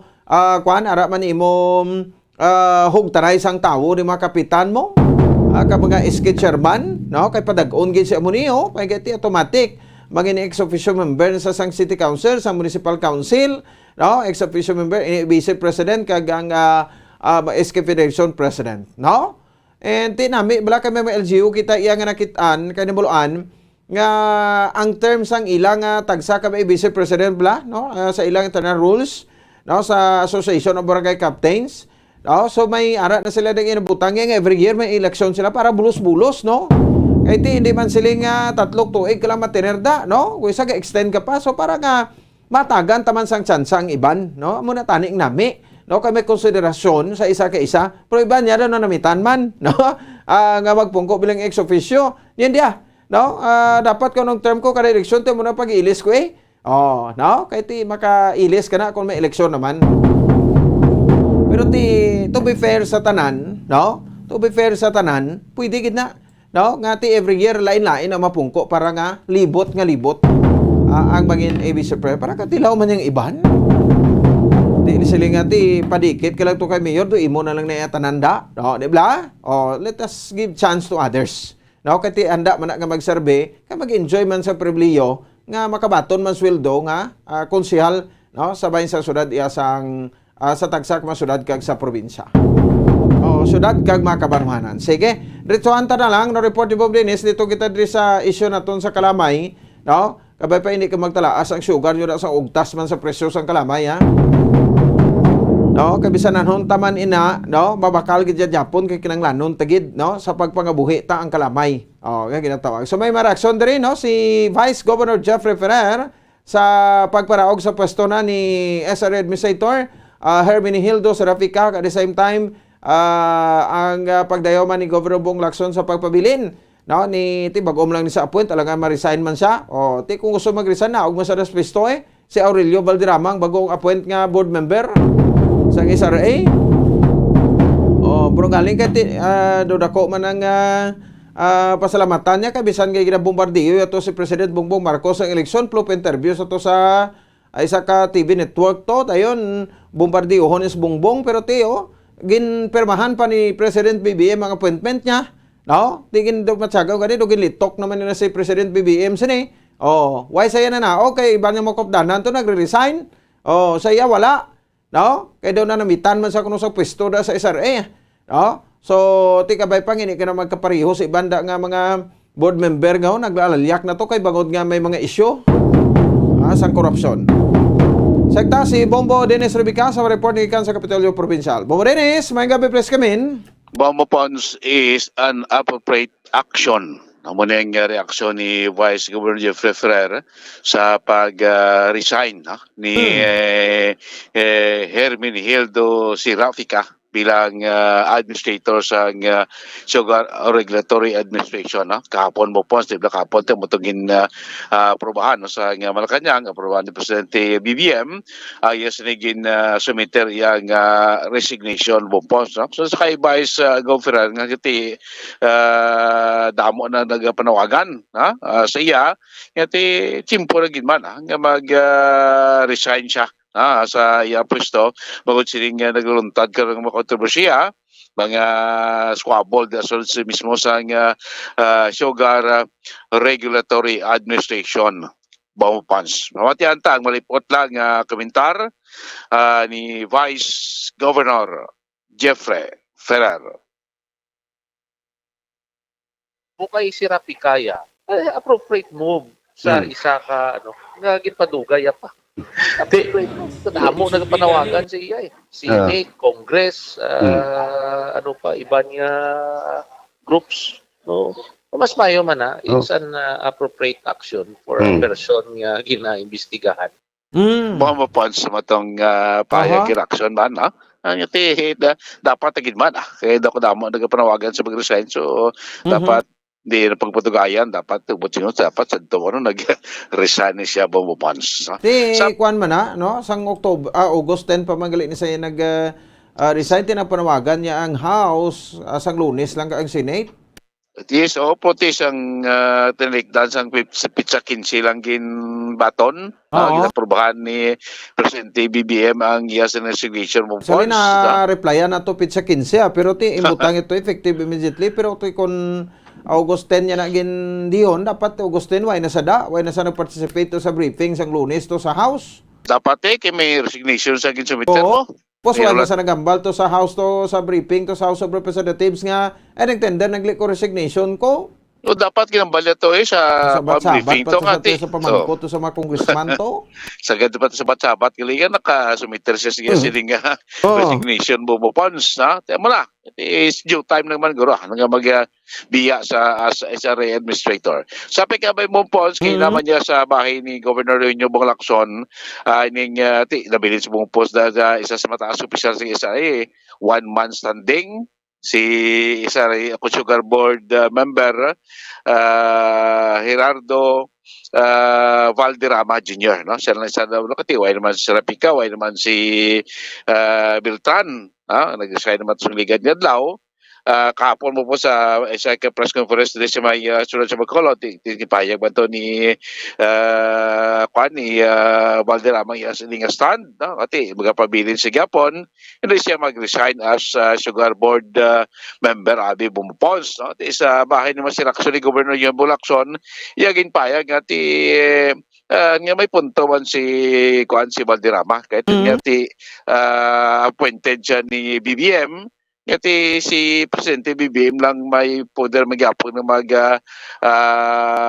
palin sa iya bilang members ng board sa Sugar Regulatory Administration. So, kay Governor Lacson, nga ting mga nagligad to, si Serapica, yung responsibility, appointed to yan ni nagligad mga administrasyon mo, ni President Duterte. Yati si Valderrama is appointed by President PBM. So, si President PBM lang ang dapat makapahalin siya. No, kag may paeg man si Gov Lacson, sining padayon karon nga scenarios, squabble sa sulod, no, is maintaining pag-import ng kalamay, at 150k metric tons lang ang bato ni BBM nga import nga refine at okay man na kung mag-import bombo ponds. Ano man ang yes. Okay lang na kabagulo sa ginapwin pa resign siya ako. Di pila pa lang bombo ponds though pa ni Gordwax mana. Ang mga sobra naman guro, sulod madwax mana pag-appoint siya to as sugar board member. Si Sir Gerardo Valderrama. Pamatay natin buong po sa bahay naman niya ni Governor Lacson nga ang pananawa niya, no? Siling import niya sa kalamay. Ang ati, ginaduso sa mga beverage manufacturer. Ang ati, kulang kayo sa kalamay nga gamiton. Para sila pag producer, no, sila nga mga produkto bumpon si Presidente Duterte, Presidente BBM na sila nga po nagbuka mo statement nga may aragid matabo nga reorganization sa Sugar Regulatory Administration. Pamatati ang pagpayag sabay naman ni Governor Eugenio Bong Lacson. Just remember that in the case of our planter representative sa SRA, no, si Mr. Budi Valderrama, who by the way is a Negrense, he was appointed by President BBM. I understand the rest were appointed in the previous administration. Okay, so I agree with Mr. Valderrama that he will wait for the decision of the President. He is at the disposal of the President. So, I don't think he should resign and just really wait for the decision of the President. Ako naman, the way I look at it is this. The mistake was Yusek Sebastian signed it. But I look at the recommendation. I look at it as a recommendation of the board, no, of the SRA board, recommending 300,000. The right thing to do then was to present that to the President and say, Mr. President, this is what we recommend. For the President to whether to approve it or not. No? Obviously, the President did not approve it. And so, in fact, the President came up with the latest statement that we will import sugar, but half, 150,000 by October. In fact, there is no quarrel to that. No? It's just that there are also sugar leaders are saying, okay ang importation 150 pero refined. Hindi lang raw sugar. Okay, so I think na-settle na ni Tanan. No? It did not push through. The President even decided to import half the volume. And Mr. Valderrama already said that he will wait for the decision of the person who appointed him, because the others were appointed by the previous administration. Delikadesa na lang says na that they resign. Ba mo po si Governor Eugenio Lacson, ito may delikadesa. Delikadesa, ito doon may delikadesa. Managman siguro depende naman kung matapos na dapat hulat siya, no? Sa mangin order or ano man ang maging desisyon ni President BBM kung kakaso naman sila, no? Sa Sugar Regulatory Administration bilang isa sa mga Sugar Board member. Bomopos. Batay tanay kay sintro sang issues ng Klamay, doon gini karon mga dalagko ang mga sugar leaders, sugar planters, no, sa probinsya sa Negros Occidental. Bomopons. Mga balita gikan sa Kapitolyo Provincial, ini si Bombo Dennis Rubica para sa Pambansang Radyo ng Pilipinas, consistent overall, number 1 sa Bacolod. Basta Radyo. Bumbo. Sige, damo salamat sa kay Bombo Dennis Rubica. Sa Bombo Radio Bacolod, Philippines Standard Time, 54 minutos sa kaligid sa takdang alas 8 sa gabi. amo na siya, no? So tigaling kay ang panawagan to sang House of Representatives, no, kag sang Senado sang Pungsod Pilipinas. Ang mga board member ka opisyal sang SRA resign. No, mga apprentice na bla, no? Pwera lang ya sa kuana sa mga career nga mga employee, no, sang Sugar Regulatory Administration. So ti una na to nag-resign si Rafica, and then si Sebastian una, no? Ang undersecretary sa agriculture ngati na tuon sa SRA, no? And then second si Beltran, no? So and then third si Serafica. Sino pa yung bilin pa lang da, no? May bilin pa mo na si Valderrama. So ti kung out of the dekadesa, no? Si Valderrama ti tani ma-resign man no? O kaya mo man hirap panawagan sang mga congressman kag mga senador para malimpyuhan tanada puwenta bag-o tanan-tanan, no? Kay ti do matsagan ta di si Valderrama daw na namian, no? Kasi okay na ni, tsamba na ni.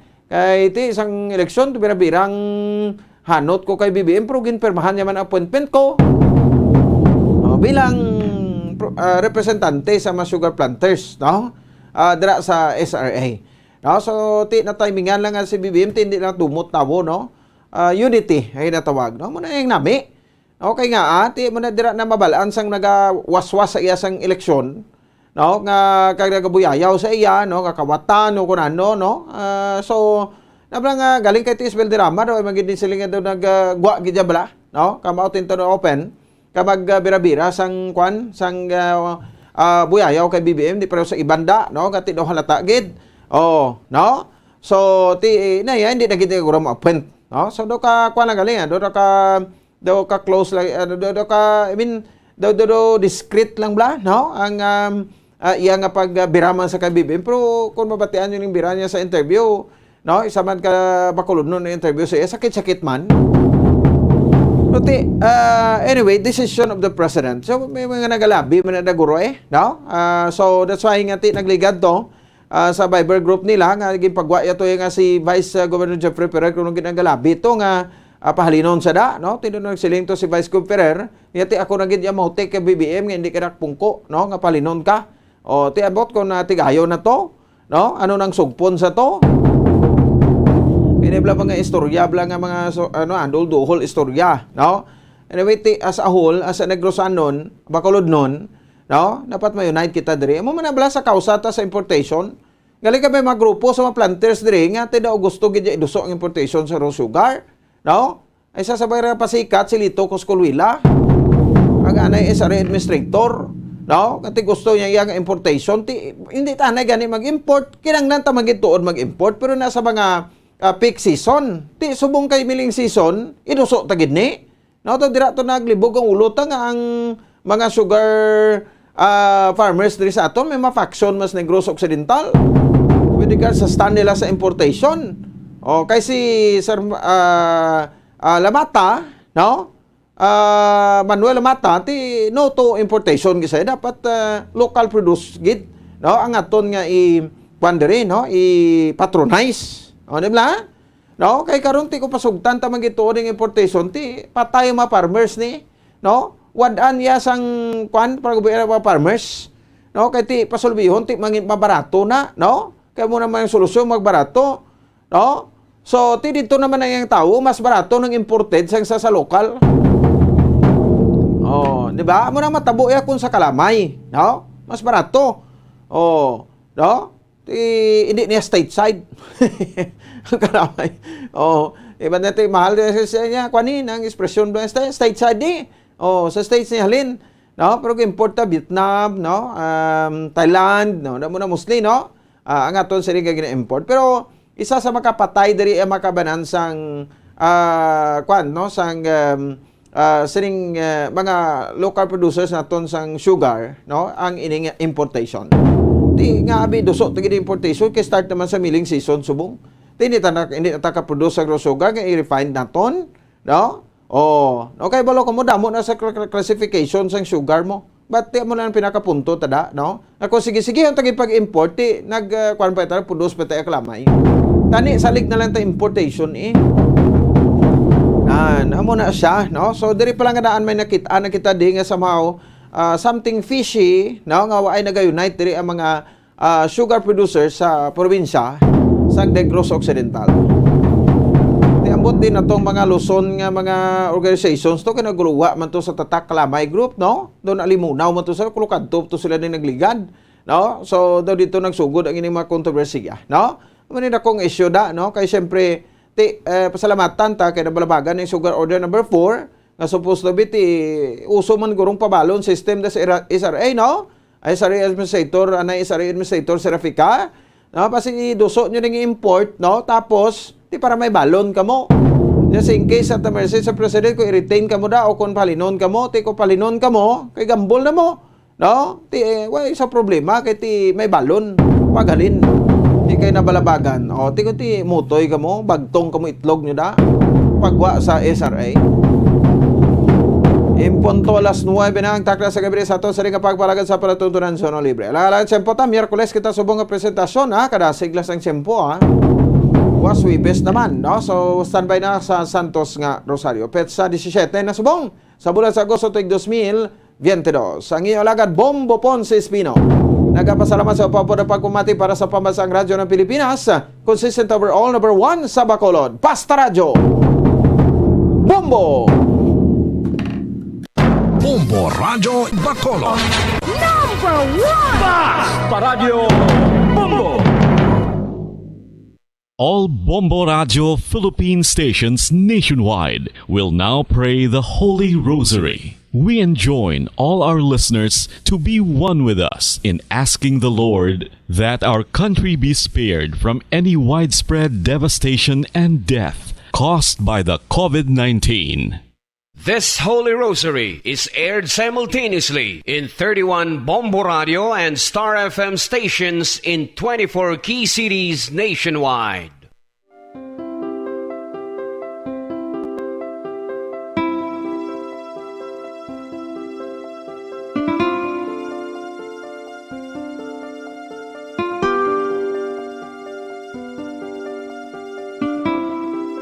Amon kamo karon ginadapit sa pagpadungog sa mahal nga Birhen Maria, Iloy sang Dios, sa pagampo para sa mga sala sang kalibutan, sa pagpangamuyo para sa katawhayan, sang paghidait sa sulod sang mga panimalay nga Kristohanon, kag sang bugos nga Pilipinas.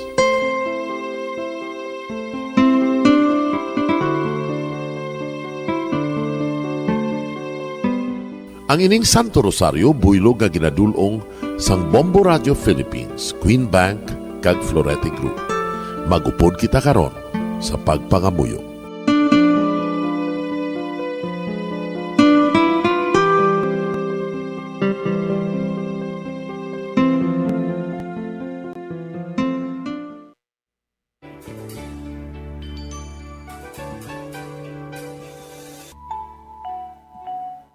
Ang Santo Rosario.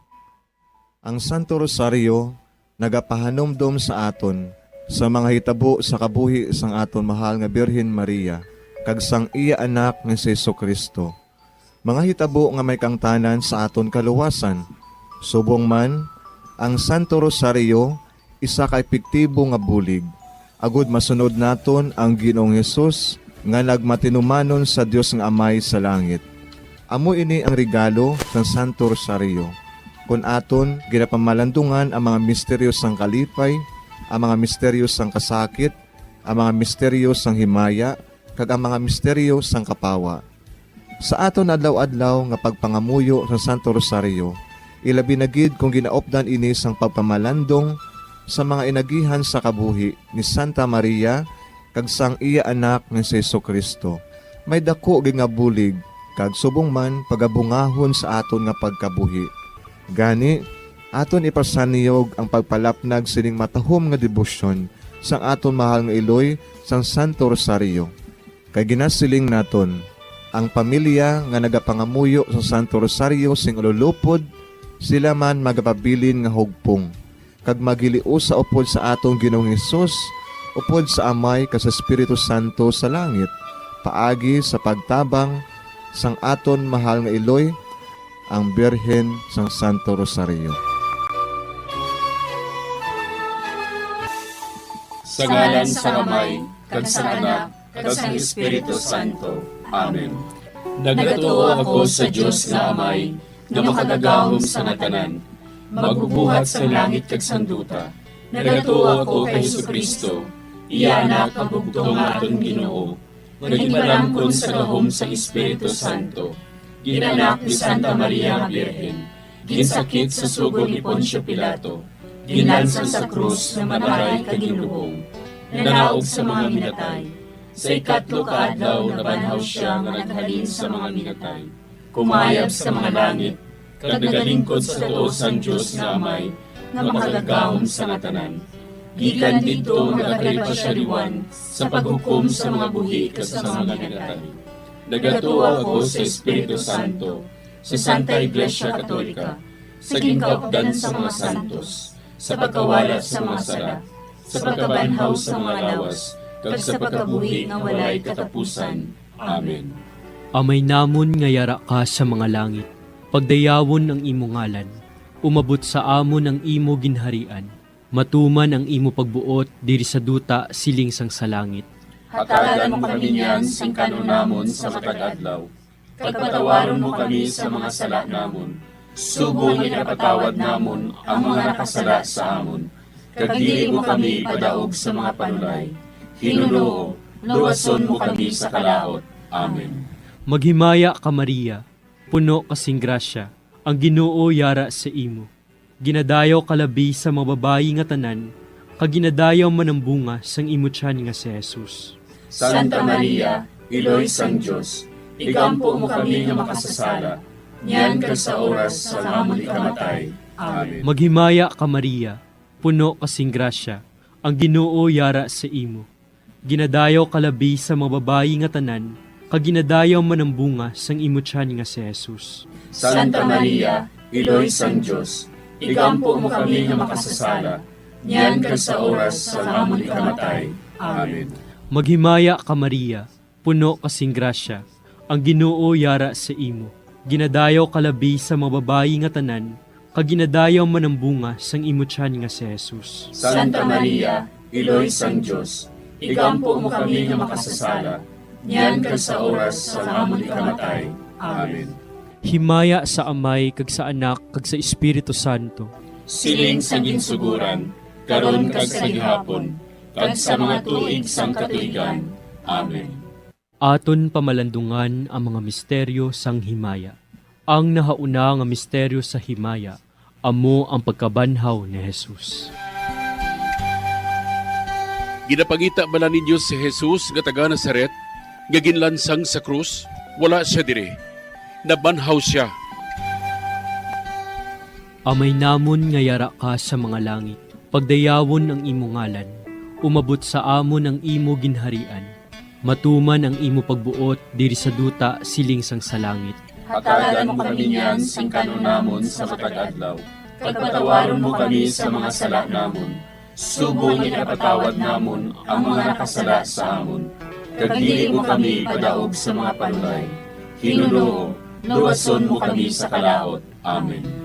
Maghimaya ka Maria, puno kasing grasya, ang Ginoo yara sa imo. Ginadayaw kalabi sa mga babayi nga tanan, kag ginadayaw man ang bunga sang imo tiyan nga si Jesus. Santa Maria, Iloy sang Dios, igampo mo kami nga makasasala, niyan kag sa oras sa amon ikamatay. Amen. Maghimaya ka Maria, puno kasing grasya, ang Ginoo yara sa imo. Ginadayaw kalabi sa mga babayi nga tanan, kag ginadayaw man ang bunga sang imo tiyan nga si Jesus. Santa Maria, Iloy sang Dios, igampo mo kami nga makasasala, niyan kag sa oras sa amon ikamatay. Amen.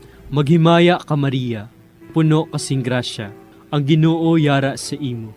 Ginadayaw kalabi sa mga babayi nga tanan, kag ginadayaw man ang bunga sang imo tiyan nga si Jesus. Santa Maria, Iloy sang Dios, igampo mo kami nga makasasala, niyan kag sa oras sa amon ikamatay. Amen. Maghimaya ka Maria, puno kasing grasya, ang Ginoo yara sa imo. Ginadayaw kalabi sa mga babayi nga tanan, kag ginadayaw man ang bunga sang imo tiyan nga si Jesus. Santa Maria, Iloy sang Dios, igampo mo kami nga makasasala, niyan kag sa oras sa amon ikamatay. Amen. Maghimaya ka Maria, puno kasing grasya, ang Ginoo yara sa imo. Ginadayaw kalabi sa mga babayi nga tanan, kag ginadayaw man ang bunga sang imo tiyan nga si Jesus. Santa Maria, Iloy sang Diyos, igampo mo kami nga makasasala, niyan kag sa oras sa amon ikamatay. Amen. Maghimaya ka Maria, puno kasing grasya, ang Ginoo yara sa imo. Ginadayaw kalabi sa mga babayi nga tanan, kag ginadayaw man ang bunga sang imo tiyan nga si Jesus. Santa Maria, Iloy sang Diyos, igampo mo kami nga makasasala, niyan kag sa oras sa amon ikamatay. Amen.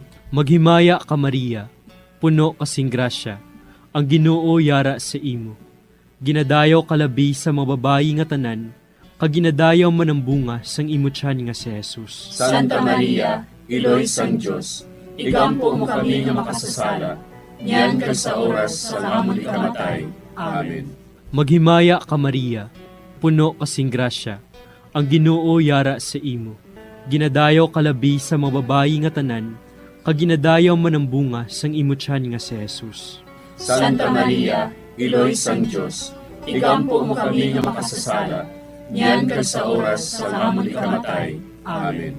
Maghimaya ka Maria, puno kasing grasya, ang Ginoo yara sa imo. Ginadayaw kalabi sa mga babayi nga tanan, kag ginadayaw man ang bunga sang imo tiyan nga si Jesus. Santa Maria, Iloy sang Diyos, igampo mo kami nga makasasala, niyan kag sa oras sa amon ikamatay. Amen. Maghimaya ka Maria, puno kasing grasya, ang Ginoo yara sa imo.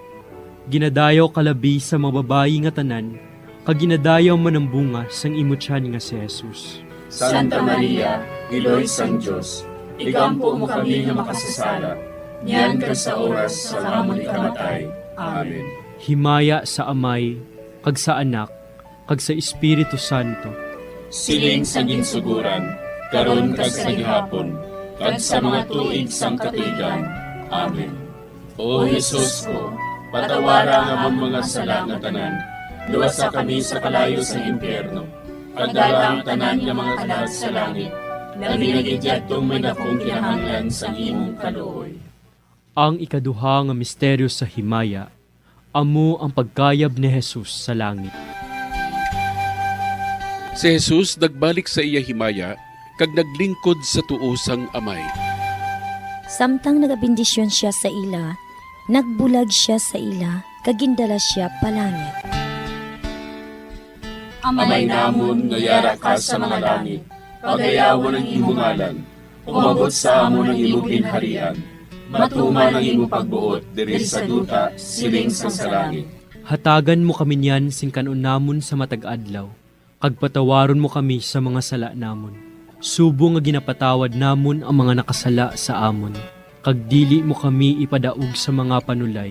Hinunuo, luwason mo kami sa kalaot. Amen. Maghimaya ka Maria, puno ka sing grasya, ang Ginoo yara sa imo. Ginadayaw ka labi sa mga babayi nga tanan, kag ginadayaw man ang bunga sa imo tiyan nga si Jesus. Santa Maria, Iloy sang Diyos, igampo mo kami nga makasasala, niyan kag sa oras sang amon ikamatay. Amen. Maghimaya ka Maria, puno ka sing grasya, ang Ginoo yara sa imo. Ginadayaw ka labi sa mga babayi nga tanan, kag ginadayaw man ang bunga sa imo tiyan nga si Jesus. Santa Maria, Iloy sang Diyos, igampo mo kami nga makasasala, niyan kag sa oras sang amon ikamatay. Amen. Maghimaya ka Maria, puno ka sing grasya, ang Ginoo yara sa imo. Ginadayaw ka labi sa mga babayi nga tanan, kag ginadayaw man ang bunga sa imo tiyan nga si Jesus. Santa Maria, Iloy sang Diyos, igampo mo kami nga makasasala, niyan kag sa oras sang amon ikamatay. Amen. Maghimaya ka Maria, puno ka sing grasya, ang Ginoo yara sa imo. Ginadayaw ka labi sa mga babayi nga tanan, kag ginadayaw man ang bunga sa imo tiyan nga si Jesus. Santa Maria, Iloy sang Diyos, igampo mo kami nga makasasala, niyan kag sa oras sang amon ikamatay. Amen. Maghimaya ka Maria, puno ka sing grasya, ang Ginoo yara sa imo. Ginadayaw ka labi sa mga babayi nga tanan, kaginadayaw man ang bunga sa imong tiyan nga si Jesus. Santa Maria, Iloy sang Dios, igampo mo kami nga makasasala, niyan kag sa oras sang amon ikamatay. Amen. Maghimaya ka Maria, puno ka sing grasya, ang Ginoo yara sa imo. Ginadayaw ka labi sa mga babae nga tanan, kaginadayaw man ang bunga sa imong tiyan nga si Jesus. Santa Maria, Iloy sang Dios, igampo mo kami nga makasasala, niyan kag sa oras sang amon ikamatay. Amen. Maghimaya ka Maria, puno ka sing grasya, ang Ginoo yara sa imo. Ginadayaw ka labi sa mga babae nga tanan, kaginadayaw man ang bunga sa imong tiyan nga si Jesus. Santa Maria, Iloy sang Dios, igampo mo kami nga makasasala, niyan kag sa oras sang amon ikamatay. Amen.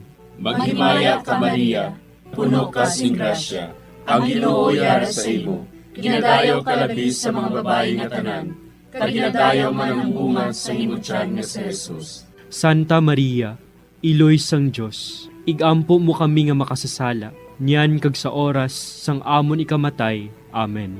Maghimaya ka Maria, puno ka sing grasya, ang Ginoo yara sa imo. Ginadayaw ka labi sa mga babae nga tanan, kaginadayaw man ang bunga sa imong tiyan nga si Jesus. Santa Maria, Iloy sang Dios, igampo mo kami nga makasasala, niyan kag sa oras sang amon ikamatay. Amen.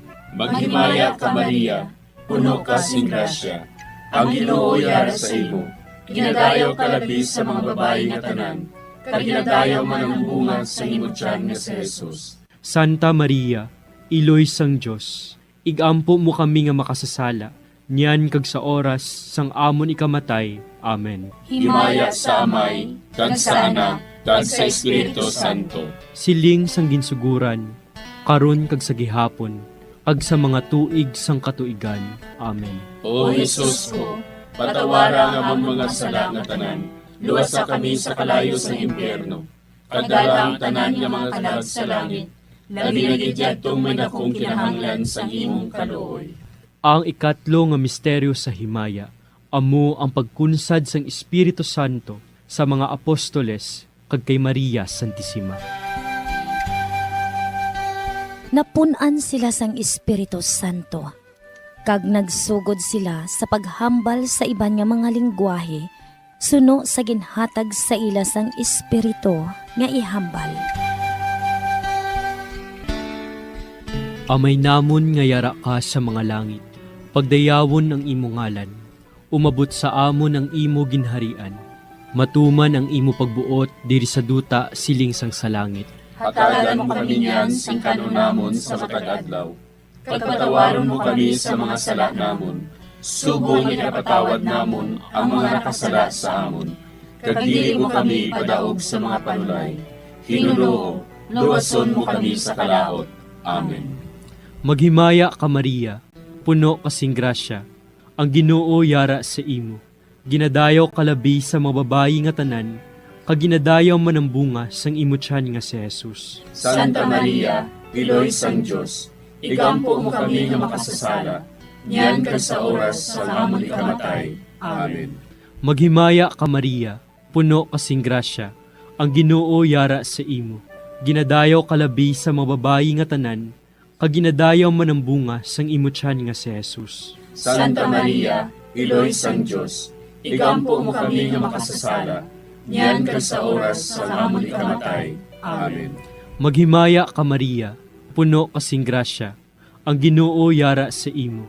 Ginadayaw kalabi sa mga babayi nga tanan, kaginadayaw man ang bunga sang imo tiyan nga si Jesus. Santa Maria, Iloy sang Dios, igampo mo kami nga makasasala, niyan kag sa oras sa amon ikamatay. Amen. Maghimaya ka Maria, puno kasing grasya, ang Ginoo yara sa imo. Ginadayaw kalabi sa mga babayi nga tanan, kaginadayaw man ang bunga sang imo tiyan nga si Jesus. Santa Maria, Iloy sang Dios, igampo mo kami nga makasasala, niyan kag sa oras sa amon ikamatay. Amen. Maghimaya ka Maria, puno kasing grasya, ang Ginoo yara sa imo. Ginadayaw kalabi sa mga babayi nga tanan, kaginadayaw man ang bunga sang imo tiyan nga si Jesus. Santa Maria, Iloy sang Dios, igampo mo kami nga makasasala, niyan kag sa oras sa amon ikamatay. Amen. Maghimaya ka Maria, puno kasing grasya, ang Ginoo yara sa imo. Ginadayaw kalabi sa mga babayi nga tanan, kag ginadayaw man ang bunga sang imo tiyan nga si Jesus. Santa Maria, Iloy sang Dios, igampo mo kami nga makasasala, niyan kag sa oras sa amon ikamatay. Amen. Maghimaya ka Maria, puno kasing grasya, ang Ginoo yara sa imo. Ginadayaw kalabi sa mga babayi nga tanan, kag ginadayaw man ang bunga sang imo tiyan nga si Jesus. Santa Maria, Iloy sang Dios, igampo mo kami nga makasasala, niyan kag sa oras sa amon ikamatay. Amen. Maghimaya ka Maria, puno kasing grasya, ang Ginoo yara sa imo. Ginadayaw kalabi sa mga babayi nga tanan, kag ginadayaw man ang bunga sang imo tiyan nga si Jesus. Santa Maria, Iloy sang Dios, igampo mo kami nga makasasala, niyan kag sa oras sa amon ikamatay. Amen. Maghimaya ka Maria, puno kasing grasya, ang Ginoo yara sa imo. Ginadayaw kalabi sa mga babayi nga tanan, kag ginadayaw man ang bunga sang imo tiyan nga si Jesus. Santa Maria, Iloy sang Dios, igampo mo kami nga makasasala, niyan kag sa oras sa amon ikamatay. Amen. Maghimaya ka Maria, puno kasing grasya, ang Ginoo yara sa imo. Ginadayaw kalabi sa mga babayi nga tanan, kag ginadayaw man ang bunga sang imo tiyan nga si Jesus. Santa Maria, Iloy sang Dios, igampo mo kami nga makasasala, niyan kag sa oras sa amon ikamatay. Amen. Himaya sa Amay, kag sa Anak, kag sa Espiritu Santo. Siling sa ginsuguran, karon kag sa gihapon, kag sa mga tuig sang katuigan. Amen. O Jesus ko, patawara nga amon mga sala nga tanan, luwasa kami sa kalayo sa impyerno, kadala ang tanan nga mga kalag sa langit, na dinagidyadtong may dakong kinahanglan sa imong kaluoy. Ang ikaapat nga misteryo sa himaya, amo ang pagdala kay Maria Santissima sa langit. Si Maria nagsiling, Ang akon tagipusoon, nagadayaw sa Ginoo, kag nagakalipay ang akon espiritu tungod sa Dios nga akon manluluwas. Amay namon nga yara ka sa mga langit, pagayawan ang imong ngalan, umabot sa amon ang imong ginharian, matuman ang imong pagbuot diri sa duta siling sa langit. Hatagan mo kami niyan sing kanon namon sa matag adlaw, kag patawaron mo kami sa mga sala namon. Subo nga ginapatawad namon ang mga nakasala sa amon, kag dili mo kami ipadaog sa mga panulay. Hinunuo, luwason mo kami sa kalaot. Amen. Maghimaya ka Maria, puno ka sing grasya, ang Ginoo yara sa imo. Ginadayaw ka labis sa mga babayi nga tanan, kag ginadayaw man ang bunga sa imo tiyan nga si Jesus. Santa Maria, Iloy sang Dios, igampo mo kami nga makasasala, niyan kag sa oras sang amon ikamatay. Amen. Maghimaya ka Maria, puno ka sing grasya, ang Ginoo yara sa imo. Ginadayaw ka labis sa mga babayi nga tanan, kag ginadayaw man ang bunga sa imo tiyan nga si Jesus. Santa Maria, Iloy sang Dios, igampo mo kami nga makasasala, niyan kag sa oras sang amon ikamatay. Amen. Maghimaya ka Maria, puno ka sing grasya, ang Ginoo yara sa imo. Ginadayaw ka labis sa mga babayi nga tanan, kag ginadayaw man ang bunga sa imo tiyan nga si Jesus. Santa Maria, Iloy sang Dios, igampo mo kami nga makasasala, niyan kag sa oras sang amon ikamatay. Amen. Maghimaya ka Maria, puno ka sing grasya, ang Ginoo yara sa imo. Ginadayaw ka labis sa mga babayi nga tanan, kag ginadayaw man ang bunga sa imo tiyan nga si Jesus. Santa Maria, Iloy sang Dios, igampo mo kami nga makasasala, niyan kag sa oras sang amon ikamatay. Amen. Maghimaya ka Maria, puno ka sing grasya, ang Ginoo yara sa imo. Ginadayaw ka labis sa mga babayi nga tanan, kag ginadayaw man ang bunga sa imo tiyan nga si Jesus.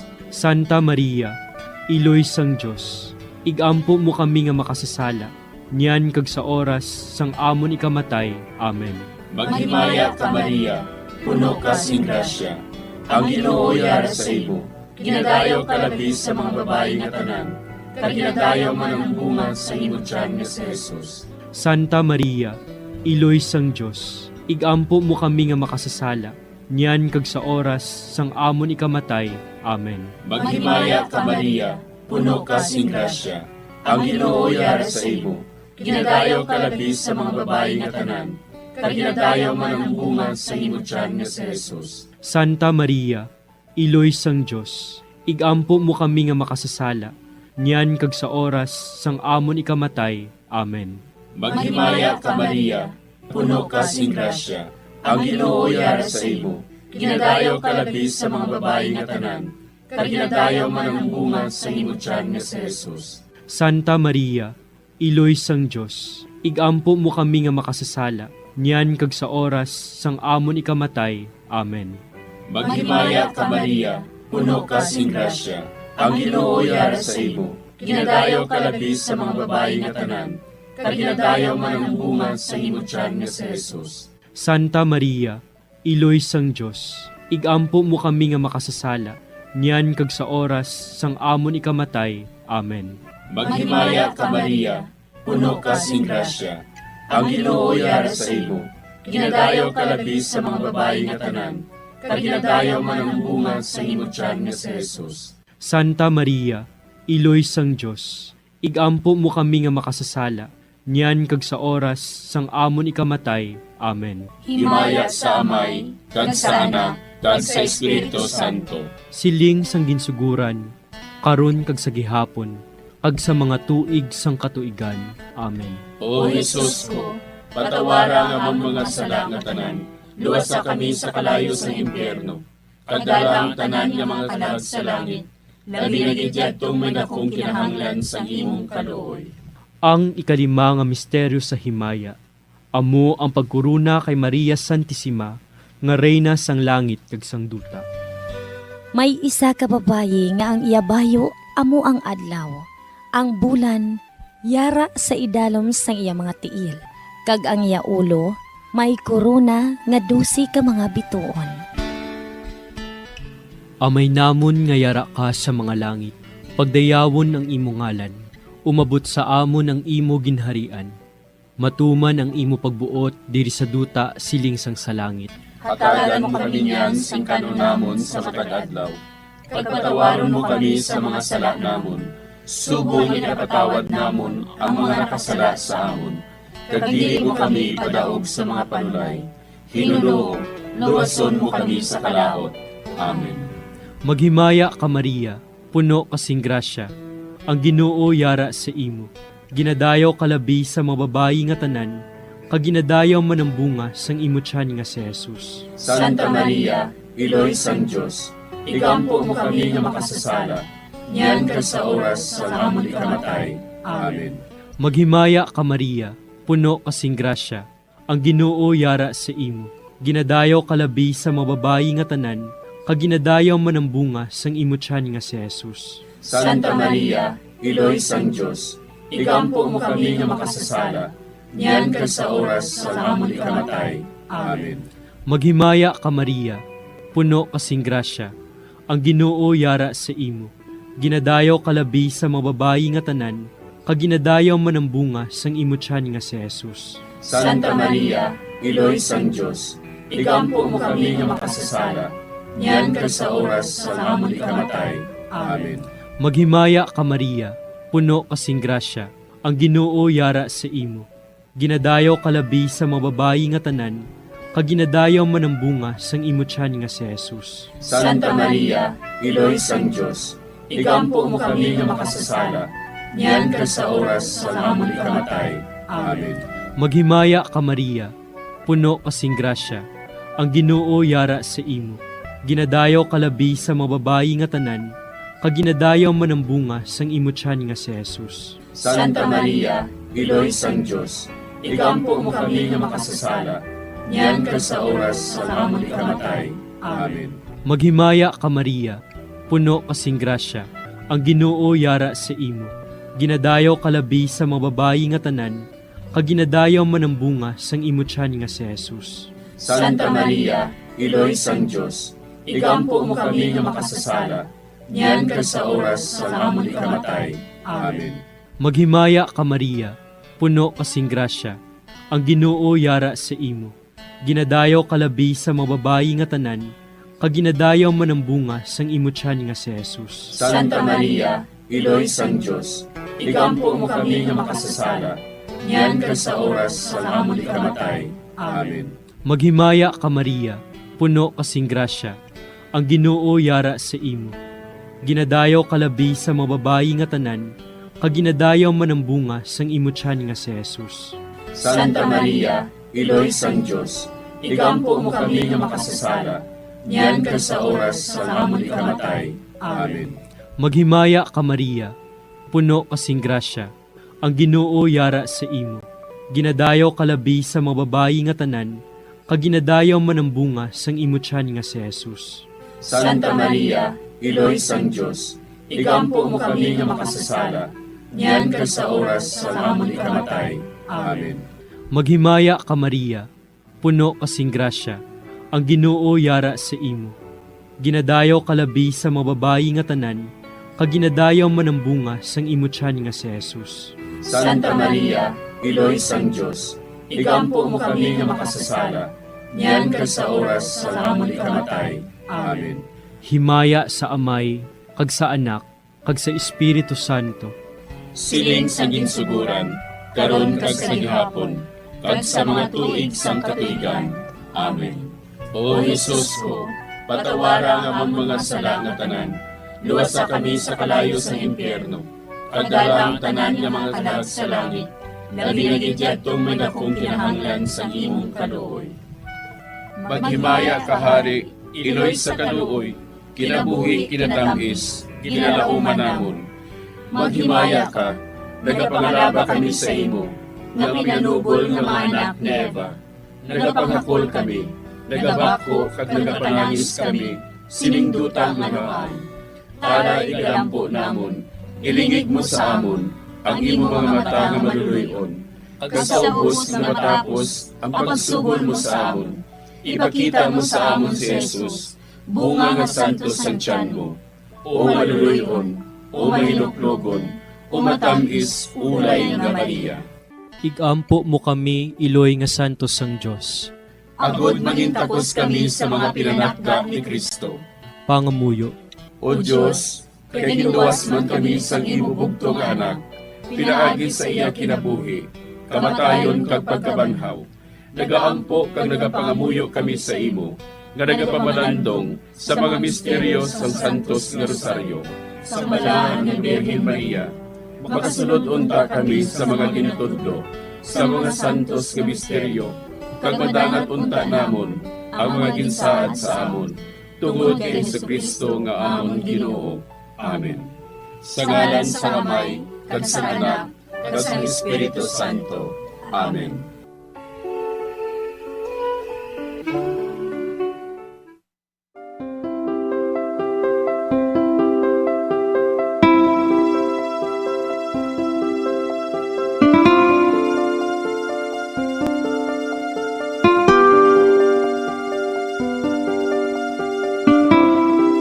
Madamo nga salamat sa inyong pag-upod sa sining Santos nga Rosaryo. Kabay nga ang paghidait sang Ginoo yara gihapon sa inyo. Maayong gabi sa inyo tanan. Ang Santo Rosario buylog ang ginadulong sang Bombo Radio Philippines, Queen Bank, kag Florete Group.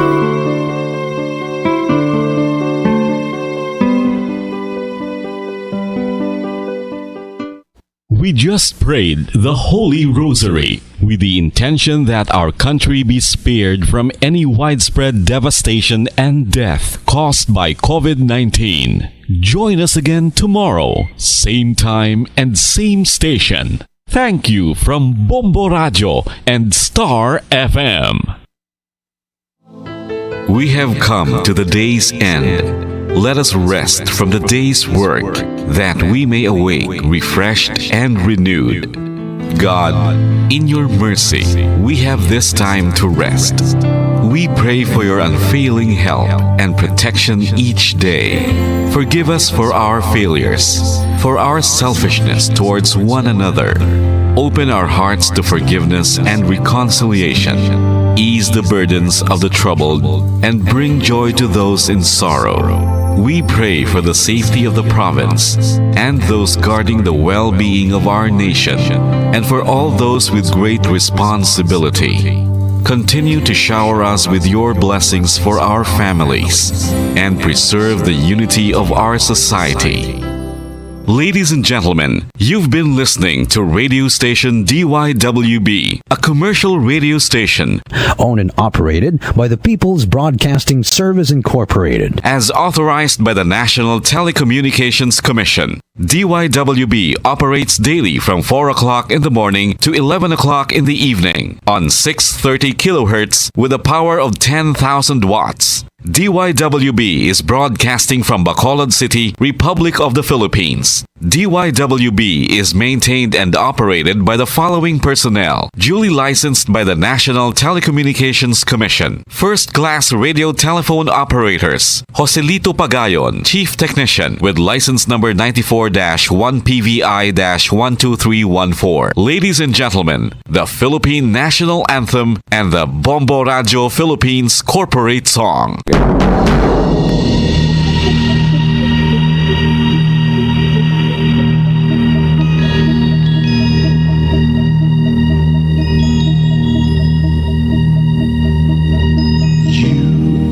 The reason why this network is on. We're standing together, so loud and so clear. And on your radio, we aim not just fun. We're here for you with our great big helping hand.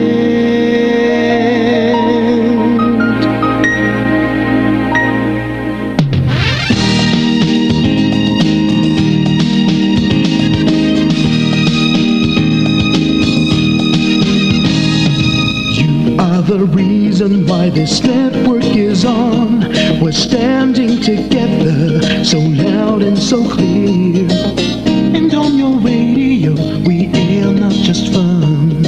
We're here for you with our great big helping hand. We have the power to tell the truth without fear, with favor to no one. We stand as one. Turn on your radio and stay where you are. Listen to the Bombo and we'll take you near or far. We are here to speak the truth and let you know. We are here for anyone who needs a helping hand. We are here to find the way to freedom and peace and justice for all. Make this world a better place. We are the CBS, the NBN, the PBS, Bombo Radio Philippines. We listen to the voices with no acts of arrogance, with candor and politeness. We are pledged to everyone. We dedicate ourselves, our fortunes, our lives, no matter what it takes, no matter what is sacrificed. We are here to speak the truth and let you know. We are here for anyone who needs a helping hand.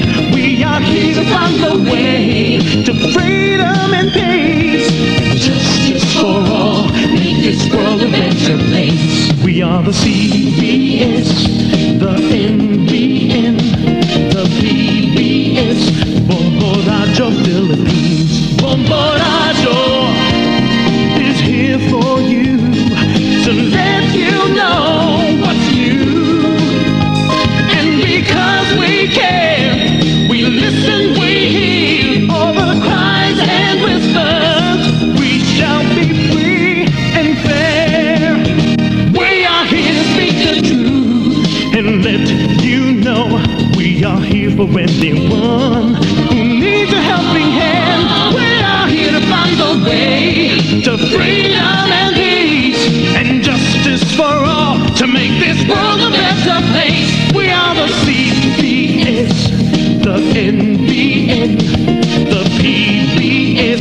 Bombo Radio Philippines.